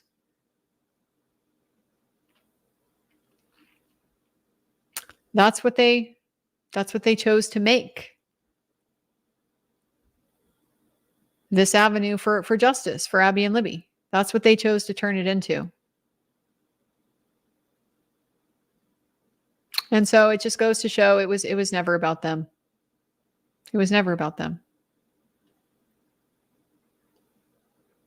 That old saying, I think it was Nietzsche, might have been Schopenhauer, might have been somebody else altogether. Can't even remember. About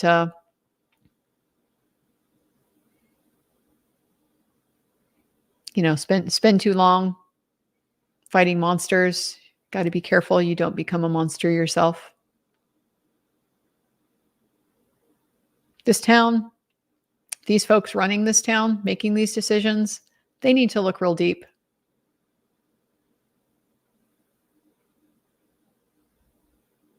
And now we know.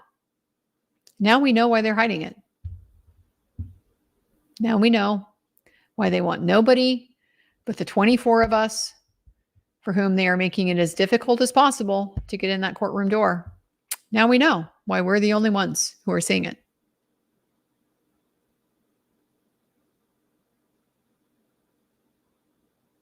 And I hope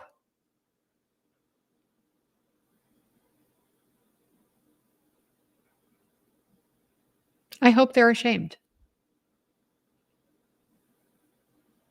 I hope they're ashamed.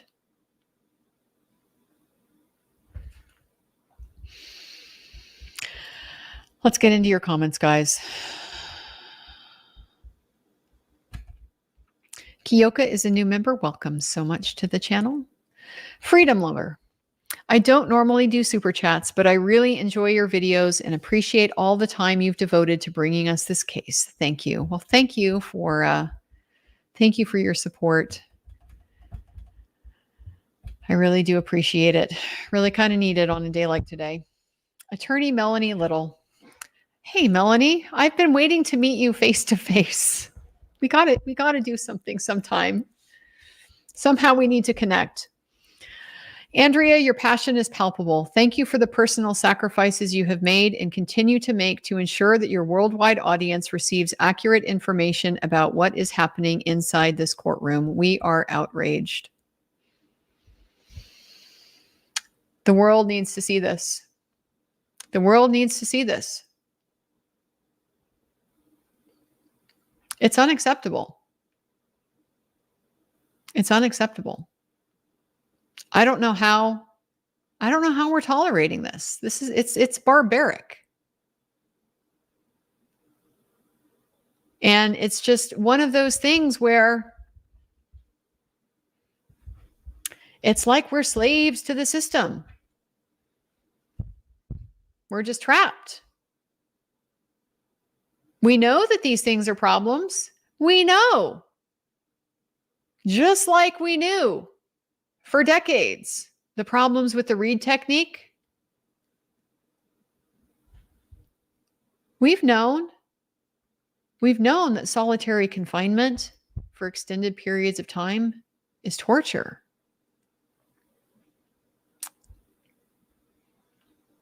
This isn't news, and yet somehow we can't seem to manage to change it. And I just don't know why that is. It seems like it should be so easy. Just vote for the right people, make some new laws, maybe file some lawsuits. This facility already got sued. We heard about this during the pretrial. They already got sued like a decade ago. And the conditions that Mr. Allen was held under, these are the new and improved ones. How does that sit with us?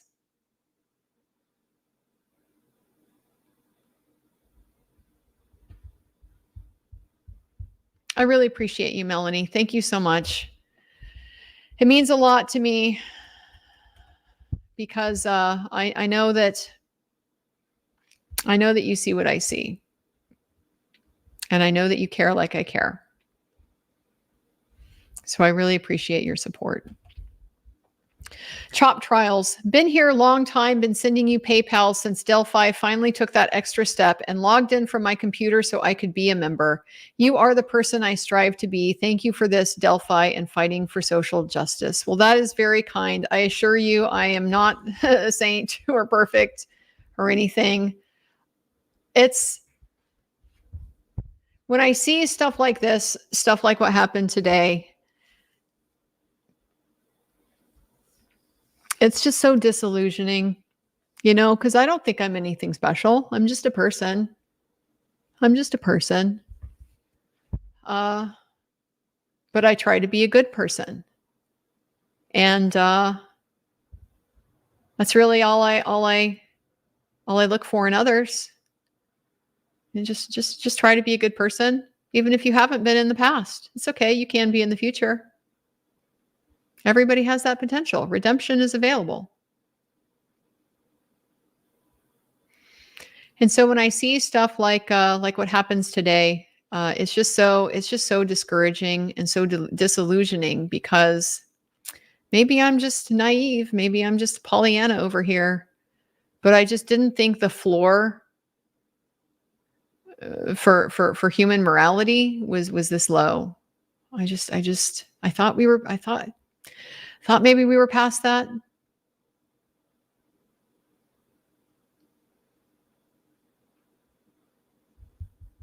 I don't like to be a cynic.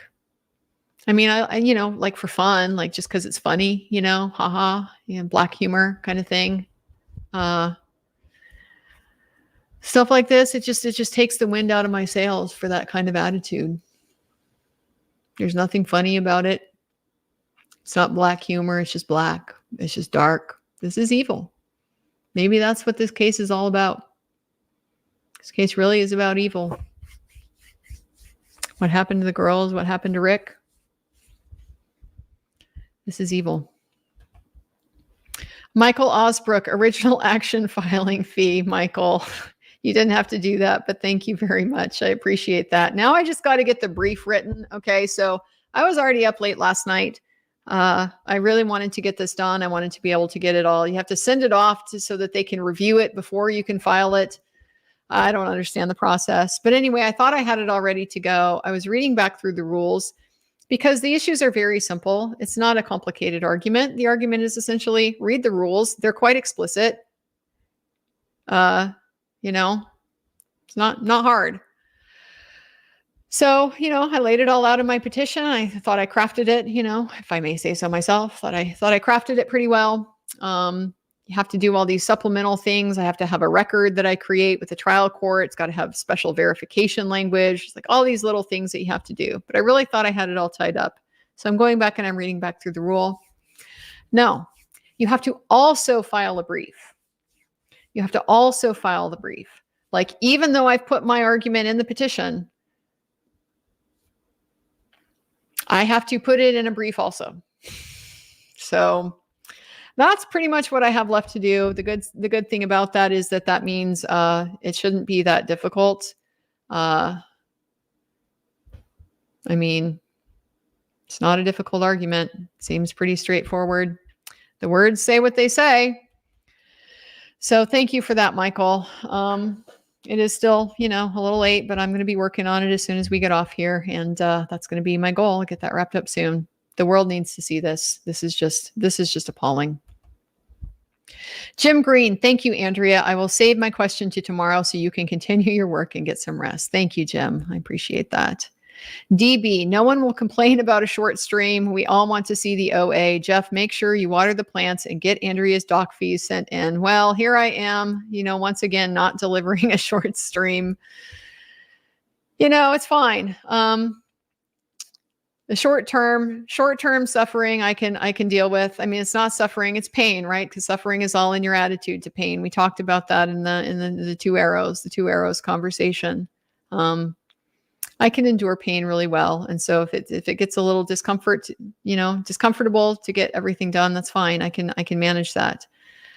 But boy, did today really put in perspective for me the suffering, the pain of Rick and Kathy Allen. It really did.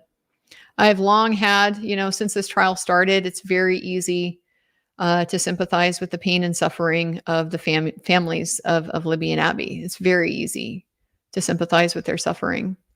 For some reason, it's always harder.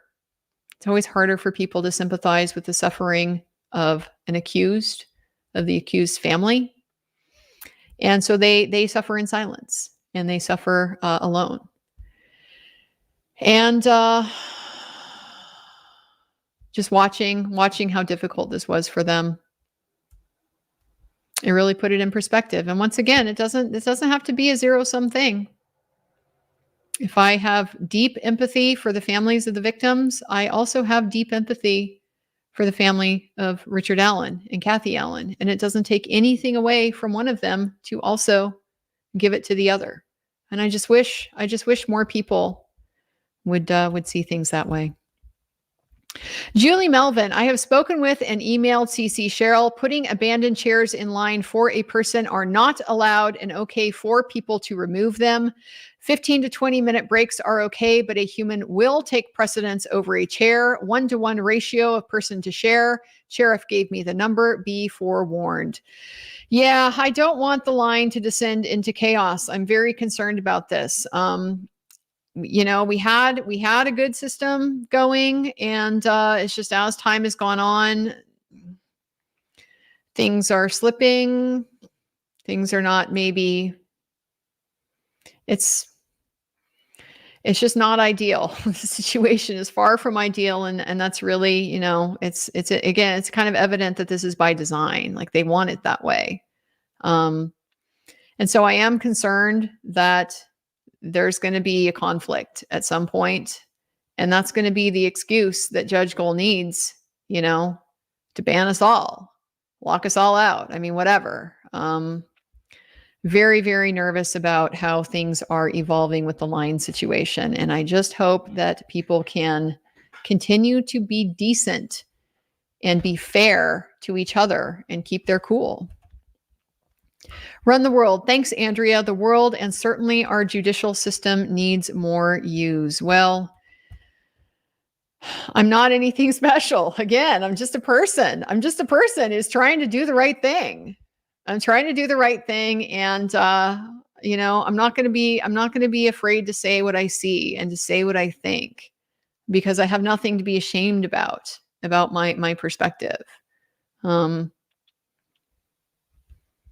So it's a kind thing to say. I feel like the world is full of people like me because I see so many of them in people like you and in your support. You guys are no different. We're an army here. We have that power.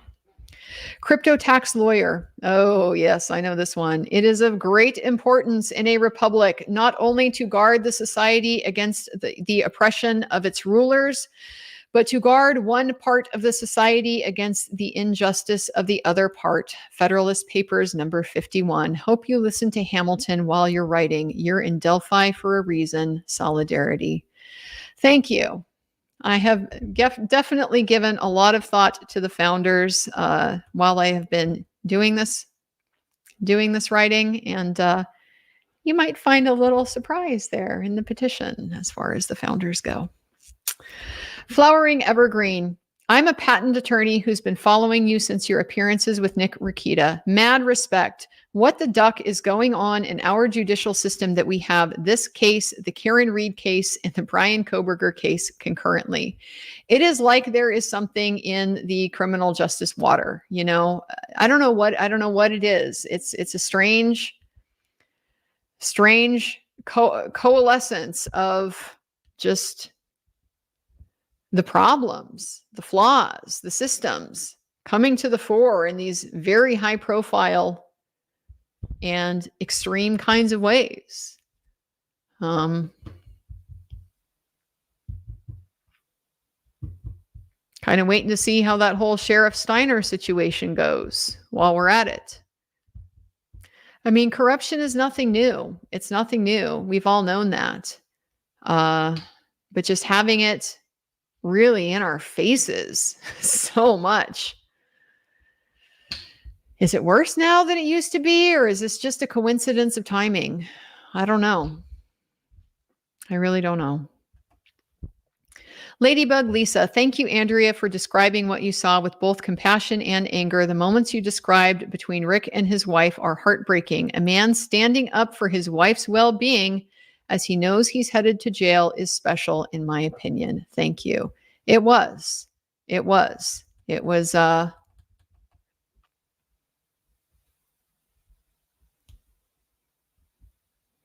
just made me appreciate so much more what this has cost them. They can never go back to that moment. They're never going to be the same people. They're never going to be the same people. I hope I hope that that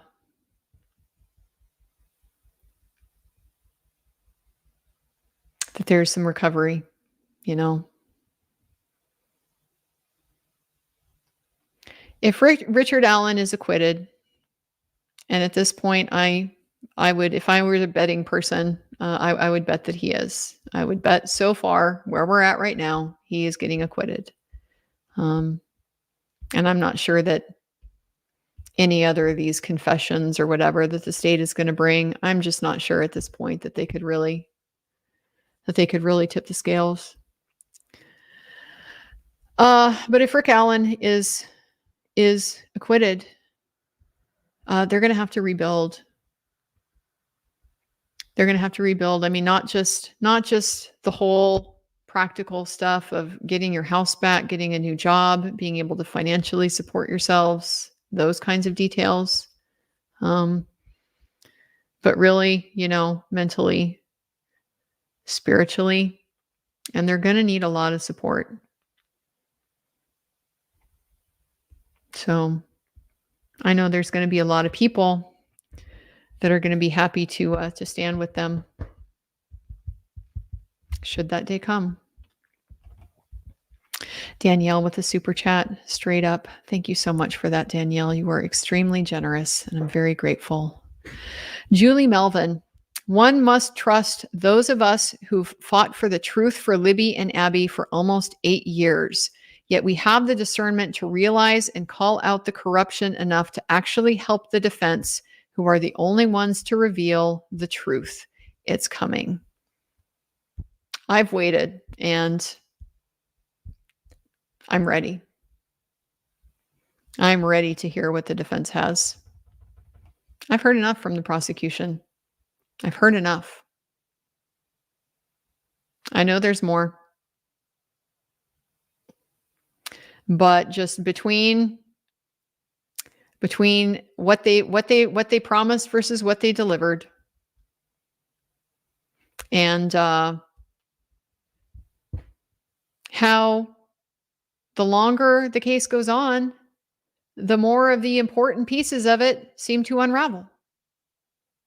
Richard Allen put himself at the CPS parking lot. We watched it with our eyes today. No, he did not. No, he did not put himself in a blue jacket and a black hat on the bridge.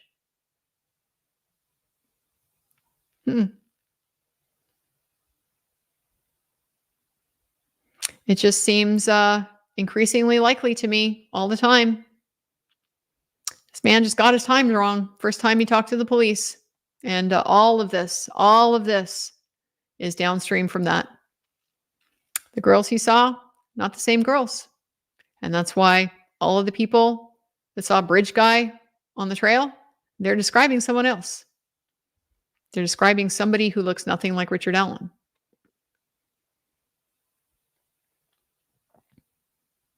So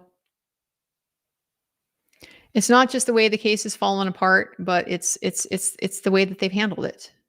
It's the way that the prosecution has handled it. The secrecy.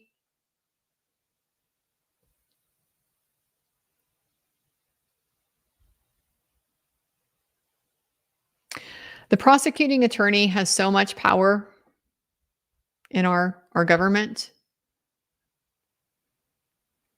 And it's a heavy responsibility. They are supposed to represent us. I would never, ever, ever want to be represented by this, by what I've seen in here. The disregard for the honesty. The trying to suppress the things that we need to know the truth, to know what happened. It's not a game. Rick Allen's life is not a game. Kathy Allen's life is not a game. Libby and Abby's justice is not a game.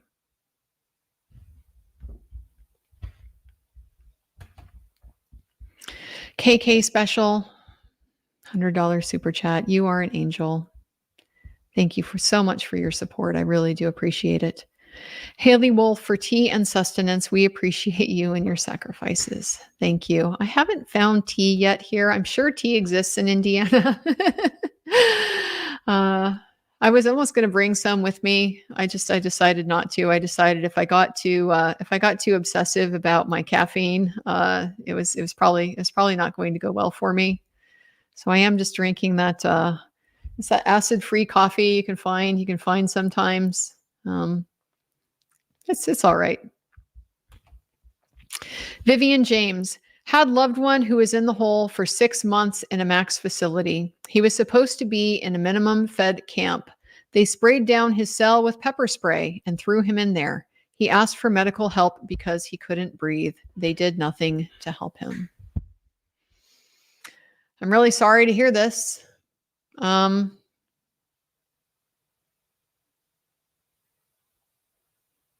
Yeah. When they say it's prison, they're not lying. They're not kidding. They're telling us specifically, like saying the quiet part out loud. Guys, this is prison. This treatment. And every person that is in the hole, that is somebody's son. That is somebody's daughter. That is somebody who was born and cherished and loved. Maybe not as well as you might want. There's a lot of these folks in these institutions. A lot of the reasons why they, end up there can be traced back to never having a chance, just because of the family dynamics that they were born into. But I don't know how it's so easy to lose that. I could never be a guard. I could never be a guard in one of these places. It does. It disappoints me that there are people that seem to be so willing to turn that off, to turn off that part of their humanity that sees the humanity in others. It's a hard thing to see. Julie Melvin, thank you, Andrea. I thank our Lord Jesus Christ that you are reporting the truth and unafraid. We have waited so long for someone like you. May God bless and cover you and your family with his omnipotent strength and protection. Thank you, Julie. God bless you and yours too. Julie, do you think the jury is having trouble hearing the witnesses too? I hope not. They could be. They are significantly closer than we are in the audience. And part of the problem we have in the audience is just that there's competing noise. There's like people rustling around and moving in their seat and flipping their pages. And so all of this stuff, interferes with the ability to get a clear signal from the witness stand. The jury is much closer, but the ones that are the furthest from the witness, maybe. I mean, they could be. I would hope that they would say something if they are. But it also could be that maybe they've also heard enough. Lily B, to help you shine the light on this injustice. Thank you so much for that, Lily B. We are going to bring the light. Verbatim 66 with a super sticker. You are very generous, and I really appreciate it. Brooke, Andrea, what can we do as the public to help besides sharing this information? A petition, send reports to oversight committees, etc. This is a complete injustice. At this point, just as far as the kind of structure of the government goes, this has got to be from the legislature. This has got to go to the legislature. They've got to see this and accept that this is unacceptable. And see, the problem with legislatures is that crime is popular. People love to punish crime. there's never less crime enacted. People never get elected on a promise of, I'm going to make something that is currently a crime not a crime, or I'm going to advocate for somebody who would currently qualify for prison to not qualify for prison.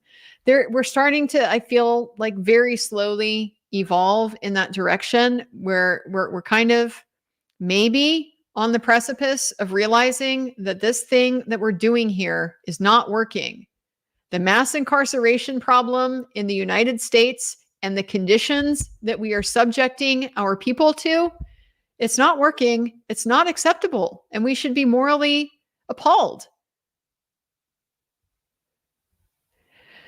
And so we have this problem where what gets people elected to positions where they can do something about it is promising to be tough on crime.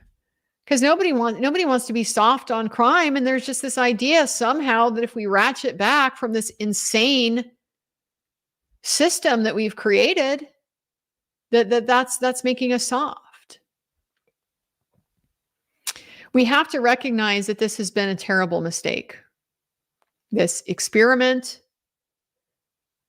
has been a terrible mistake. And I don't know what the answer is. I don't think there are going to be easy answers, because I think we have a reckoning. There is going to be a reckoning.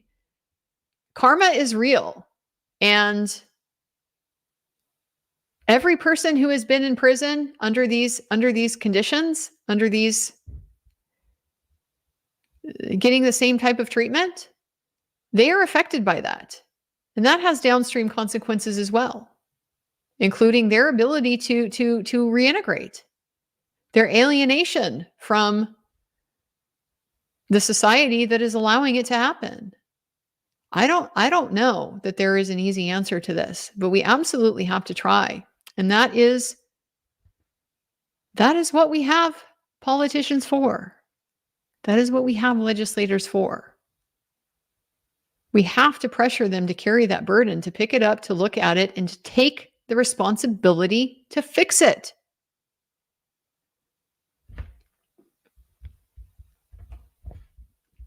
Michigan Farm Boy, is judge error reviewed per error or cumulatively over the whole trial? Do 50 harmless errors become material, or 500 harmless errors become material at some point?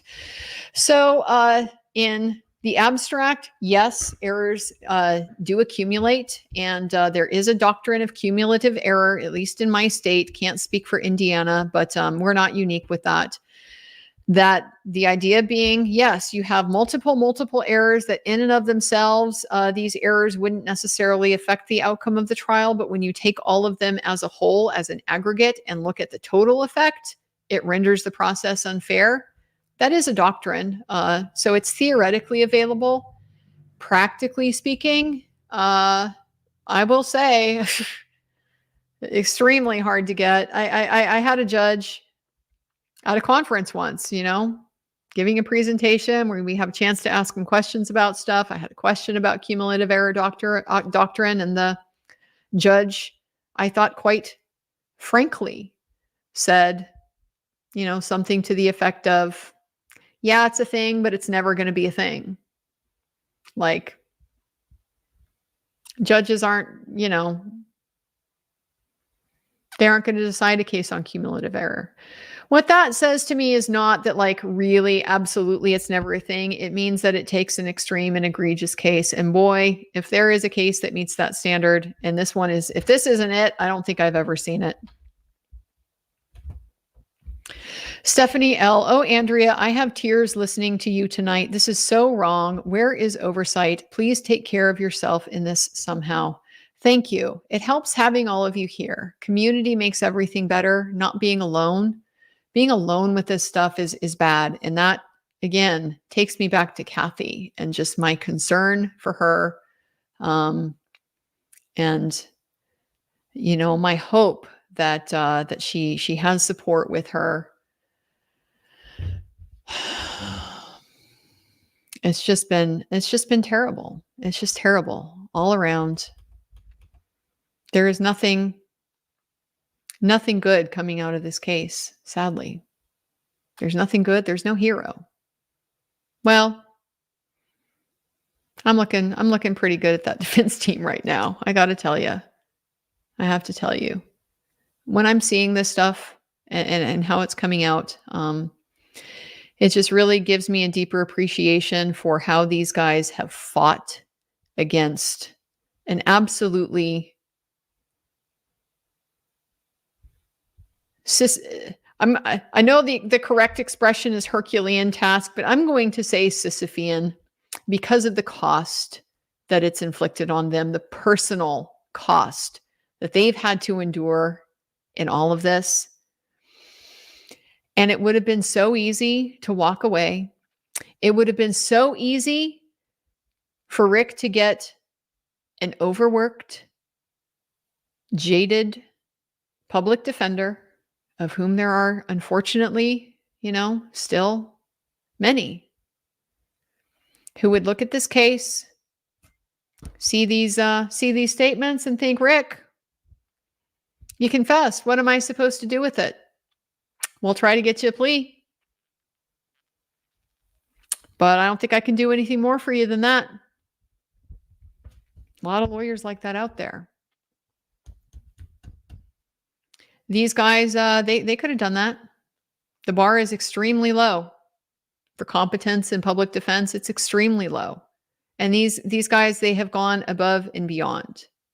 They have really raised the bar, and it's a credit to the profession. They are the one part of all of this that makes me be proud to be part of the system.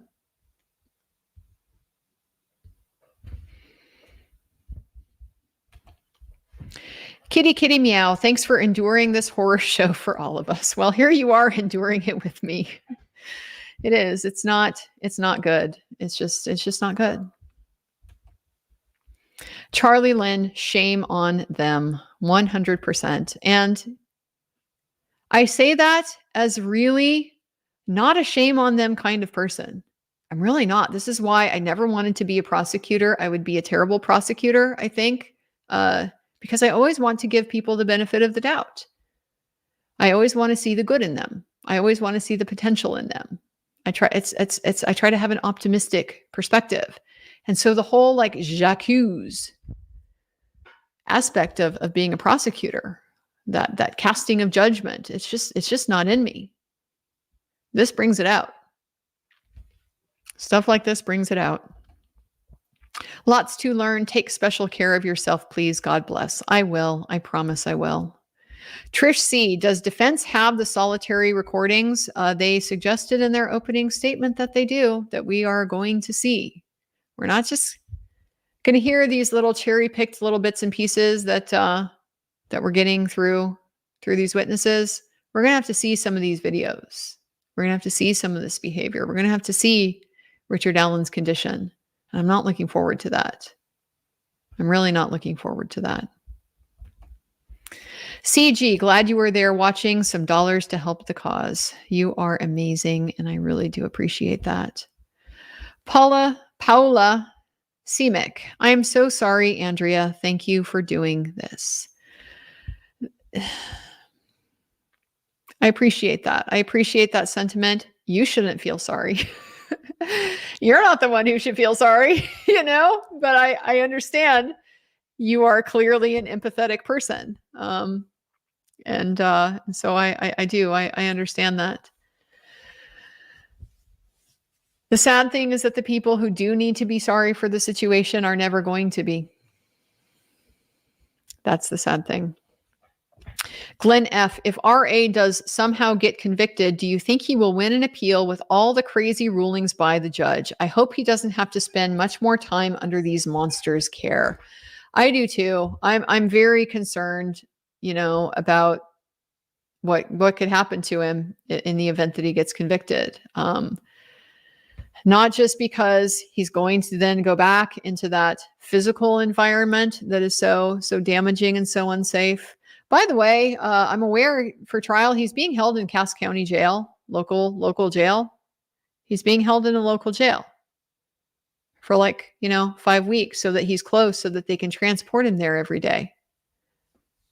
Yet we were to believe that he couldn't possibly be held in a local jail for his own safety. That's why he had to go to these hellholes in the first place. This Hieronymus Bosch image of a prison system.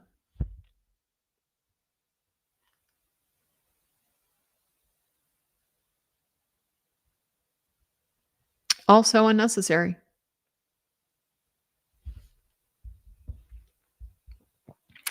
As far as the appeal, I have minimal hopes of a conviction standing. There's too much here, and the problem is that too much of it is going straight to the core of his ability to defend himself, to present a defense, to present information to the jury that is relevant to the issues that they need to decide and that is helpful for them in deciding if Richard Allen killed Abby and Libby. Whether these guards are lying, yeah, kind of matters. Their credibility kind of matters. And so it is. It's one of these things where just in and of itself, no, if that's the only thing that went wrong, we wouldn't be getting a new trial based on that. But when you add that to the exclusion of the defense witnesses, the exclusion of the third party culprit defense, the entire Odinism theory, we don't even get to talk about the alternatives, the alternative explanations for why this crime scene looks the way that it does. The state gets to put on their theory, and the defense just has to sit there mute. This is a big problem. So the futility of this process, God, the worst thing at all would be no verdict. The worst thing at all would be a hung jury. I pray we don't get that outcome. Shay Watson, why don't Baldwin and Rosie report the judge for abuse of discretion or something? They tried to get her removed. This has come up a couple of times. They tried to get her disqualified. It's not a thing. It's extremely rare, almost never happens. Certainly not for things that go to attitude, judicial attitude. Disqualifications, you'll see them when they involve like financial conflicts, She's doing business with somebody that can't appear in front of her. That's pretty much it. The attitudes, the remedy for that is at the ballot box. It's unfortunate, but that's just the reality. The Judicial Council not going to hold her accountable to any kind of standard. It just doesn't happen. They should. And once again, if there's anybody who has shown that they should receive that type of sanction, because this person does not belong on the bench.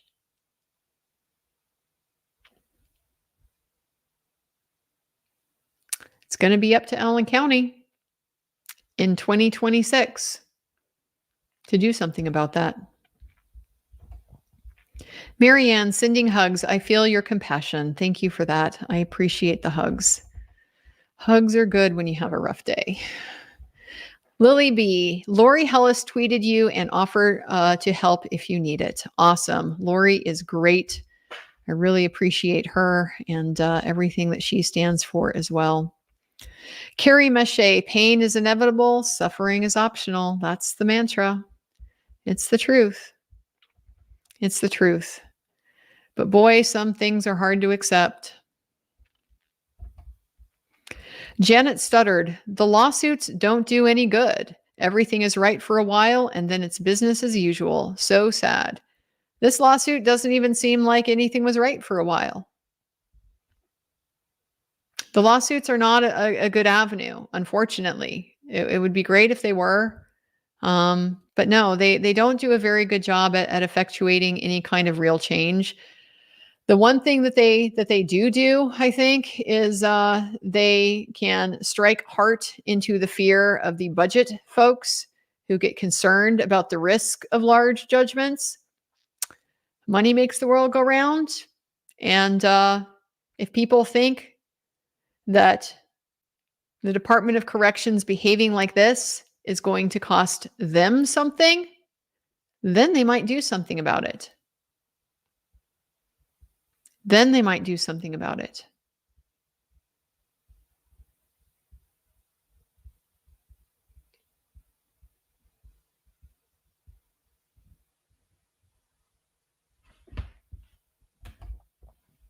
Lisa Shelton, what can I do to help? Do you need more people to come sit in line for you? Do you need more? I'm not sure where we're at right now with the line sitters. Honestly, it's been so chaotic. I haven't even checked. We do have the sign up. It should be in the video description. So if you want to check that out, and that's possible, it would absolutely take all the help that we can. I'm not the only one, of course, looking for line sitters. Lawyer Lee, of course, some other folks who are here covering. So just want to get eyes on this thing. And if that's a way that you can help out to help us do that, absolutely be very appreciated. But really just knowing that you guys care like I care. There's a reason why you're here listening. So many of you, my Lord, there's still like almost 8,000 of you, and I've been talking for almost 5 hours. That's what helps, is just knowing I'm not shouting into the void here. I'm talking to people who are listening and who care. I can't tell you how much that helps. Katie Kell, is there any way Rick knows people out here questioning everything and on his side? I do hope so. I'm optimistic that now that he is where he is, he's not so isolated. He does have more contact with his team. He hopefully has more contact with his family. And he's also, present here in the court, and he's kind of able to see how things are lining up. His attorneys are certainly, in a position to see how all this stuff is landing, and who's saying what about the case. Oh, the mainstream media is still putting their insanely biased junk out there. I saw Twain Mellon, posted a screenshot. I got to try to remember the headline. This was Crime Online News. I guess that's not mainstream, but it's it's alternative online.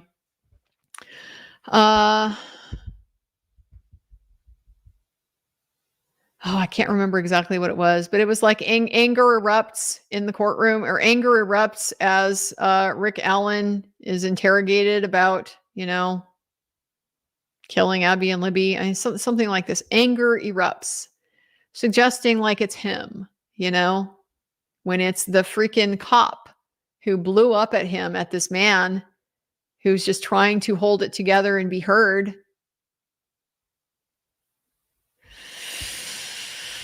Ugh.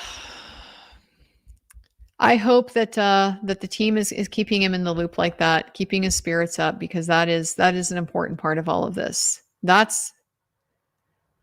think I trailed off when I was going to say something. That's what concerns me a lot about the possibility of a conviction. Is not so much about prison and going back there and the physical conditions, so forth. It's how devastating it will be. The loss of hope. That's the most demoralizing thing to experience. And so that's what I worry about. Peggy O, when one person stands up with passion and courage, they can become a catalyst for real change, showing us that it's not about the numbers, but about the heart behind the voice. Yeah, it is a heart thing. That's where all change comes from, and I'm trying to use my voice to try to express my heart so that it can connect with like hearts. And seeing how many of you are out there, yeah, it gives me hope, keeps me fueled.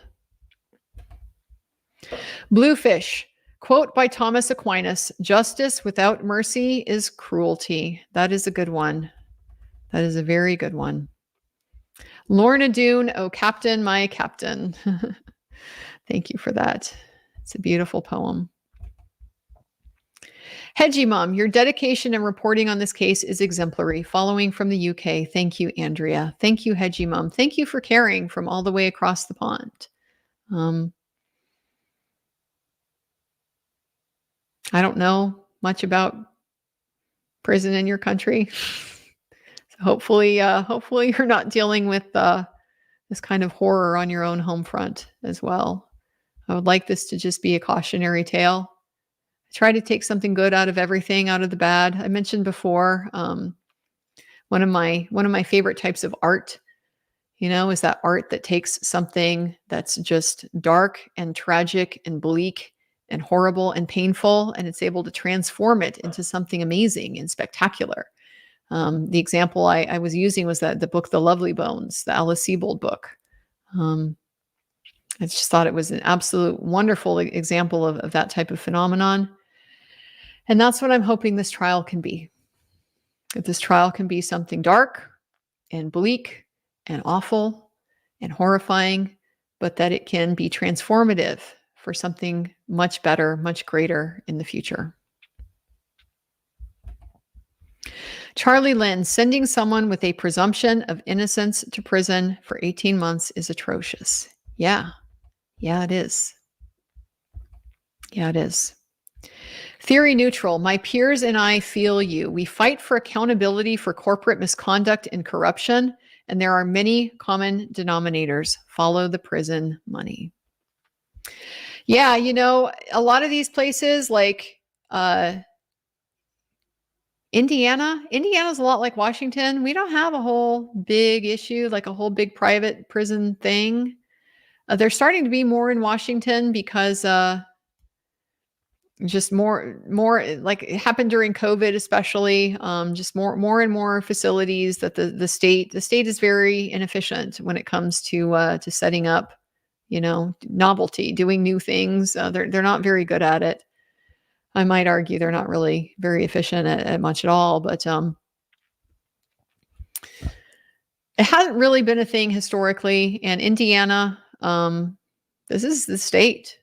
This is the state doing this. So, yeah, follow the money. Follow the money. Who has the power in the state to be making these laws? Who has the positions in the government that have oversight over this? What are their alliances? These are things that I'm starting to really see the importance of following those rabbit holes. Arla 7247, Stanford prison experiment. Is it just inevitable? Yeah, good question. Good question. Is it always going to be Lord of the Flies? Like, is that always the bottom line? Is that always the end of the road? Stanford prison experiment. When you give somebody this kind of power over somebody, the sadism comes out, and that couldn't have been illustrated more clearly today.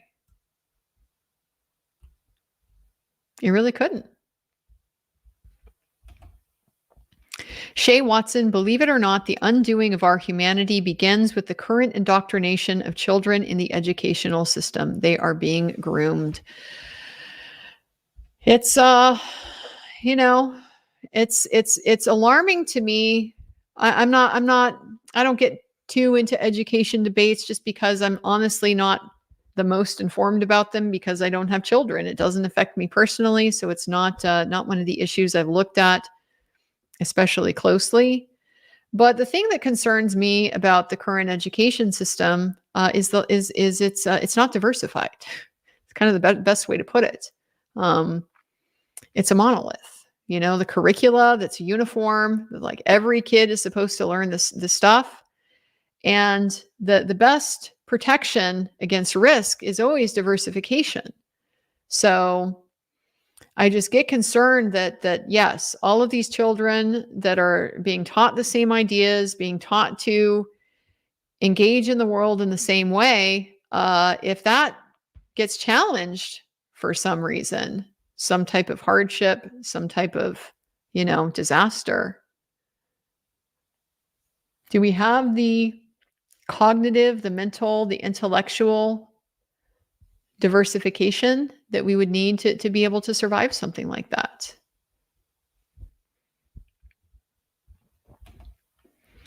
Tony Elia, I'm very afraid the judge and prosecutor will only allow a fraction of the defense's case. Thank you, Andrea, for your commitment to finding the truth. Get rest and take care of yourself. Thank you. I will do that. I am concerned about that also. Rebecca, thank you, Andrea, for the many sacrifices you're making to bring this important story to us. Well, you're very welcome. It is temporary. Everything will pass. That is the beautiful thing about pain. It will always go away. You might die, but it'll come to an end. It always does. Cater Gator, Angela Davis should be required reading in high school. I will confess, I have ambivalence. I still do. I have ambivalence about civil disobedience and revolutionary action. Just because the reality of what that would mean, especially on scale, it's not and never has been a good thing. Violence and conflict has never been a good thing. And I'm not an ends justify the means kind of thinker. I feel like that's the kind of thinking that gets us into these types of situations, because you have these people in these positions of power that think, I'm the good guy and I want to achieve something that is good. And so therefore, whatever tools I use to make that happen, they're good. They're good and they're justified. And so you have a situation where all these people think Richard Allen is guilty, and therefore, whatever you need to do to get a conviction to stick, whether that is torturing him in prison, whether that is lying to him in an interrogation, whether that is lying about the evidence that you have, but you really think he's guilty, so it's justified. I can't get online with that type of thinking. I'm a little more deontological. I'm a little more Kant in my worldview. But I think it's required reading just for that diversity, to be able to engage with that and think about the alternatives, because I'm sitting here, I don't have an answer. I don't have an answer for this stuff. And I can understand the perspective of so many people that think that this can't be salvaged. It's just, it's past the breaking point. I hope that's not the case. I like unity. I like harmony. I like trust. I like respect. These are things that I want to try to work with. But it can be very hard, because you're at the mercy of people who don't share those values. 1960, there are no words after listening to this. You could be stirring up a hornet's nest, so please be safe. I could. It's never shut me up yet, so we'll see. We'll hope for the best. Micah the Pug, my late husband was a LEO. I'm in mourning for our justice system and never thought I would have the disdain that I have now. Andrea, thank you so much for letting us into this trial and for fighting for justice. We are all still so dependent on the good ones. We still need the good ones. I still believe in good ones. They're not all bad.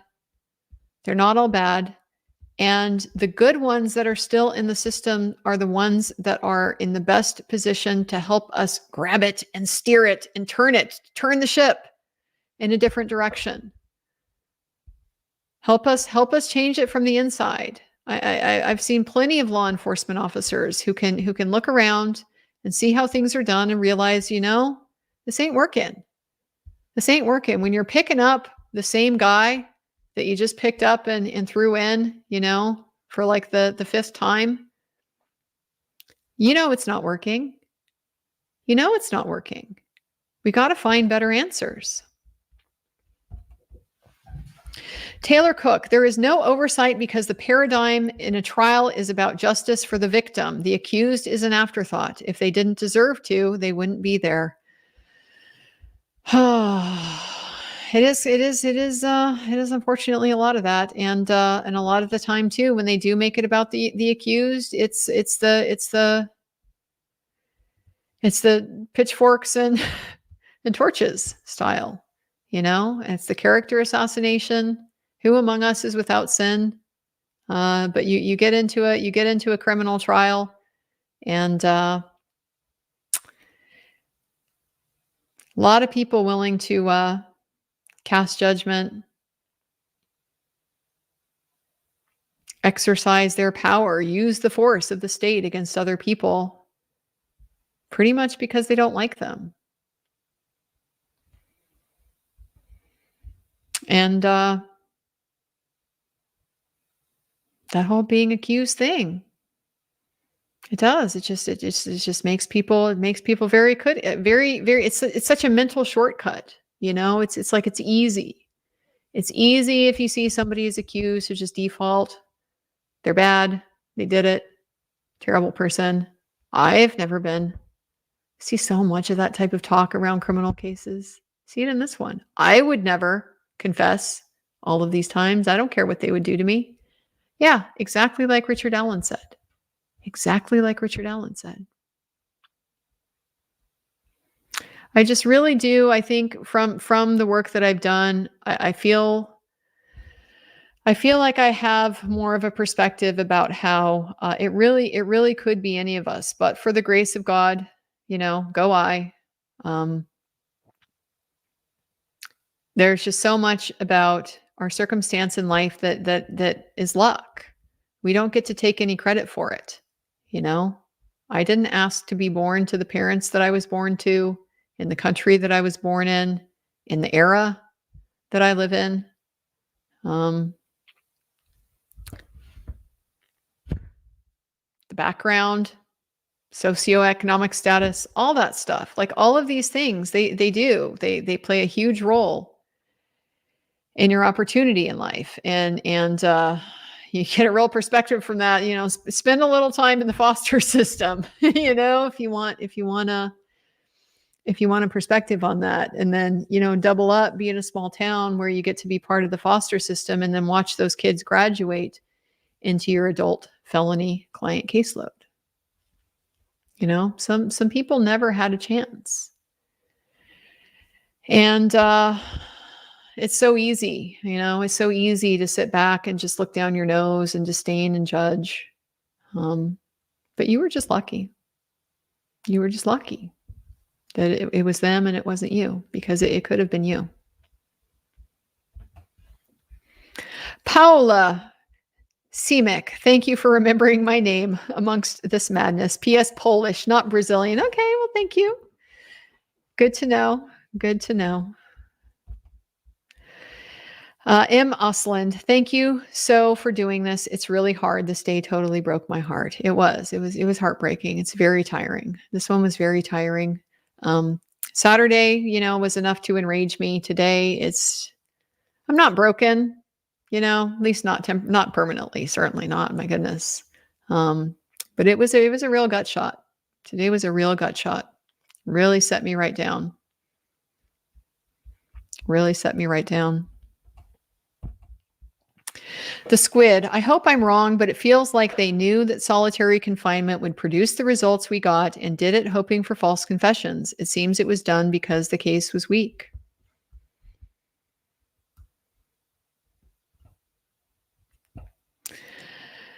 It's just gets harder and harder to give them the benefit of the doubt that this is all just good faith.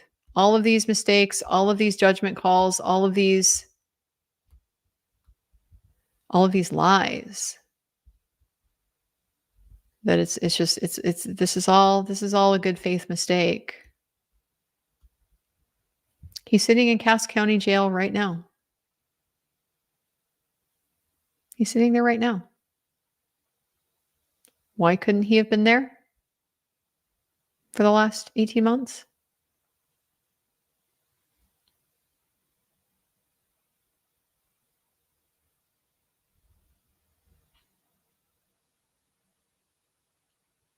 I don't have an answer because it seems like it's working out just fine for him right now. So if it wasn't necessary for if none of this was necessary, none of this was necessary for the safety justification, then yeah, you got to start asking them why'd they do it.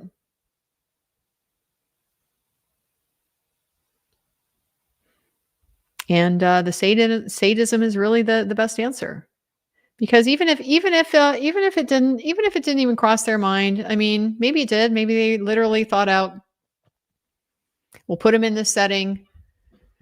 Solitary confinement drives people crazy. He'll go crazy. He'll give us some confessions. Even if it was that direct, it doesn't have to be. It can just be pure, plain old vindictive, getting their pound of flesh. Going forward with the weak case, knowing that it's a weak case. But you know what?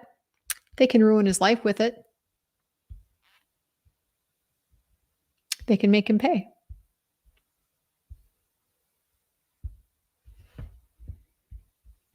Very, very sadistic actions that we've seen here. Some guy with cancer. The defense found a local jail to house RA pretrial. Judge Gold refused because the prosecution cried. Yeah, I think it was Cass County. I think it was. Not 100% sure. Yeah, I mean, if you could sit through this trial and see how the rulings are 95% what the state wants and 5% little crumbs that are thrown to the defense, and usually when it's meaningless. When it matters, like when a witness is lying, or when the witness has credibility issues, go to impeachment, when stuff like that matters, it's always for the state.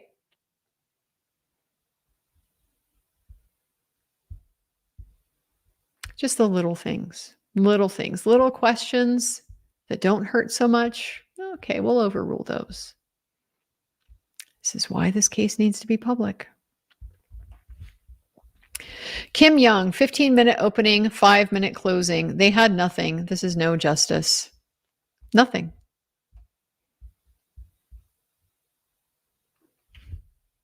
Today, with these interrogations, it just showed us the fabrication.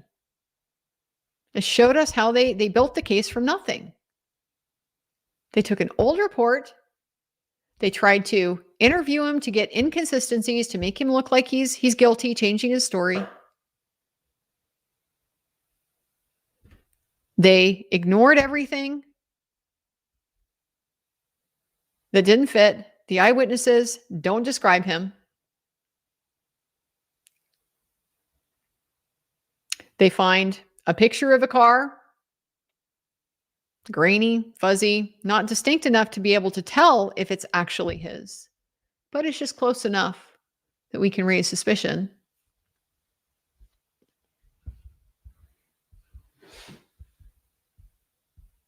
I'm really wondering about that bullet in the hope chest, in the hope box now.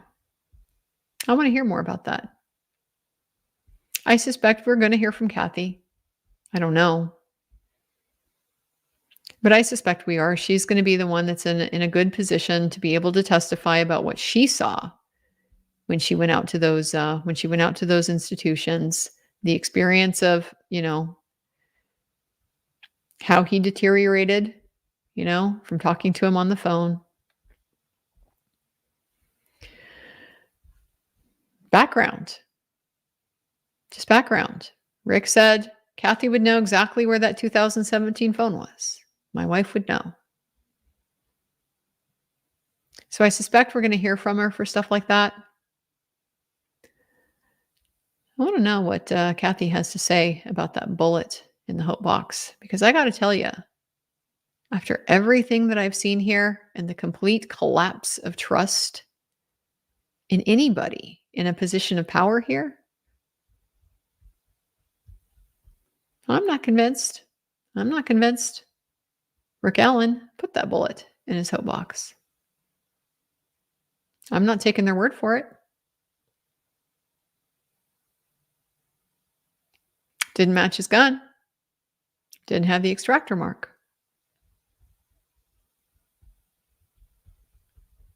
I want to hear about that.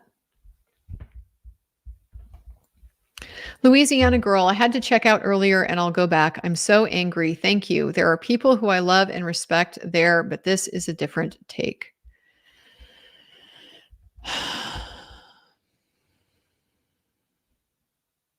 There's a lot of people I love and respect here too. There's some very good people here that are bearing witness.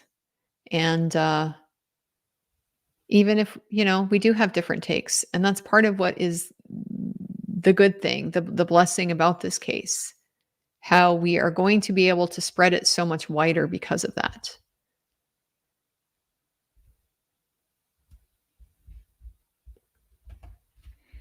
Starlight Selenite, Hieronymus Bosch couldn't be more spot on, Andrea. Just had the vision in my head. I mean, literally, while they're testifying, I did. I had these hellscape visions in my head. Like he couldn't have in his worst nightmare dreamed what Rick Allen endured.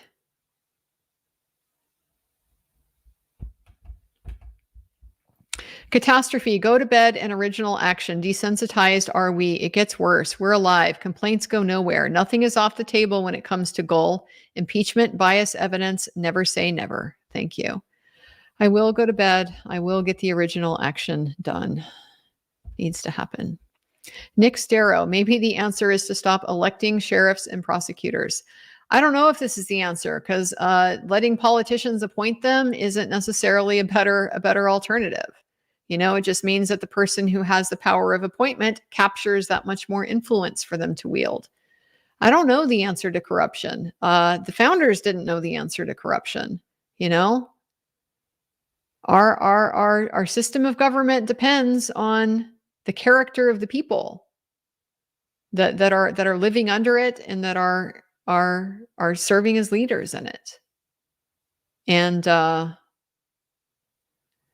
boy, it's an election season right now. Is there really a lot to be optimistic about there?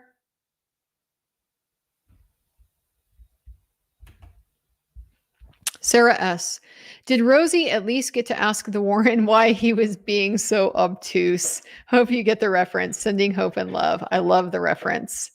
Yeah, he didn't, but it kind of got it indirectly, not explicitly. Allie B from Tennessee. I am newer to the case, so I'm spending a lot of time watching your videos and grisly true crime videos from before trial. Thank you for the amazing coverage and God bless you. Thank you. Welcome to the case. It's not a pretty one. This one is not for the faint of heart, that's for sure. Lisa Shelton, I just listened to another creator who said the voice of, I think, Bridge Guy could be Richard Allen's, but could be somebody else. The voice, from my perspective, Bridge Guy's voice is so there's just nothing distinctive about it. It's sort of like a mid-tenor voice, maybe slightly lower, like, slightly into baritone.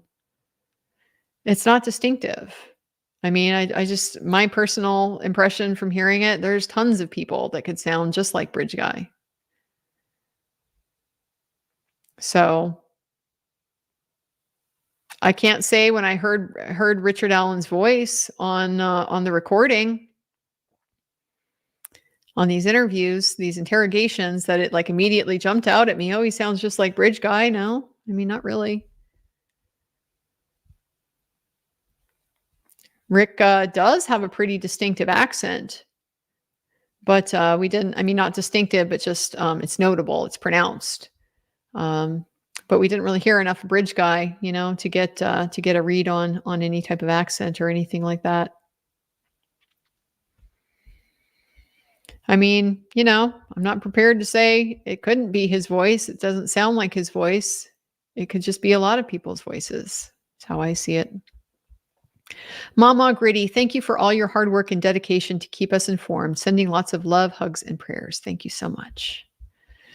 Majesta Alexander, at this point, do you think Gull is trying to protect those involved in the investigation, or is it self-preservation? What's her gain in her bias? I really don't know. I mean, she's not local here. She's from Allen County. You know, does she have a network down here? I just tend to expect with judges, a lot of times in these situations, it really is just bias. They're just so biased in favor of law enforcement and in favor of the state, and they can be very jaded themselves, as far as just assuming everyone that comes in front of them is guilty, treating them accordingly.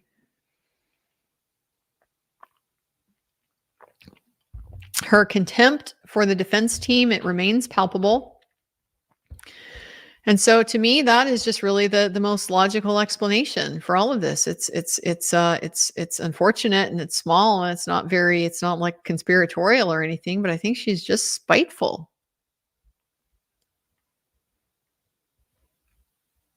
I see it in the treatment of the defense team. I see it in the snapping and the yelling at the gallery. I see it in this, chaos that she is perpetuating out here on the steps. In the refusal to do the basic job that a judge has, look at the law and apply it. Not even willing to do that when it comes to the public access.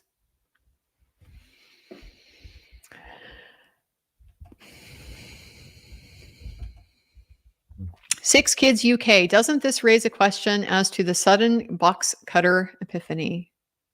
Doesn't it? Yeah, I can't imagine that's lost on the jury.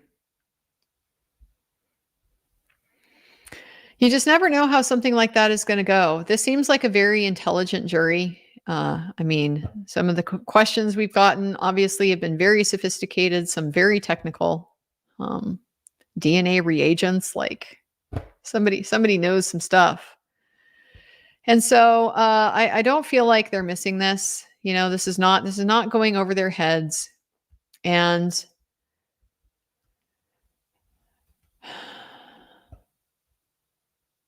when I hear stuff like that, my reaction to that is you must think I'm stupid. You must really think I'm stupid.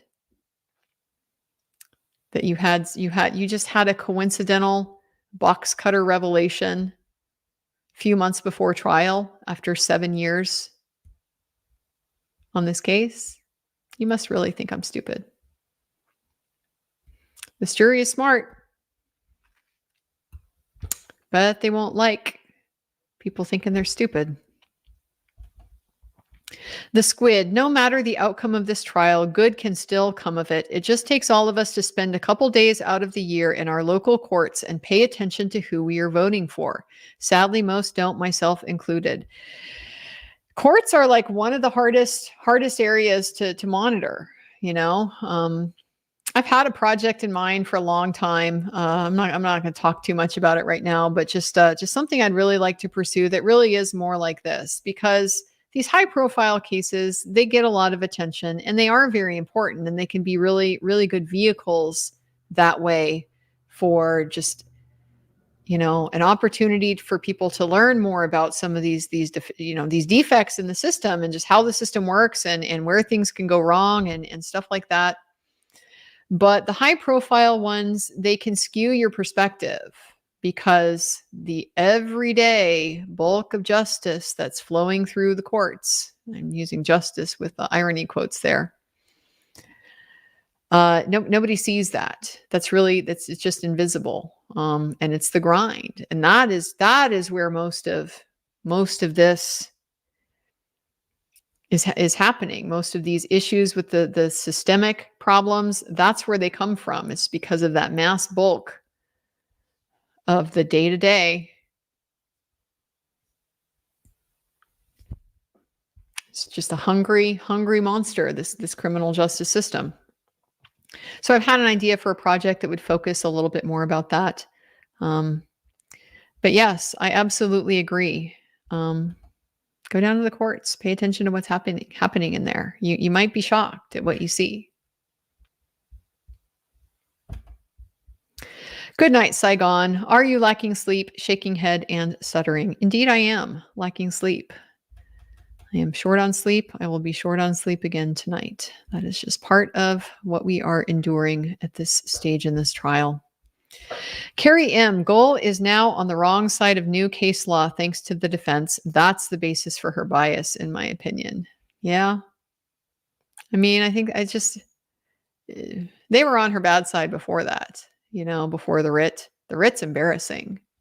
The writ's embarrassing. You know how bad you have to mess up to get an extraordinary writ from the Supreme Court?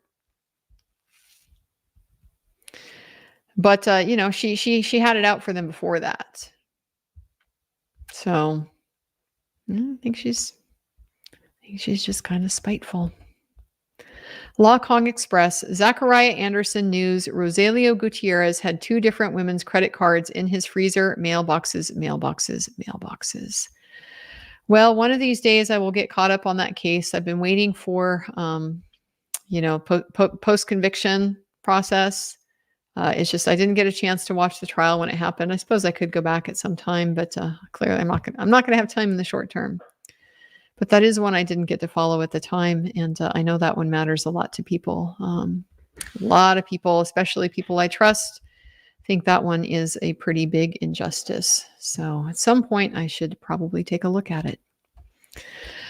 Thank you guys for all of your support, all of your comments. You really uplifted me tonight. I really needed it. I honestly, when I first got into my car to come home, I kind of thought maybe I should just cancel the stream. I don't know. I don't know if I want to, I'm tired. I've been gut shot. I'm wounded, I'm kind of like a cat, when you get wounded, you go crawl into a hole and by yourself and deal with it. But I'm glad that I didn't.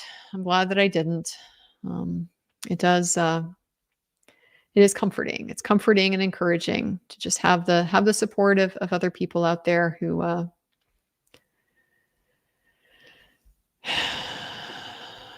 see the injustice like I do, and who find it intolerable and unacceptable, and we should change it.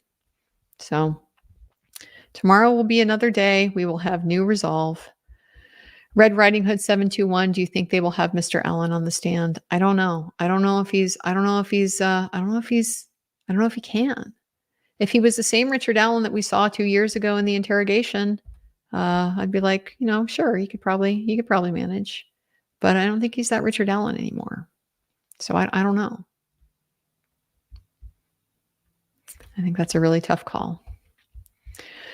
All right, guys. It's late again here. I didn't do a short stream. I didn't get work done on my original action. I'll have to be back at it tomorrow. One of these days when I promise a short stream, I really will live up to that commitment. There was just so much to say today, and I had grand ambitions for how to shorten it up, but just at the end of the day, it all seemed very important to work through. So I do appreciate you all being here. Appreciate you continuing to care about what happens in this case and in this courtroom. I'm going to continue to show up and keep trying to do my best to shine a light on it. So with that, guys, really appreciate you all. I will look forward to seeing you all after day 14 tomorrow.